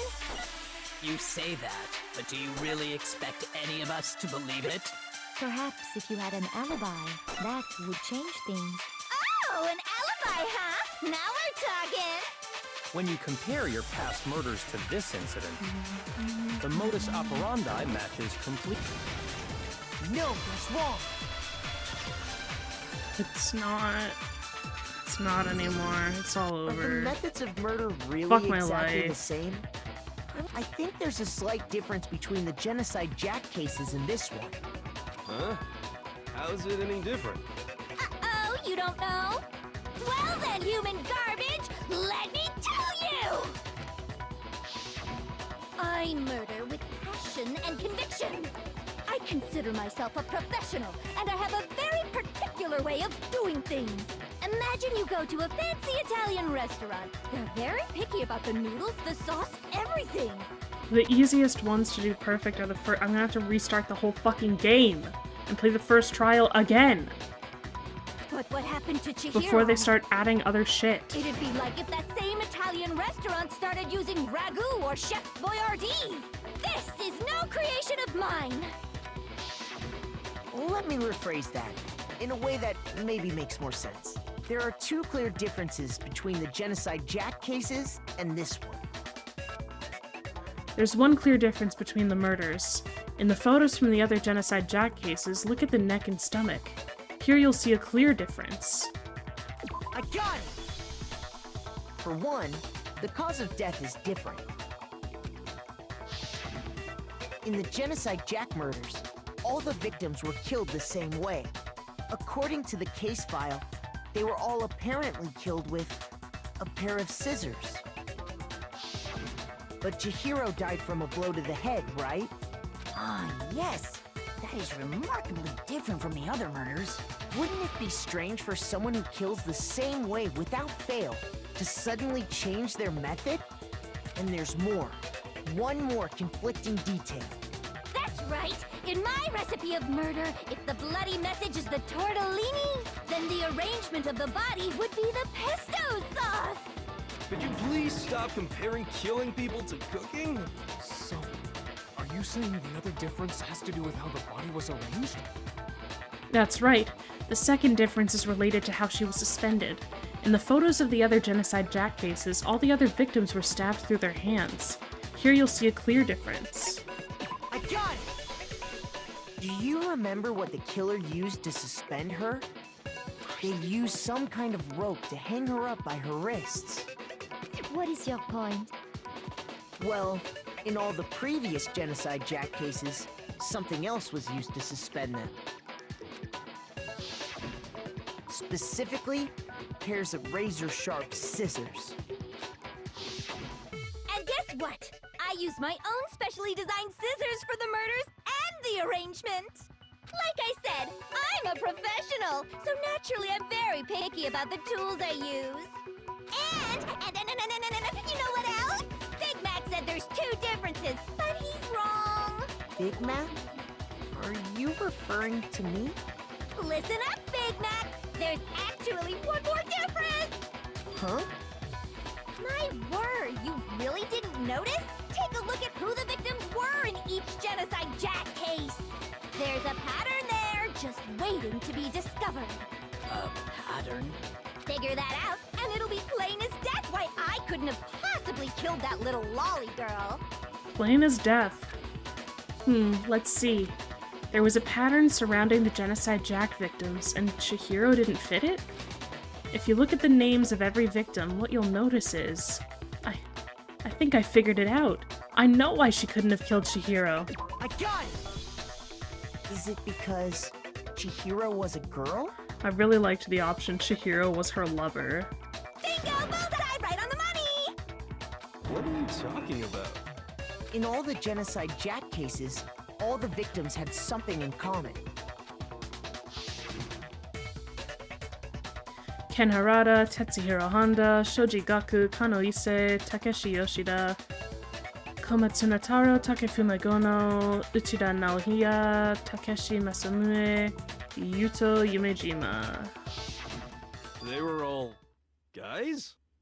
That's right! The people I killed with such passion and conviction are all adorable little men! I can't believe I said it! I'm so embarrassed! I'm so embarrassed! The hell is wrong with you? I can't help it! I'm just a full-throttle boy-on-boy fangirl, and the mopey side of me just hates it. But now I'm on the fast track to becoming a full-fledged fan madam! So, since Chihiro was a girl and not an adorable little man, you wouldn't kill her? Would an Italian chef suddenly start making ramen just because they're both noodles? Don't be stupid. I have too much passion and conviction to cross that line. That's the absolute reality of the one and only. We get it. You've clearly explained your hobby and your philosophy. But that's not all there is to it.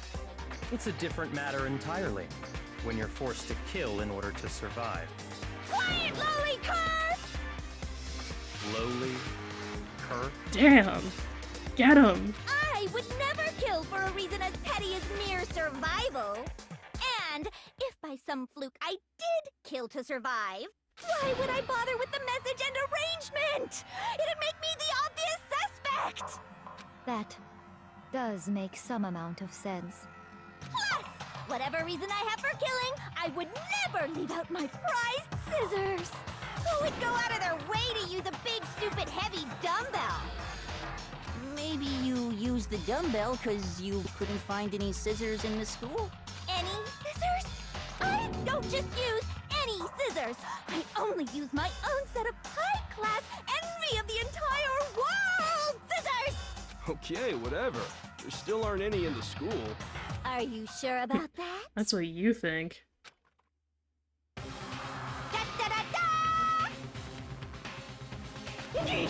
She's fully equipped! That's right! So I can kill anywhere, anytime! Why would I resort to dumbbells or rope when I have my trusty scissors by my side? Go ahead, tell me I'm wrong, you can, you gutter dogs, all of you! Not to mention, I have no clue how to tie a good knot. So rope's totally out of the question anyway! I have no idea what's going on anymore. Could such a heinous villain really be innocent? But the body really was suspended, right? And nobody but the police knew about that. Well... Yeah. That's why we figured it had to be the real deal, and not some copycat killer or whatever. Actually, hold on. There is one person. One person who could have copied the Genocide Jack cases.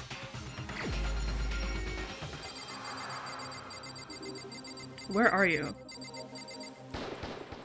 Here's my answer. Byakuya, it's possible you could have found out, isn't it? You'd have no problem gaining access to classified government documents or internal police records. Plus, you'd already looked through the Genocide Jack file before this all happened, hadn't you? Are you saying Mr. Togami did it? Then, the reason he pushed the theory of Genocide Jack being the killer so hard was because he wanted to pin the crime on her.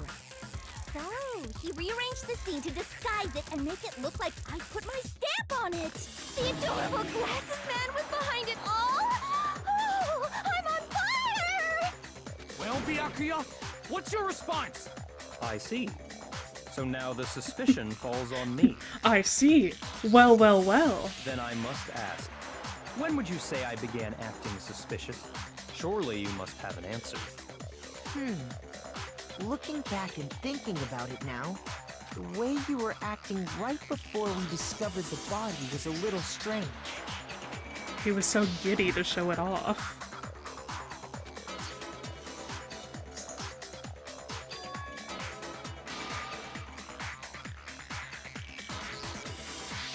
You wanted to go to the girls' locker room right away, right? But since you're a guy... I should have naturally thought of the boys' locker room first.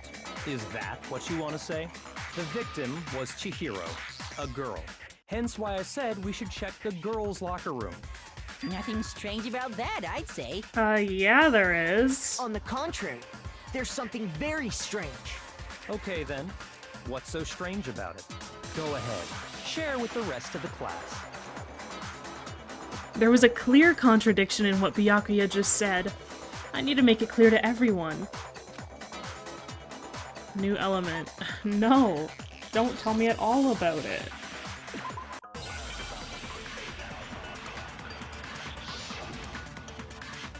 So the new element is you have to suck up bullets. Because I don't have the right bullet right now.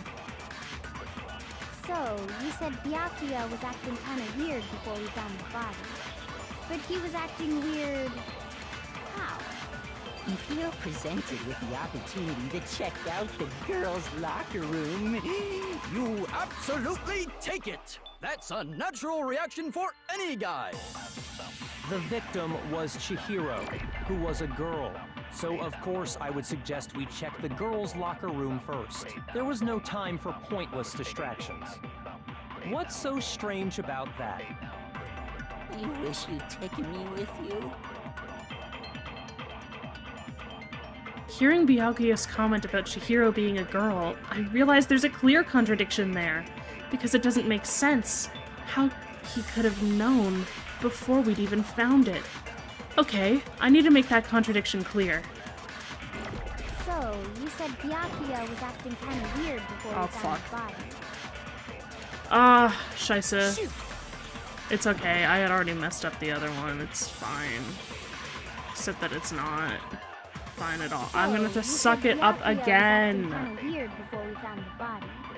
But he was acting weird...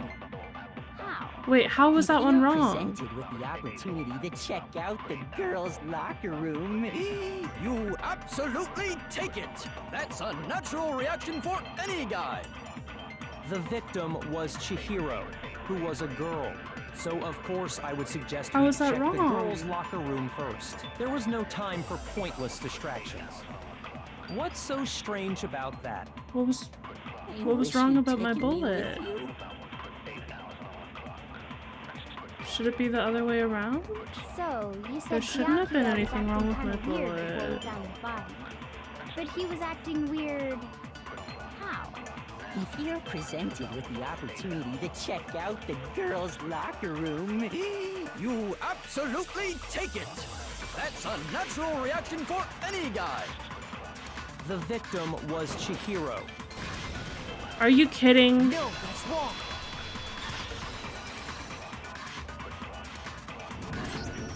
I'll tell you what's so strange about that. Because up until we actually discovered the body, we couldn't have known who the victim was. So your claim that you went to the girls' locker room first because Chihiro was the victim doesn't hold up. I see. That's a good answer, I must admit. Interesting. Very interesting indeed. But your reasoning is still too weak. Huh? What's wrong? Is that it? Surely you've got more than that. Go ahead, show us. What's with Byakuya's attitude? It's like he doesn't even care. I've got him cornered, but he's acting like it has nothing to do with him. What's the matter? You're not finished already, are you? There must be more to it. There is. I think. There is more to it. Think about it. We just talked about the differences between this case and past Genocide Jack incidents. The proof you're looking for is hidden in there. Oh? Proof that I'm the culprit, you mean? The differences between this case and other Genocide Jack murders. The evidence that proves Byakuya is responsible is hidden in there? What could it be?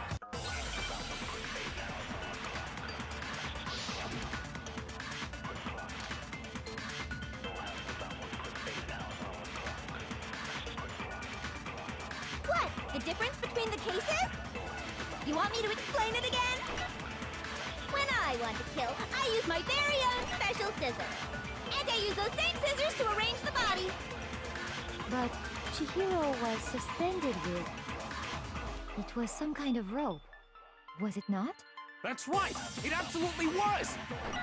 then there must be something very fishy indeed about that rope. Hey, Byakuya, where'd you get it from, huh? I'd never seen that rope before in my life.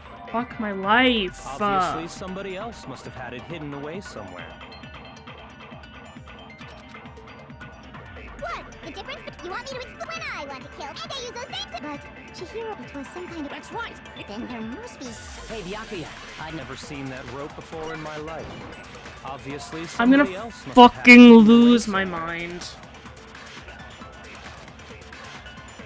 What? The difference? You want me to explain? When I want to kill, and I use those same scissors. But Chihiro, it was some kind of... That's right! It absolutely was! Then there must be something. Hey, Byakuya, where'd you... I'd never seen that rope before in my life. Fuck. Okay. No, that's wrong. I hate you, class trial. Actually, I'm pretty sure you have seen it before. Why can't I have a perfect one, huh? Why do they have to introduce all this bullshit in my goddamn way? Because, you see, that rope, or should I say, that extension cord? What? An extension cord? That's why it's gotta be the first one or no one. Fuck. This is why I replayed Danganronpa 2 3 times, by the way, and I still didn't get it in that game either.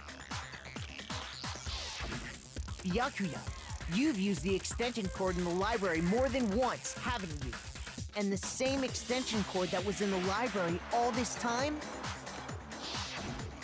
went missing after the murder. And there's no way someone who uses that extension cord as much as you do wouldn't discover that fact. Then Byakuya must be the one who took the extension cord. I can't imagine any other possibility. That's really what you think? Then your conclusion is something like this? I killed Chihiro in the girls' locker room, then hung her up and wrote that bloody message. I intentionally made it look like Genocide Jack was behind it. Is that about right? He's doing it again. He's totally calm, totally unconcerned. As if he's not even involved. Wait, not even involved? What's wrong? I asked you if you think that's what happened. Hell yes, that's what happened. So that's it, right? Byakuya's the killer. I don't disagree with not disagreeing. He kept calling this a game, right? So he'd be totally willing to do something like this to win.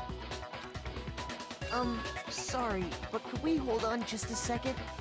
I think we need to talk about this a little more. Huh? Do we really need to? We've already decided who did it. I know, but still. I know. There's something that's still bothering me. Is that right? And what, pray tell, is still bothering you? I killed her in the girls' locker room, then disguised my crime. Specifically, I dressed it up to make it look like it was the work of a homicidal psychopath. What about all that bothers you? Wait. What was that just now? Something's not right. Chihiro's body was definitely found in the girls' locker room, but does that mean... Can I really just accept what Byakuya said as the truth? No, I don't think so. There's definitely something off about what he said. I got it! You say you killed Chihiro in the girls' locker room, right? But are you sure about that? Isn't it possible that the murder took place somewhere else? Are you sure about that? How disappointing. What kind of question is that? Even in the world of disappointments, this is a true letdown. She was found dead in the girls' locker room. There is absolutely no question about that. How could the scene of the crime have been anywhere else? Well, I think it's entirely possible that she was killed somewhere else, then carried there later, along with the rest of the murder scene. The rest of the murder scene? That was awfully specific. Please tell me you have a reason for saying all of that. I believe I do. Hey, Byakuya, did I just take you off guard?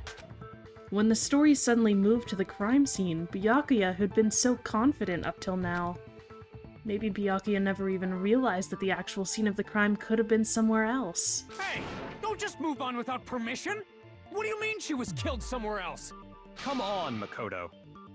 If there's any chance the murder took place somewhere else, let's see the proof. Okay. Evidence that shows the murder took place somewhere else. There was something that was switched between the boys' and girls' locker rooms. I got it! The proof that she was killed somewhere else is the poster that's hanging in each locker room. Your proof is some posters? The poster in the girls' locker room was a picture of a big-boobed supermodel. Big-boobed? Don't you think that's kind of strange? Why would the girls' locker room have a poster like that? I bet those massive jugs of hers were totally fake! Yeah. Meanwhile, the boys' locker room had a poster of the super popular boy band Tornado. Well, you just said they're super popular. They're really all wearing Seto Kaiba's jacket, man. Again, that doesn't really seem to belong in a boys' locker room. So you're saying that maybe the posters were switched? And there's one other thing I noticed about the locker rooms. You know what I'm talking about. Right, Sakura? You know what I'm talking about. You're referring to my protein coffee, aren't you? Protein coffee?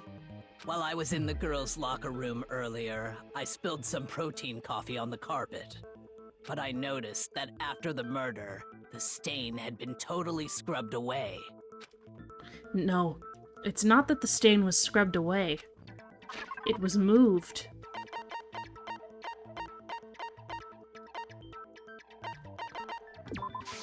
I got it! The stain on the girls' locker room carpet wasn't scrubbed away. In fact, I found it on the boys' locker room carpet. That's definitely the stain from my protein coffee. I like that she has to let you know there was protein in the coffee. Then, does that mean that the carpets were switched too? But why would anyone do that? To move the murder scene from one locker room to the other. It's... What? Oh fuck. I skipped too early. In other words, in order to completely swap the scene of the crime, the blood-stained poster and carpet were moved along with the dead body.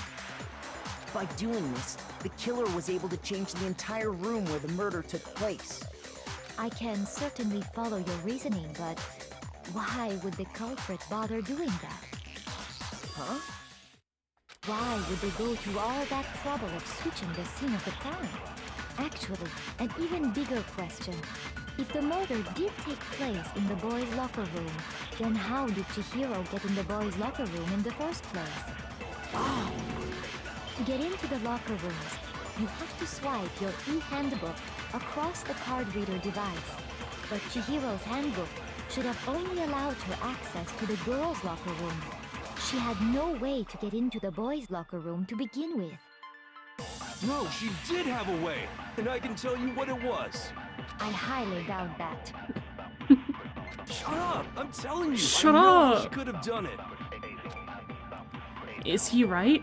Could Chihiro really have gotten into the boys' locker room somehow?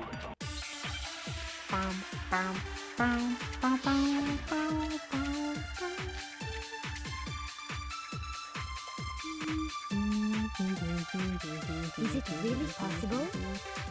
Could Chihiro really have gotten into the boys' locker room somehow? Ah! I got it! She must have hacked her e-handbook! She was the ultimate programmer, after all. I'm sure that would have been no problem for her. No, I don't think that's it. She used the thing that was in the main hall. Huh? What thing? I'm talking about Leon's handbook, of course. I'm gonna kill She had myself. that. She Goddamn. could get into the boys' locker room, no problem. Okay, it's about elbow height. Oh, I forgot to read that. I was so locked in. She must have hacked. She was the ultimate. I'm sure that would have... No, I don't... She used the thing... Huh? I'm talking about Leon's handbook. No, that's wrong.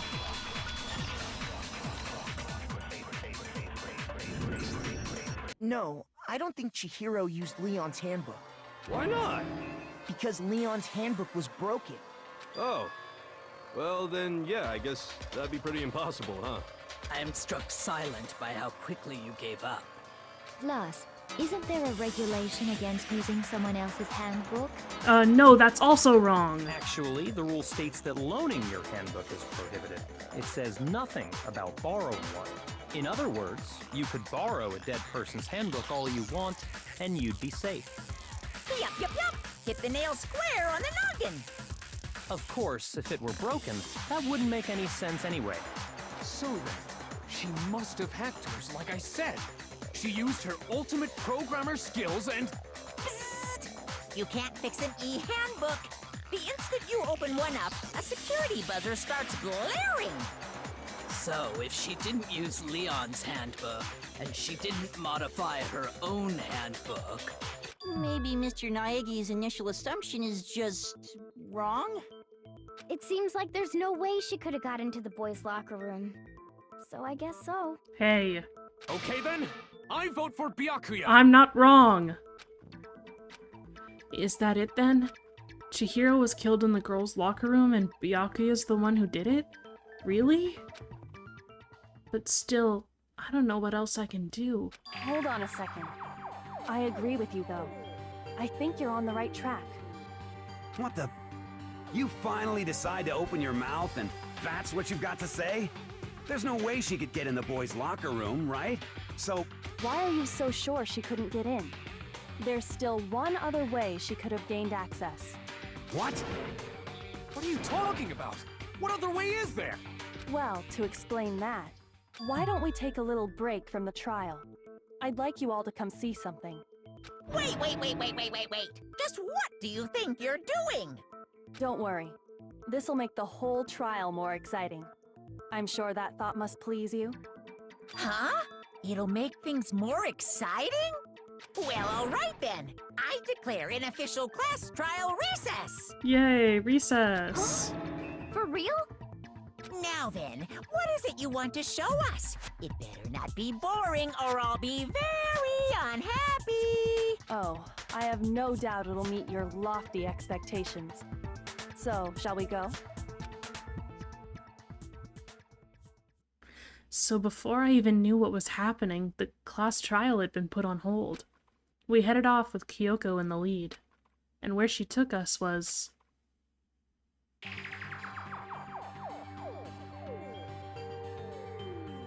The girls' locker room? We've already searched this place top to bottom! What are you trying to pull, Missy?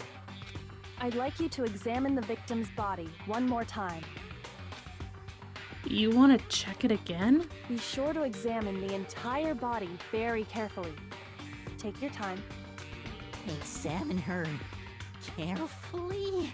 Like using our hands? No way!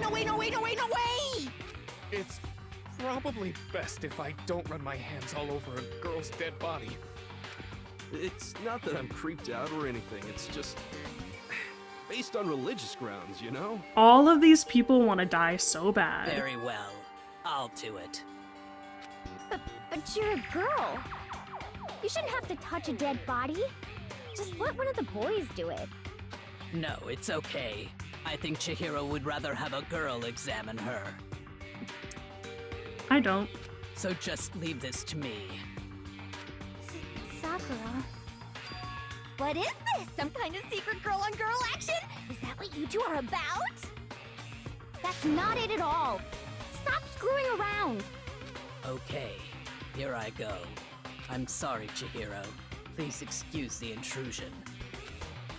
Putting her hands together in a brief prayer, Sakura then began to quietly examine her body. Be sure to check her entire body, and I believe we will solve this particular mystery. Her entire body? I know you say that, but... What? This is... What is this... What is it? Not possible. It's not possible.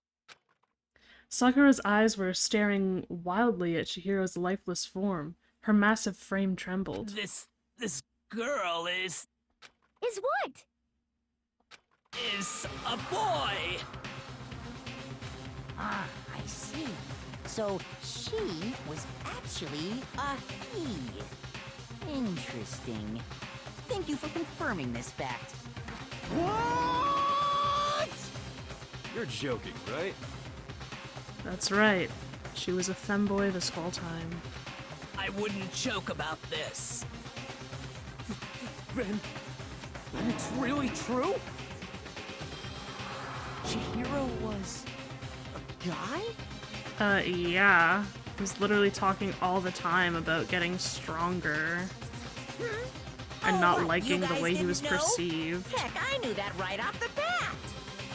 Chihiro Fujisaki was totally a guy. Then he was a cross-dresser? Oh, I'm really on fire! I wish I had killed him! So that's what Kyoko wanted to show everyone, huh? Interesting. Yes, that certainly does make things much more exciting.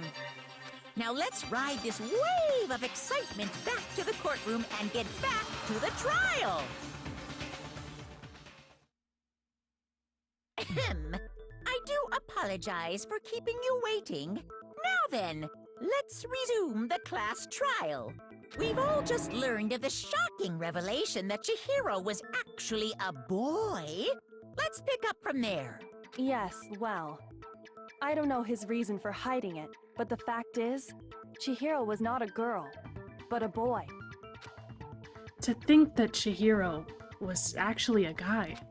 The thought had never even crossed my mind. And because the victim was male, he would have had no problem gaining access to the boys' locker room.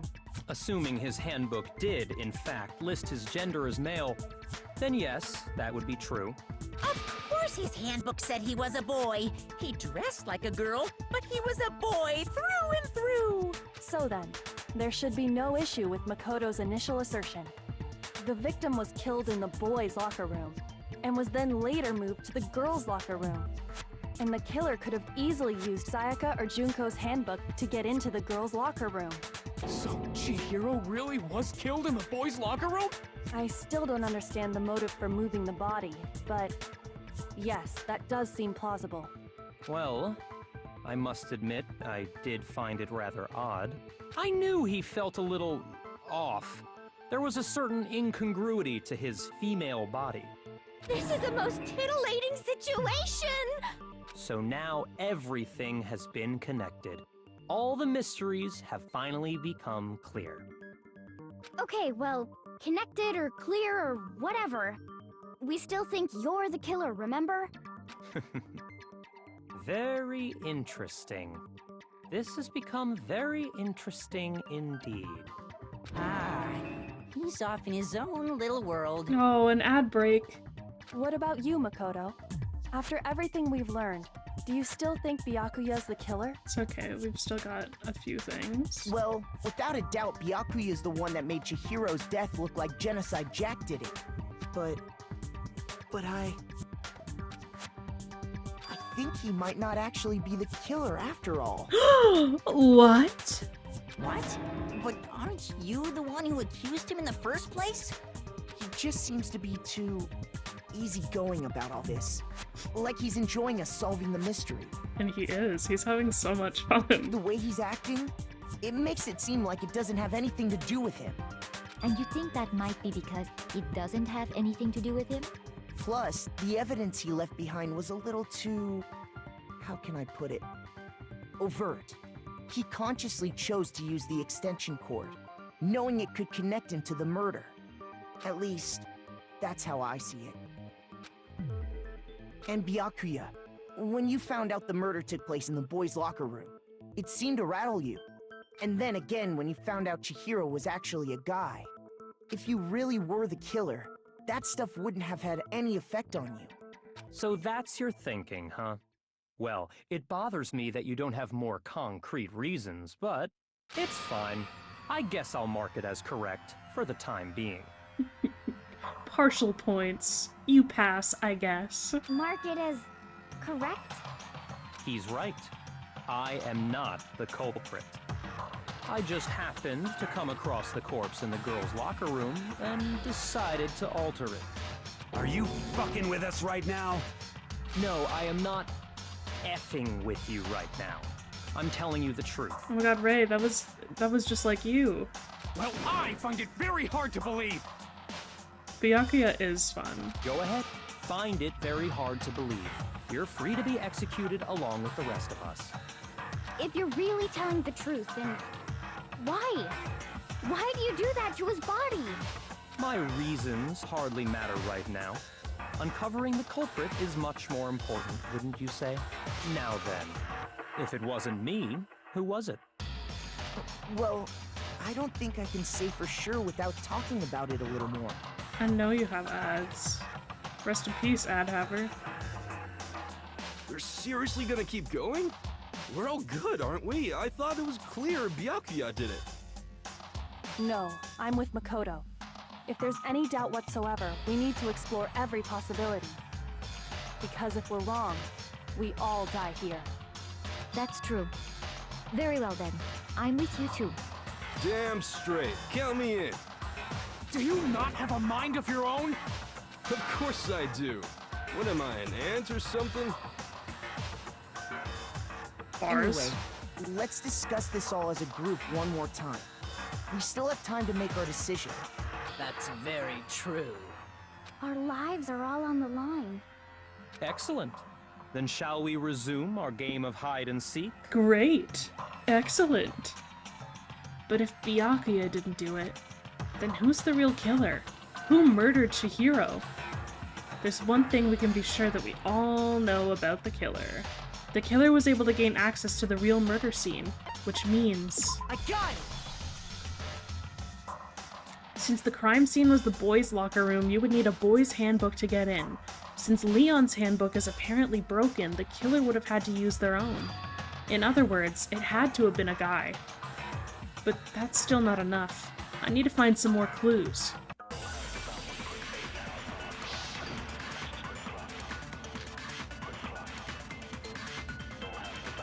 Isn't there a single clue that might lead us to who did it? Well, clues are one thing, but did nobody get a look at the killer? I'm sure if someone saw the killer, they would have said something by now. Perhaps someone saw the victim at some point. Even that might be enough for now. Yeah. All we need right now is any kind of new info. It's over. It's all over. You want to know who saw the victim? The killer! And only the killer! No, that's wrong! No, that's wrong! I believe someone else did see the victim before he was murdered. What do you think, Celeste? Now that you mention it, yes. I did see him. Huh? Really? Now that you mention it. Oh, but I suppose only Makoto knows about this. The rest of you had no idea, did you? That is why you're all making such ugly noises. Whatever! Just hurry up and tell us! It was last night, right before nighttime. I saw Chihiro in the dormitory warehouse. I saw him stuffing a track jacket into a duffel bag. And then, I assume, he headed off to exercise. A track jacket and a duffel bag? But we didn't find anything like that at the murder scene. It seems likely that the culprit destroyed them to get rid of any What did you miss? I don't know. When did you go into ads? Killer's a guy. And that is when he said something that struck me as rather odd. Well, I'd better get going. I'm kind of in a hurry. Chihiro told me he was in a hurry. But why would he be in a hurry? Only if someone were waiting for him, I should think. So, Mr. Fujisaki was on his way to meet with someone, and then they were going to work out together? But Hina and I had invited him to exercise with us plenty of times, and he always declined. Probably because he was afraid you'd find out the secret he was hiding, right? Which means that conversely, he must have trusted whoever he was meeting with very much. Enough so that he was willing to risk his secret being revealed. A marvelous friendship! The point is, whoever he met up with is the culprit, right? So we just gotta figure out who it was. But knowing what we know, I can't even guess. No. You already have what you need to make the connection. Huh? Huh? You know who the killer is. Seriously? Who is it? Who's the killer? Think back to the track jacket and duffel bag the killer disposed of. Focus on the details of these items, and it should become obvious who was waiting for him. Are you sure about that? You really think we can figure out who did it based on two pieces of evidence that we don't have? What? You want to track down some fingerprints or something? Even if we had the equipment for that, we wouldn't know how to use it. Yeah, now that I'm thinking about it, I don't remember how they get the killer from this As point. was noted, the evidence is already gone. There's nothing to get fingerprints from. Maybe, but we can make certain inferences if we just take the time to talk it out. Easy for you to say, but fine. Celeste, did you notice anything special about the bag or jacket? The bag was just a normal duffel bag from the warehouse. All the bags in there are the same, so I can't imagine what would make that one special. Well, if I remember right, there was a decent variety of tracksuits to choose from. Do you think there might be some connection between the culprit and Chihiro's jacket? How the fuck would there be a connection between that? Let's explore that and talk a bit more about the jacket he took. It's the blue one. What does that have to do with anyone? Does Chihiro's track jacket really hold some clue about the killer? Somehow, it's really hard to believe. I agree, Makoto.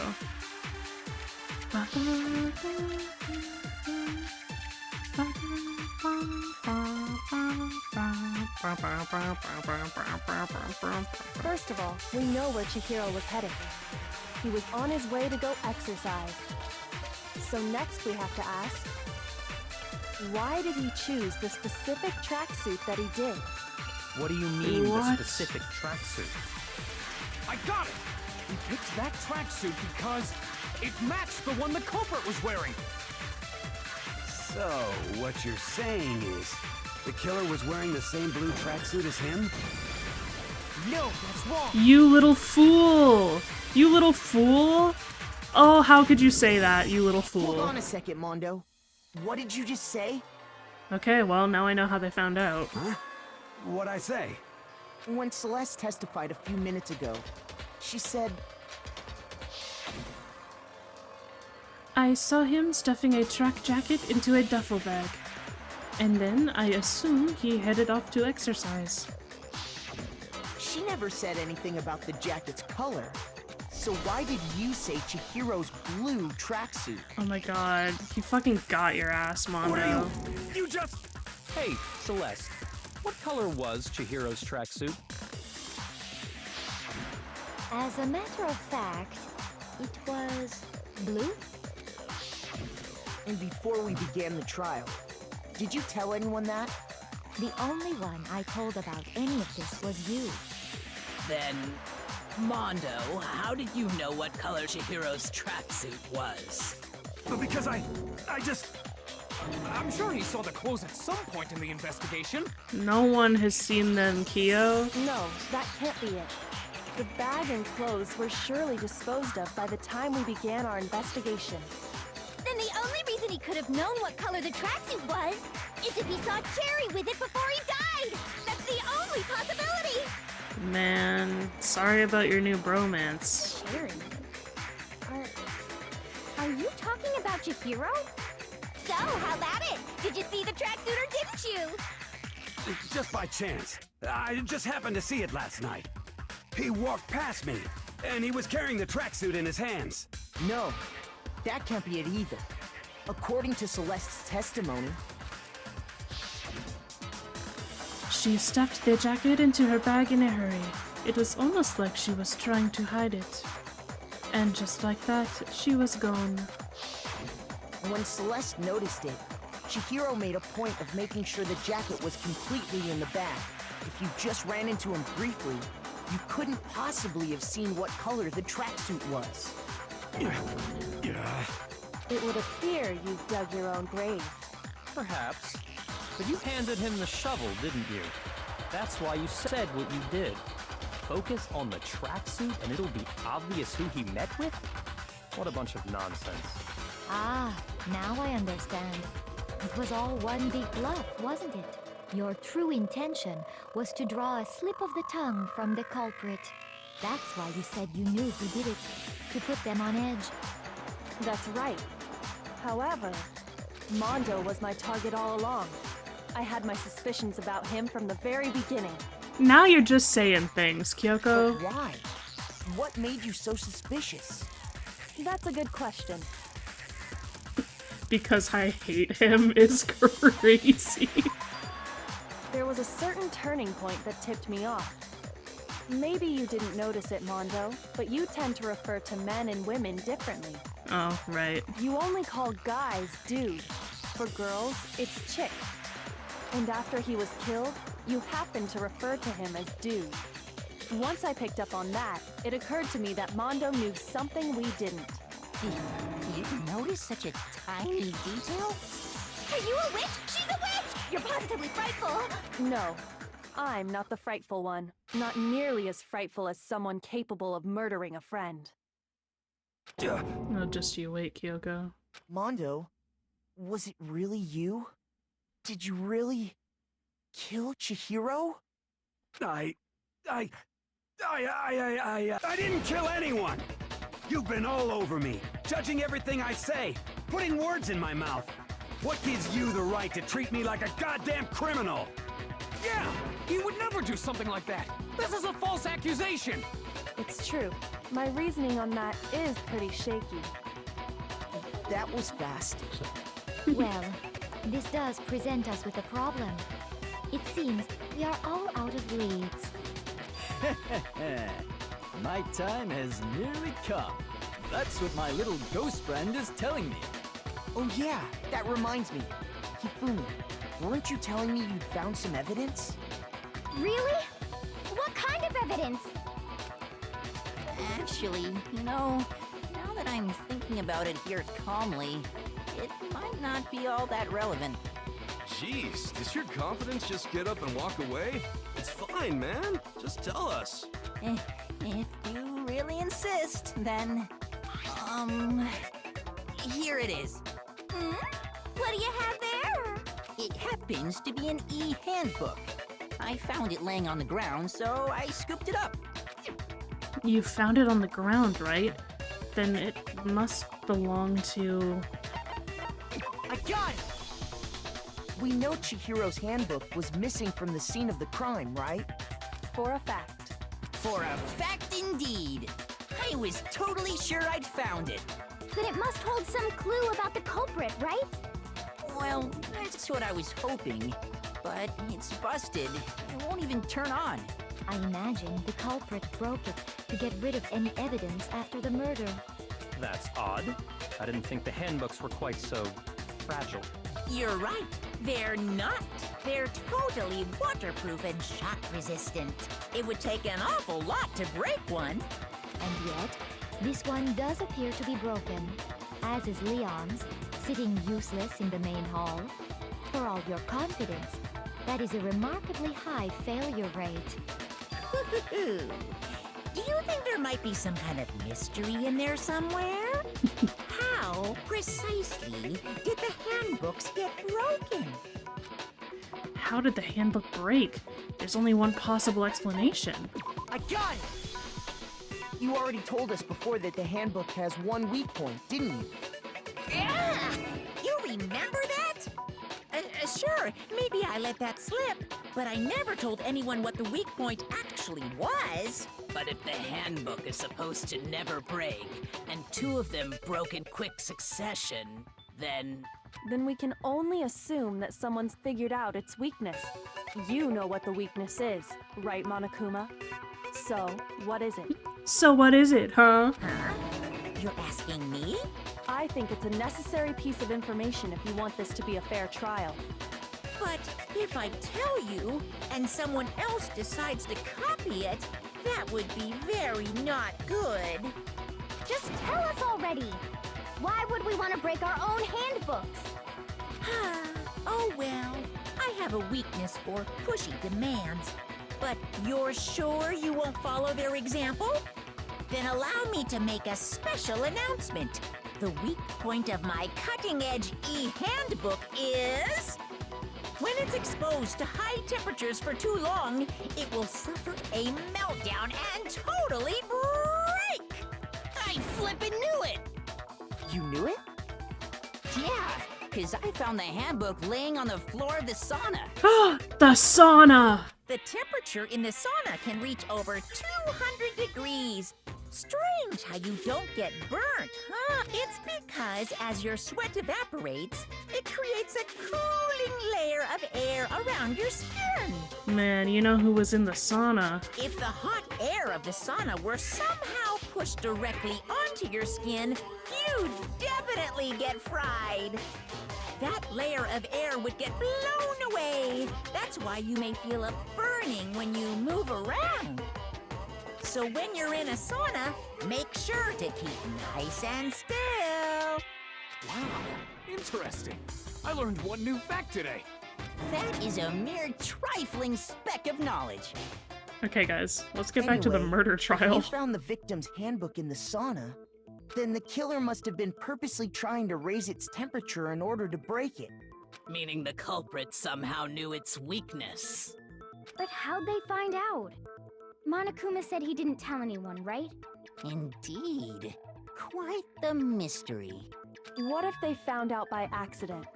What do you mean by accident? What if the killer took their own handbook into the sauna, not knowing its weakness, and it broke? And he was fully clothed, and Kiyotaka took off his clothes. They'd realize it was broken, of course. Remember? And it wouldn't be hard to figure out why.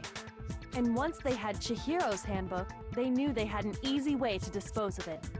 I won't say it's not possible, but who would have done something like that? I don't know of anyone who took their handbook into the sauna. I do! I might know someone who did.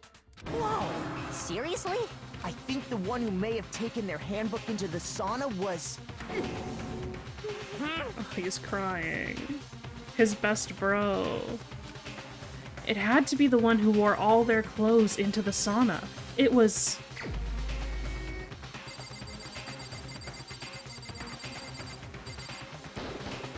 Here's my answer! Mondo, your handbook got broken in the sauna, didn't it? What? Why? Why do you keep accusing him? Because he did it, brother. That's why. Mondo and Taka had an endurance contest in the sauna not too long ago, remember?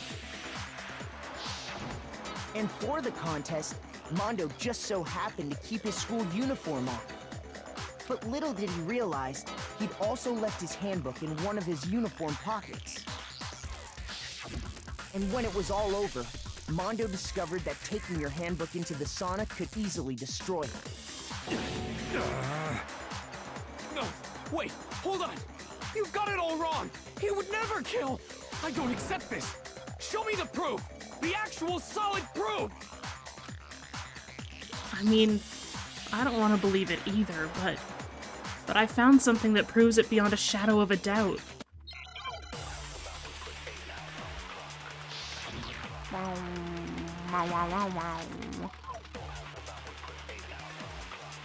Let's test Makoto's assertion. Hold on. How do I flip between them again? Flip between them, choose cycle bullets, L. Okay. If what he says is correct, then Mondo, you broke your own handbook. In other words, if Mondo's handbook is actually broken, then that proves that what Makoto said is right. Well, my goddamn handbook works just fine! No, that's wrong! Objection, no, that's wrong. It's all the Mondo, same thing. the Hold handbook it! you have right now, is it really yours? The fuck is that supposed to mean? The broken handbook that was in the main hall. Isn't that one actually yours? What the heck are you talking about? What I mean is, I think Mondo swapped his handbook out for one that actually works. Whoa. I think he took Leon's handbook and replaced it with his own. After all, Monokuma said himself that Leon's handbook never should have broken. That's right! The punishment it suffered wasn't nearly enough to destroy it. So then, the broken handbook in the main hall is actually Mondo's. Which would mean that the handbook Mondo has right now is actually Leon's, yes? Yeah, that number thing, I've never seen something more clearly someone's name. But doesn't that violate the school regulation that says loaning out your handbook is prohibited? Well, here's how I look at it. There is a rule about loaning your handbook to another student, but if they're dead, they're not a student. It's kind of a gray area, I admit. But no worries. If anything, it just makes things more interesting. As such, I decree that exchanging handbooks with a corpse is not a violation of the rules. Great. Well, Mondo, if I'm wrong about this, you're welcome to say so. I'm happy to admit I made a mistake, but... Son of a bitch. Well, don't say that. Just say, yeah, you're wrong. What's wrong, bro? Come on! Tell him he's wrong! You are wrong! You have to be wrong! Poor Kiyotaka. Everything you just said is wrong! You made it all up! Okay, then why don't we look back on this case one more time, from the beginning? That way, everything will become clear, and we'll all see if I was right or wrong. All right. Wow, wow, wow.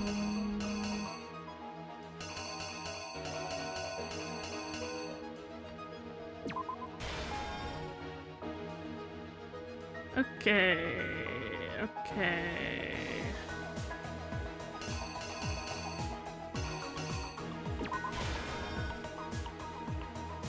Wow, wow, wow.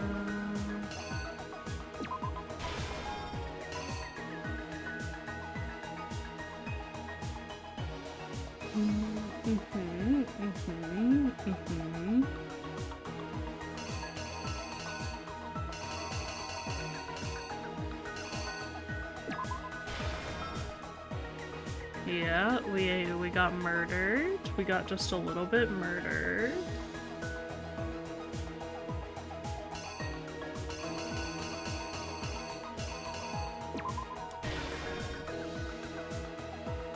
Oh god, I can't believe we actually did the murder.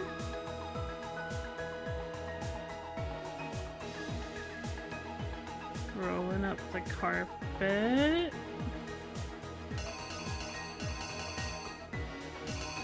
Taking down the poster, picking up the body.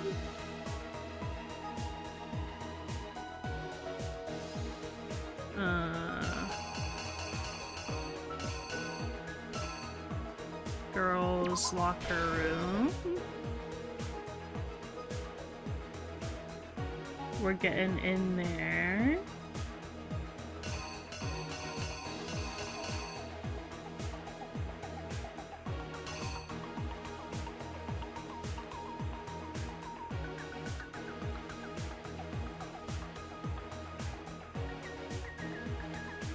Poster's already changed.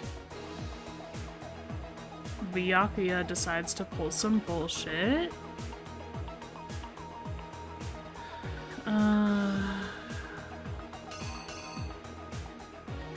Byakuya bullshit. He's picking up the blood to do a blood bit.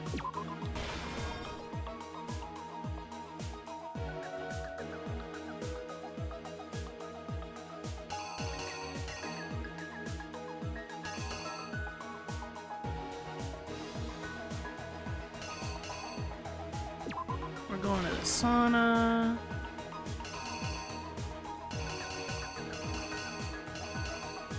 And we're breaking this. The killer is you! First, let's take a look back to before the incident.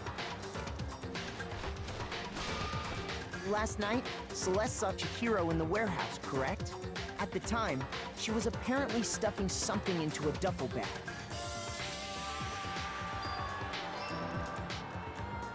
That something was a blue tracksuit. You can confirm this, right, Celeste?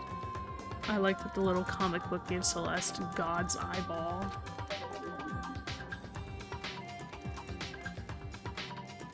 With bag in hand, Chihiro headed out, even though it was officially nighttime. She made her way to the locker room, specifically the boys' locker room. But how could the victim, who was apparently a girl, access the boys' locker room?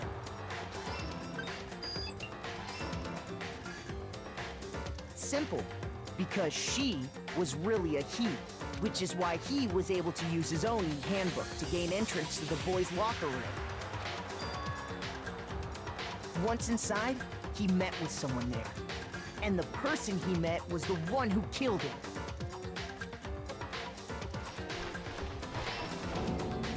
It seems likely that the killer grabbed the nearby dumbbell, approached the unsuspecting Chihiro, and attacked him. And that's where the bloodstains on the poster and carpeting in the boys' locker room came from.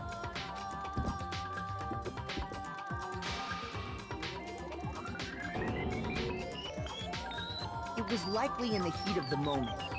The body was arranged, but the murder itself felt unplanned. Which is why the killer hurried to try and hide the act. First, pulling up the bloodstained carpet, then removing the bloody poster,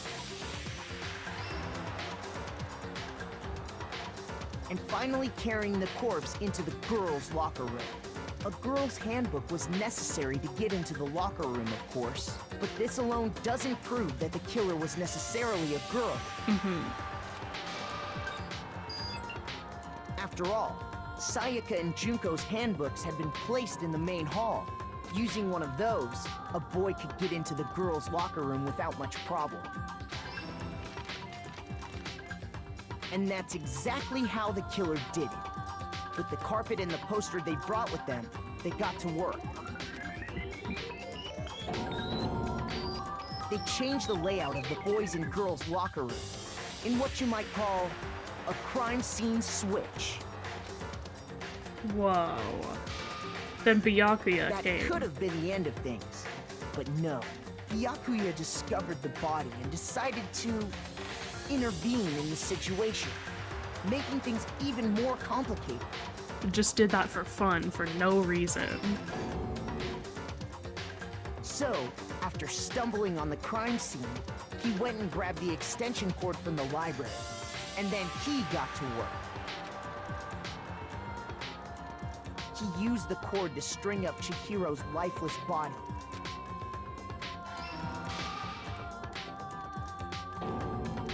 Then, using the victim's own blood, he left a grisly message there at the scene of the crime. He wanted to create the illusion that Genocide Jack was responsible for the slaughter. And around the same time that Byakuya was putting together this facade, the killer, having already disposed of Chihiro's bag and other belongings, arrived at the sauna. There, they planned to destroy the last piece of evidence, Chihiro's handbook.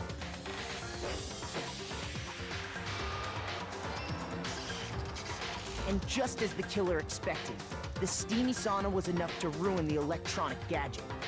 Somehow, the killer knew that the handbook couldn't stand up to the heat of the sauna.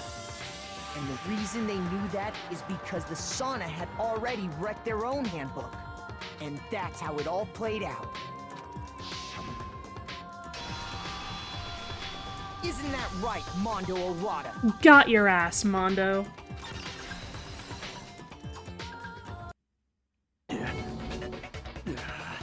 Wait! No, this can't be right. Where's your evidence? Yeah, where's your evidence?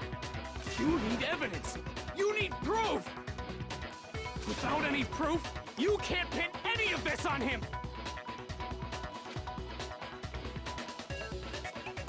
Evidence that Mondo is the killer. That already revealed itself earlier in the trial. If I can somehow show where Mondo's handbook is right now, once I do that, everything will become clear. New element? Nah, I don't gotta hear anything about that. It's probably reloading.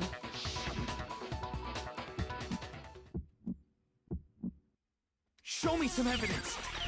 You're wrong! I won't listen! I refute you! False! Show me some evidence! I won't listen! False! I refuse to vote! Show me some evidence! You're wrong! I won't listen! I refute you! False! Show me some evidence! I won't listen! False! You're corrupt! I refuse to vote! I refute you! False! You're corrupt!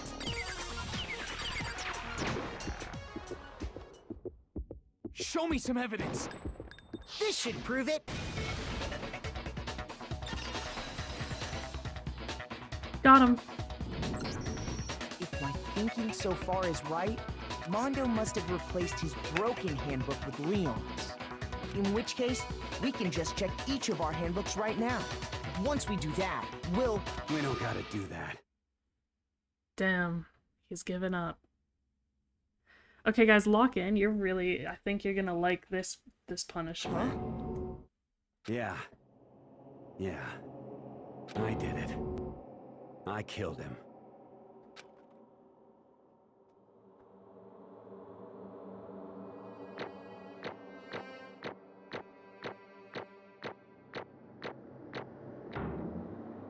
A. Oh, God. This one was horrible. Ray, you're in here? Good. Bro, what are you saying? I got no choice, man. After hearing all that, I gotta just... give up. Go ahead, Monokuma. Get it over with. Ask for the goddamn verdict. Roger that. Wait! Hold on! No waiting, no holding on. Time for the moment we've all been waiting for. Grab your lever and give it a yank! Who will you elect as the Blackened this time around? Probably the Blackened. Will you make the right choice or the dreadfully wrong one? What's it gonna be? What's it gonna be?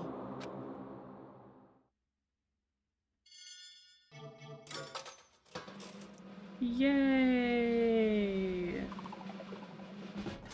Oh, we win!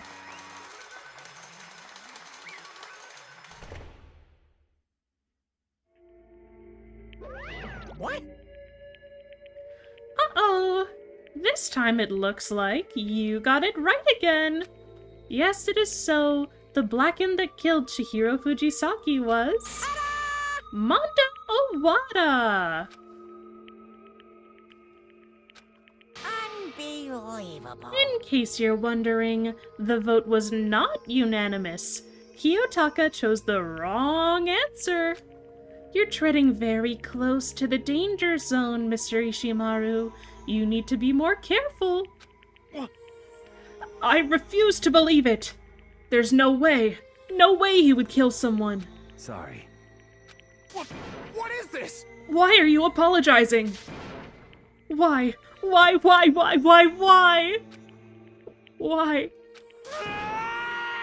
Why did you do it? Now then. Well, it looks like Mondo's taken a vow of silence, so allow me to explain on his behalf. Actually... The story of the murder this time is the sad story of two men. Ha! Oh, but for anyone who doesn't really want to hear it, you can hit the B button to fast forward the text. Anyway, there was once a young boy, and his name was Chihiro Fujisaki. He had an extreme inferiority complex regarding his own lack of strength. You're so weak, even though you're a boy. He'd heard things like that as long as he could remember, and he couldn't overcome his weakness. On the contrary, he tried to hide and buried himself further and further into that weakness, to take on the fragile form of a petite young girl. He had chosen that as his way out. Now nobody will be able to say anything about even though you're a boy. But no matter how tightly he wrapped himself up in that shell, the inferiority complex had already taken root deep inside of him and was not so easily weeded out. As it turned out, the shell was completely empty. The complex didn't disappear, instead it only grew stronger and stronger. I'm weak. Weak.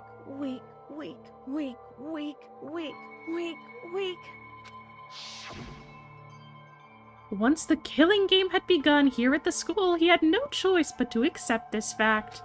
After all, this world is survival of the fittest. If you're not strong, you don't survive. And then the lovely and hateful Monokuma announced the revealing of the embarrassing secrets, which of course included Chihiro's embarrassing secret, which I was more than willing to divulge. Even though he dresses like a girl, Chihiro is actually a boy. Hey, In was something Chihiro couldn't let anyone find out, no matter the cost. If that was revealed, it would be the end. The hardened shell would crack, the armor would fall away.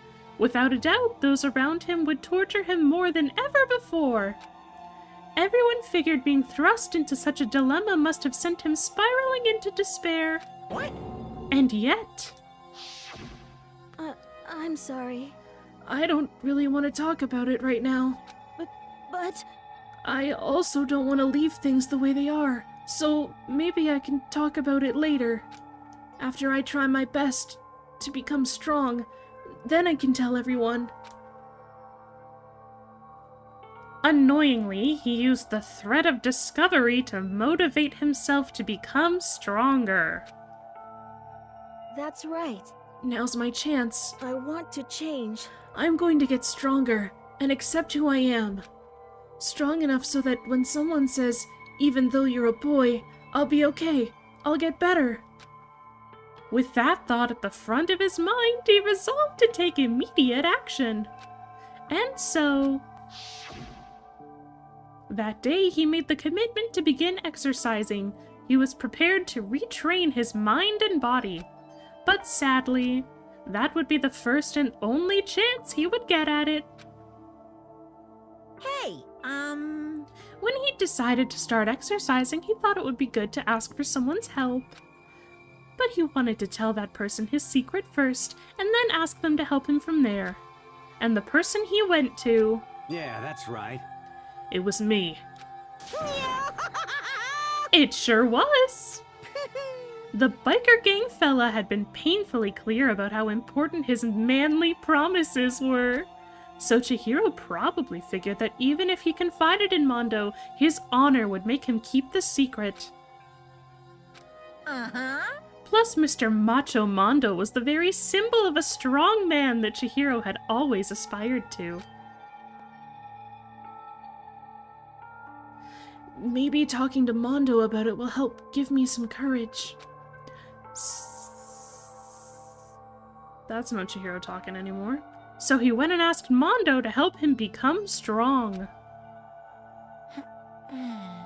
That was his aspiration, and he thought that only with Mondo's support would he ever be able to come close to that. Correct. So then, that must be why Mondo did what he did, to keep the promise he'd made to Chihiro. Uh-huh? Did what he did?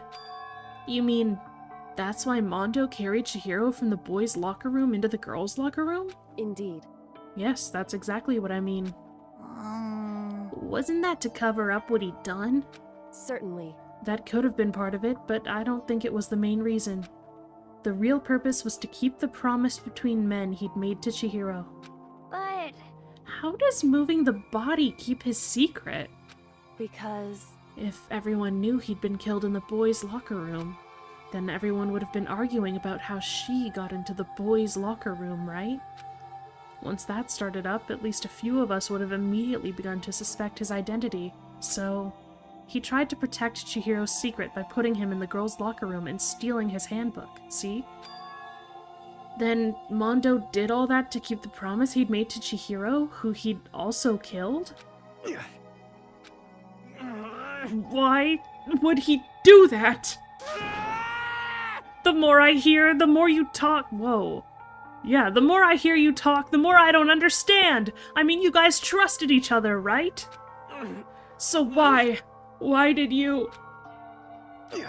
Because no matter what, I didn't want anyone to know. I knew it. So that's what triggered it after all. The possibility of having your embarrassing memories and secrets exposed. What is this? That's impossible! Nothing could have been that bad. Something he didn't want anyone to know, even if it meant killing someone? You're wrong! It's impossible. Don't make me repeat myself. How many times must I repeat myself? To judge others by your own standard is the height of folly. Even if you can't comprehend it, he obviously can. That's all there is to it. Well, while we're on the subject, why don't I tell you? That embarrassing memory, that secret he didn't want anyone to know. Hey, You know what Mondo did? He killed his own brother.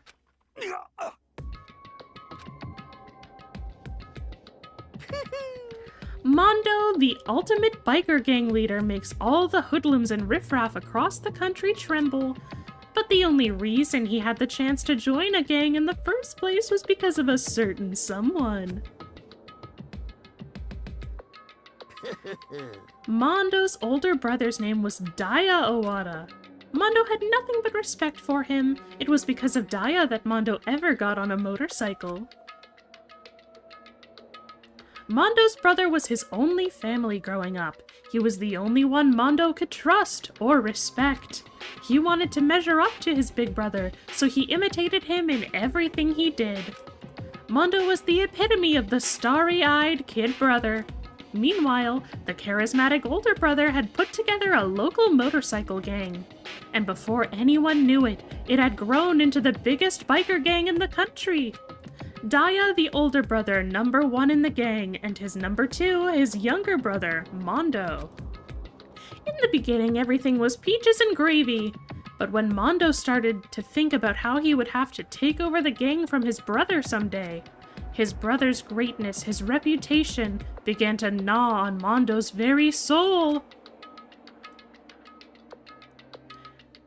The kid's gonna take over for Daya, huh?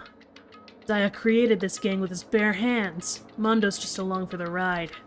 Can someone like that really be our leader? All that'd do is make the gang look bad. Almost every day, Mondo heard the gossip and whispers of the other members of the gang. Which is why... I gotta get stronger. Stronger than Daya. Once. Just one time.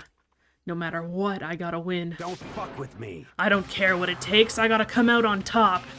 And on the night of his amazing brother's retirement ceremony, Mondo challenged him to a street race. But during the race, tragedy struck. The kid brother pushed ahead with reckless abandon, eager for victory, and dashed into oncoming traffic. But suddenly...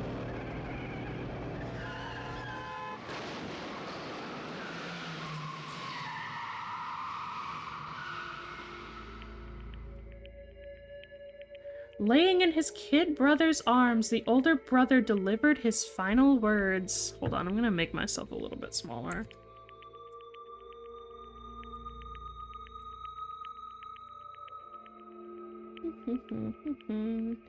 Where are you, King Poogie? There we go.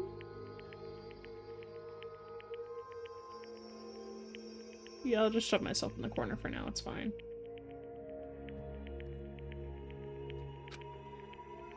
My bad, kid. I fucked up. Sorry. Of course, he knew it was his brother's fault, but Daya never blamed him for what happened. Hey, kid. The rest is up to you. No matter what, you gotta keep the gang together. 'Cause it's the team, you and me, put together. It's a promise between men.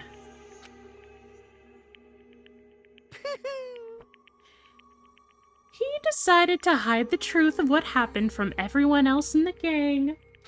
In order to keep the gang together and keep the promise to his brother, he could never admit to anyone that it was his own weakness that had caused the accident. And as a result, the team was made even stronger under the banner of the kid who'd bested his big brother. Daya was gonna lose to his kid brother, so he got stupid and got himself killed. That became the explanation for what happened. Mondo's lie became the truth. He wanted to lead the team so bad he was willing to tell all kinds of lies about his brother. I'm strong. Strong. And yet... As soon as our killing game began, he realized No matter how tough he pretended to be, he was just another weakling that could die in an instant. And then the lovely, the hateful Monokuma announced the revealing of the embarrassing secrets. At that point, it was clear I would have no problem shedding light on his secret. Mondo killed his own older brother. No matter what, I couldn't let the other gang members find out. If that happened, everything would have been ruined. Everything me and my brother had worked to create would have been destroyed. His death, all the guilt I've been carrying around, it all would have been for nothing. So that's why Mondo. After I saw what Monokuma had on me, my head filled up with a kind of fuzzy uneasiness and just started swirling around.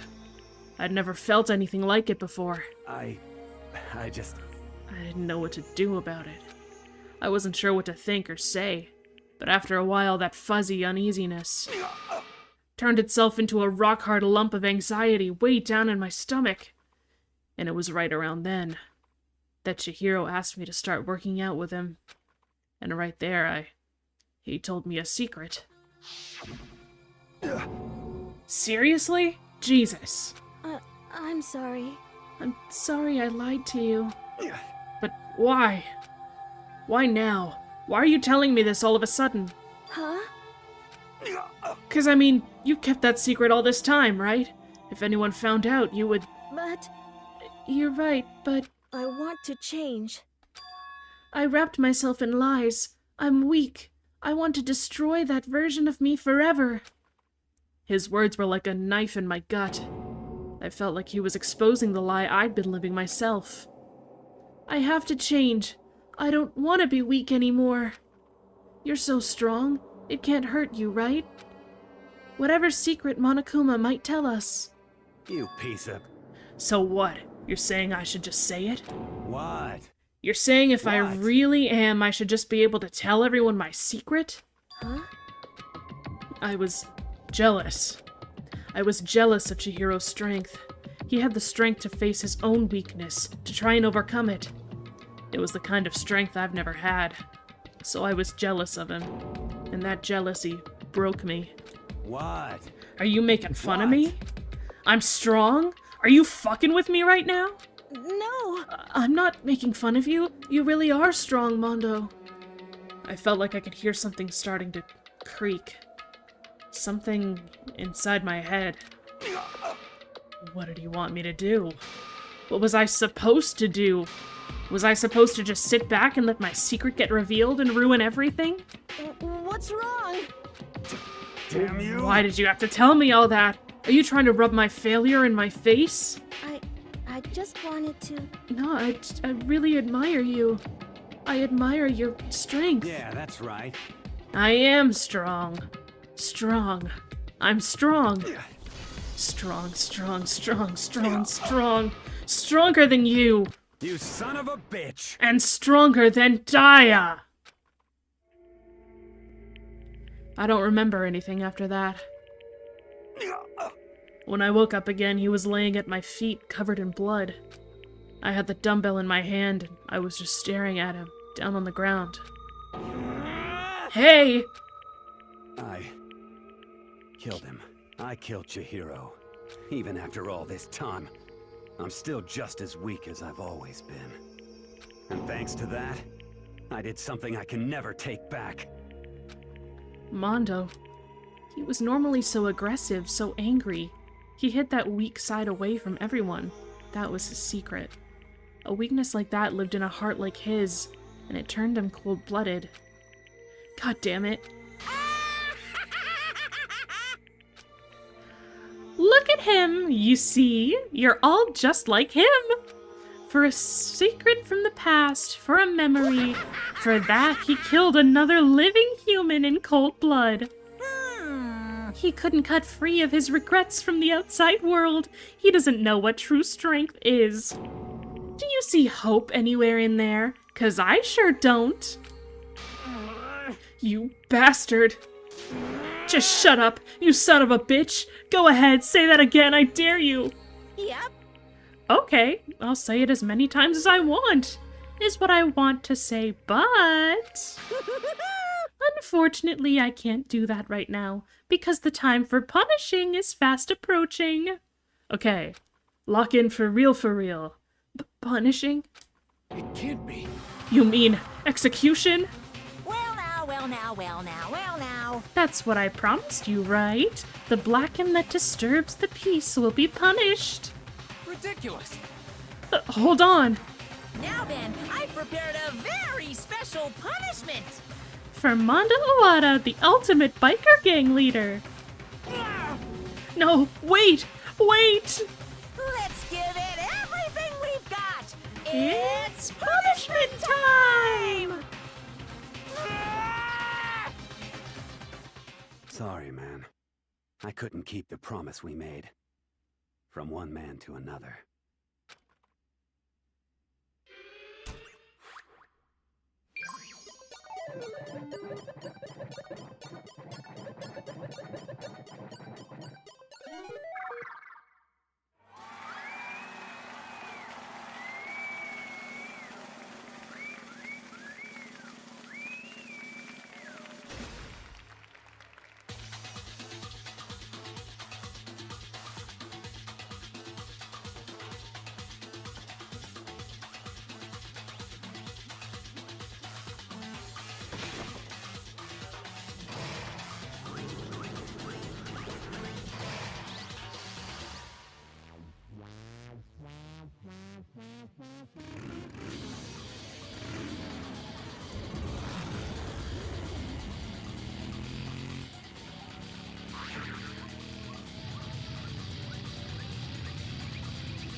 So there you go. That's the punishment I feel like everyone talks about the most in the whole series is Mondo getting turned into butter. Laugh at death and your soul will forever be at peace. It can't be. My brother.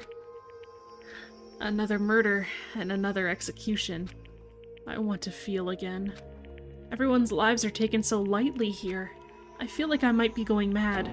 Maybe I'll just let it happen.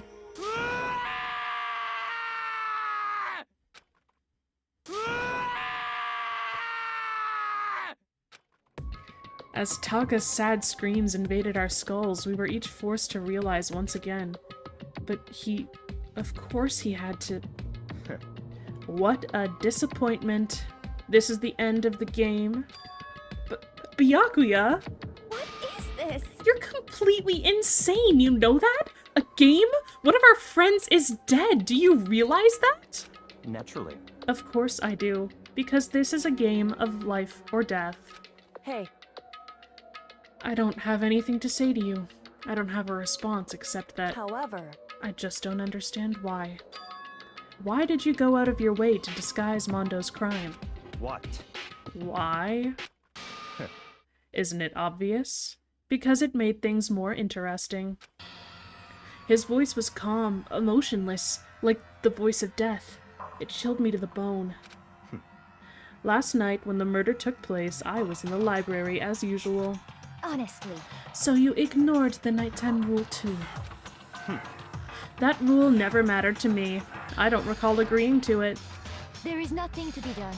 Well, I don't particularly care. Please continue. The night grew late, and I decided to return to my room, which is when I stumbled upon him. I spotted Mondo coming out of the girls' locker room. Oh, Izzy, you've raided me. Damn, I was gonna raid you. We're almost done here. After he'd gone, I looked inside and saw the corpse. You mean you actually witnessed the murder? He was such a fool, he didn't have the slightest idea that I'd seen him. Well... So you're saying you knew who the culprit was from the very beginning? That's right. Indeed. But if that had been the end of it, how boring would that have been? I mean, what a waste of time to have the answer revealed right at the beginning. Which is why I decided to lend a little helping hand. I thought it would liven things up. You did all that to liven things up? I see. So after hearing about Genocide Jack from Toko, you decided to use that to create the fake murder scene? But... Damn, man. If we hadn't figured out who'd really done it, you would have been dead too, right? Well, obviously, I would have revealed the truth before it reached that point. Of course. Byakuya turned and looked me in the eye. I could feel his sharp eyes piercing into me. Thanks to a certain remarkable someone, it never did, and I was able to perform an interesting experiment. Once I do decide to become blackened, I know now who I'll have to watch out for. What? Correct. So that was your reason. Are you satisfied? Indeed. Yes, we're done listening to your story. Moving on. Hey. There's something I'd like to ask Monokuma. What's this? Oh, I'm up next. You... am I the only one who can snooze that? Shit, hold on. Oh, thanks. I don't know which one of you did it, but thanks. You like to perform these elaborate executions each time, correct? My question is, why? Do you like them? But you know, this punishment, this despair, it's not just for you. All this punishment, all this despair is my gift to mankind itself. What? You're over-exaggerating. I am not over-exaggerating. These punishments are meant to transform all hope to despair. Damn. What do you mean? Huh? Mean? Mean? Yeah, I do read chat. He put that after I said that. Mean? What the heck? Mean, mean, mean, mean, mean, mean, mean, mean. Damn it! Good grief! I don't understand why you have to pick apart every little stupid thing. Whatever. It doesn't matter. In the end, I'm going to stand alone as the victor, and then everything will be revealed to me. Ooh, Ah, exciting. the noble son of a noble family. Truly, you understand me. Ooh, I think this is the start of a terrifying friendship. That's enough. Shut up. I would never stoop to the level of a childish criminal like you. Let me just say this. After I have achieved complete victory, you're up next. I'm going to find you and kill you. Understand? In the name of my family. For which victory is a foregone conclusion. You're getting all riled up! Ooh, so cool! It's like you're the main character of a video game or something. No trash mob for you. I swear, whatever it takes, I will kill you. Temper, temper. Sounds like someone needs a nap.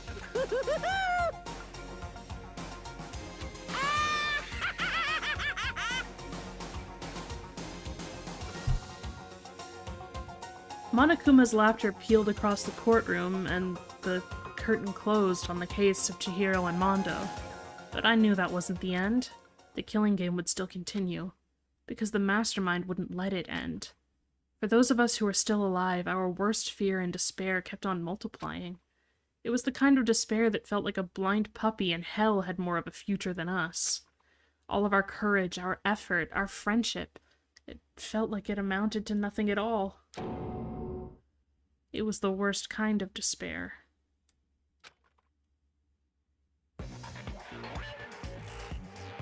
Well, anyway, like I was saying, this is a pretty good spot. Yeah, a really good spot. Anyway, isn't it amazing how that girl went and killed someone before things even had a chance to get boring? Once things really get moving, it'll be like a roller coaster. There won't be any stopping it. Fear and despair charge forward at a speed nothing can hope to match. But I must admit, I'm disappointed. I went to all the pain and effort of making you part of the group, and you couldn't play your part. You do remember you were supposed to make the first move, right? Well, no biggie. Nothing we can do about it now, so just do your best to make things more exciting from now on, okay? Okay. After all, that's what everyone wants to see. There's one thing I'd like to ask you. As long as you don't want to know my measurements, fire away. Who is it? The 16th high school student, I mean. Ooh. My. You really took me by surprise there.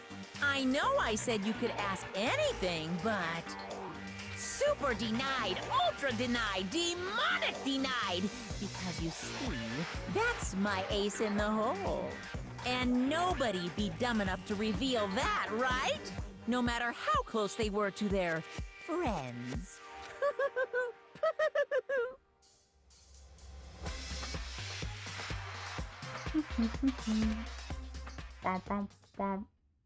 Snooze that one too, Ray. Get it. Snooze it. Snooze it! Snooze it! Ah! It's counting down! It's... Ah!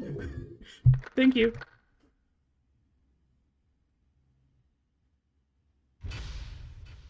Wow, to be continued. Oh, thanks, Izzy. Ray's not fucking locked in, that's why. Do I want to save the data? Yeah, I want to save the data. Let me save it in slot 4. You have delay? I'm gonna save it in slot 4, just in case I do want to get back to chapter 2 trial, just to try to fucking get the achievement in my own time. Why is Riot Games popping up on my screen right now?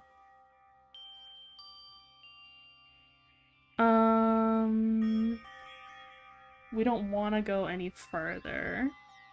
Does anyone have anyone in their following lists that's live that we can raid to?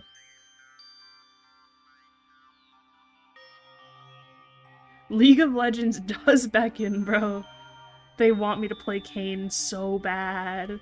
It's been so long since I've seen my Kayn skins.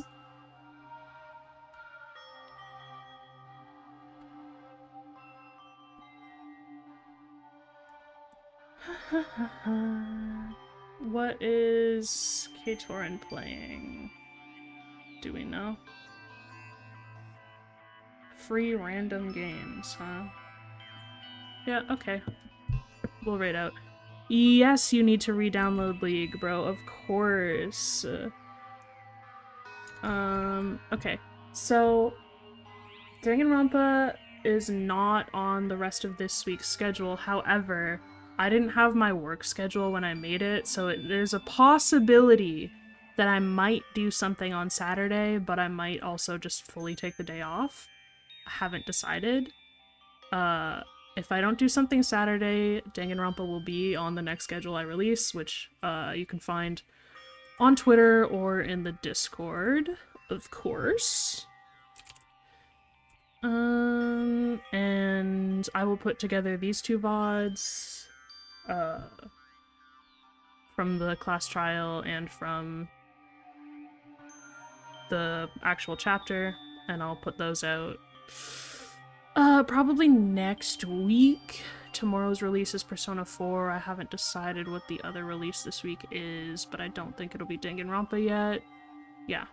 Anyway, everything is posted on my schedule. we're raiding out to K-Torin, who is playing random free games. And thanks for coming, guys.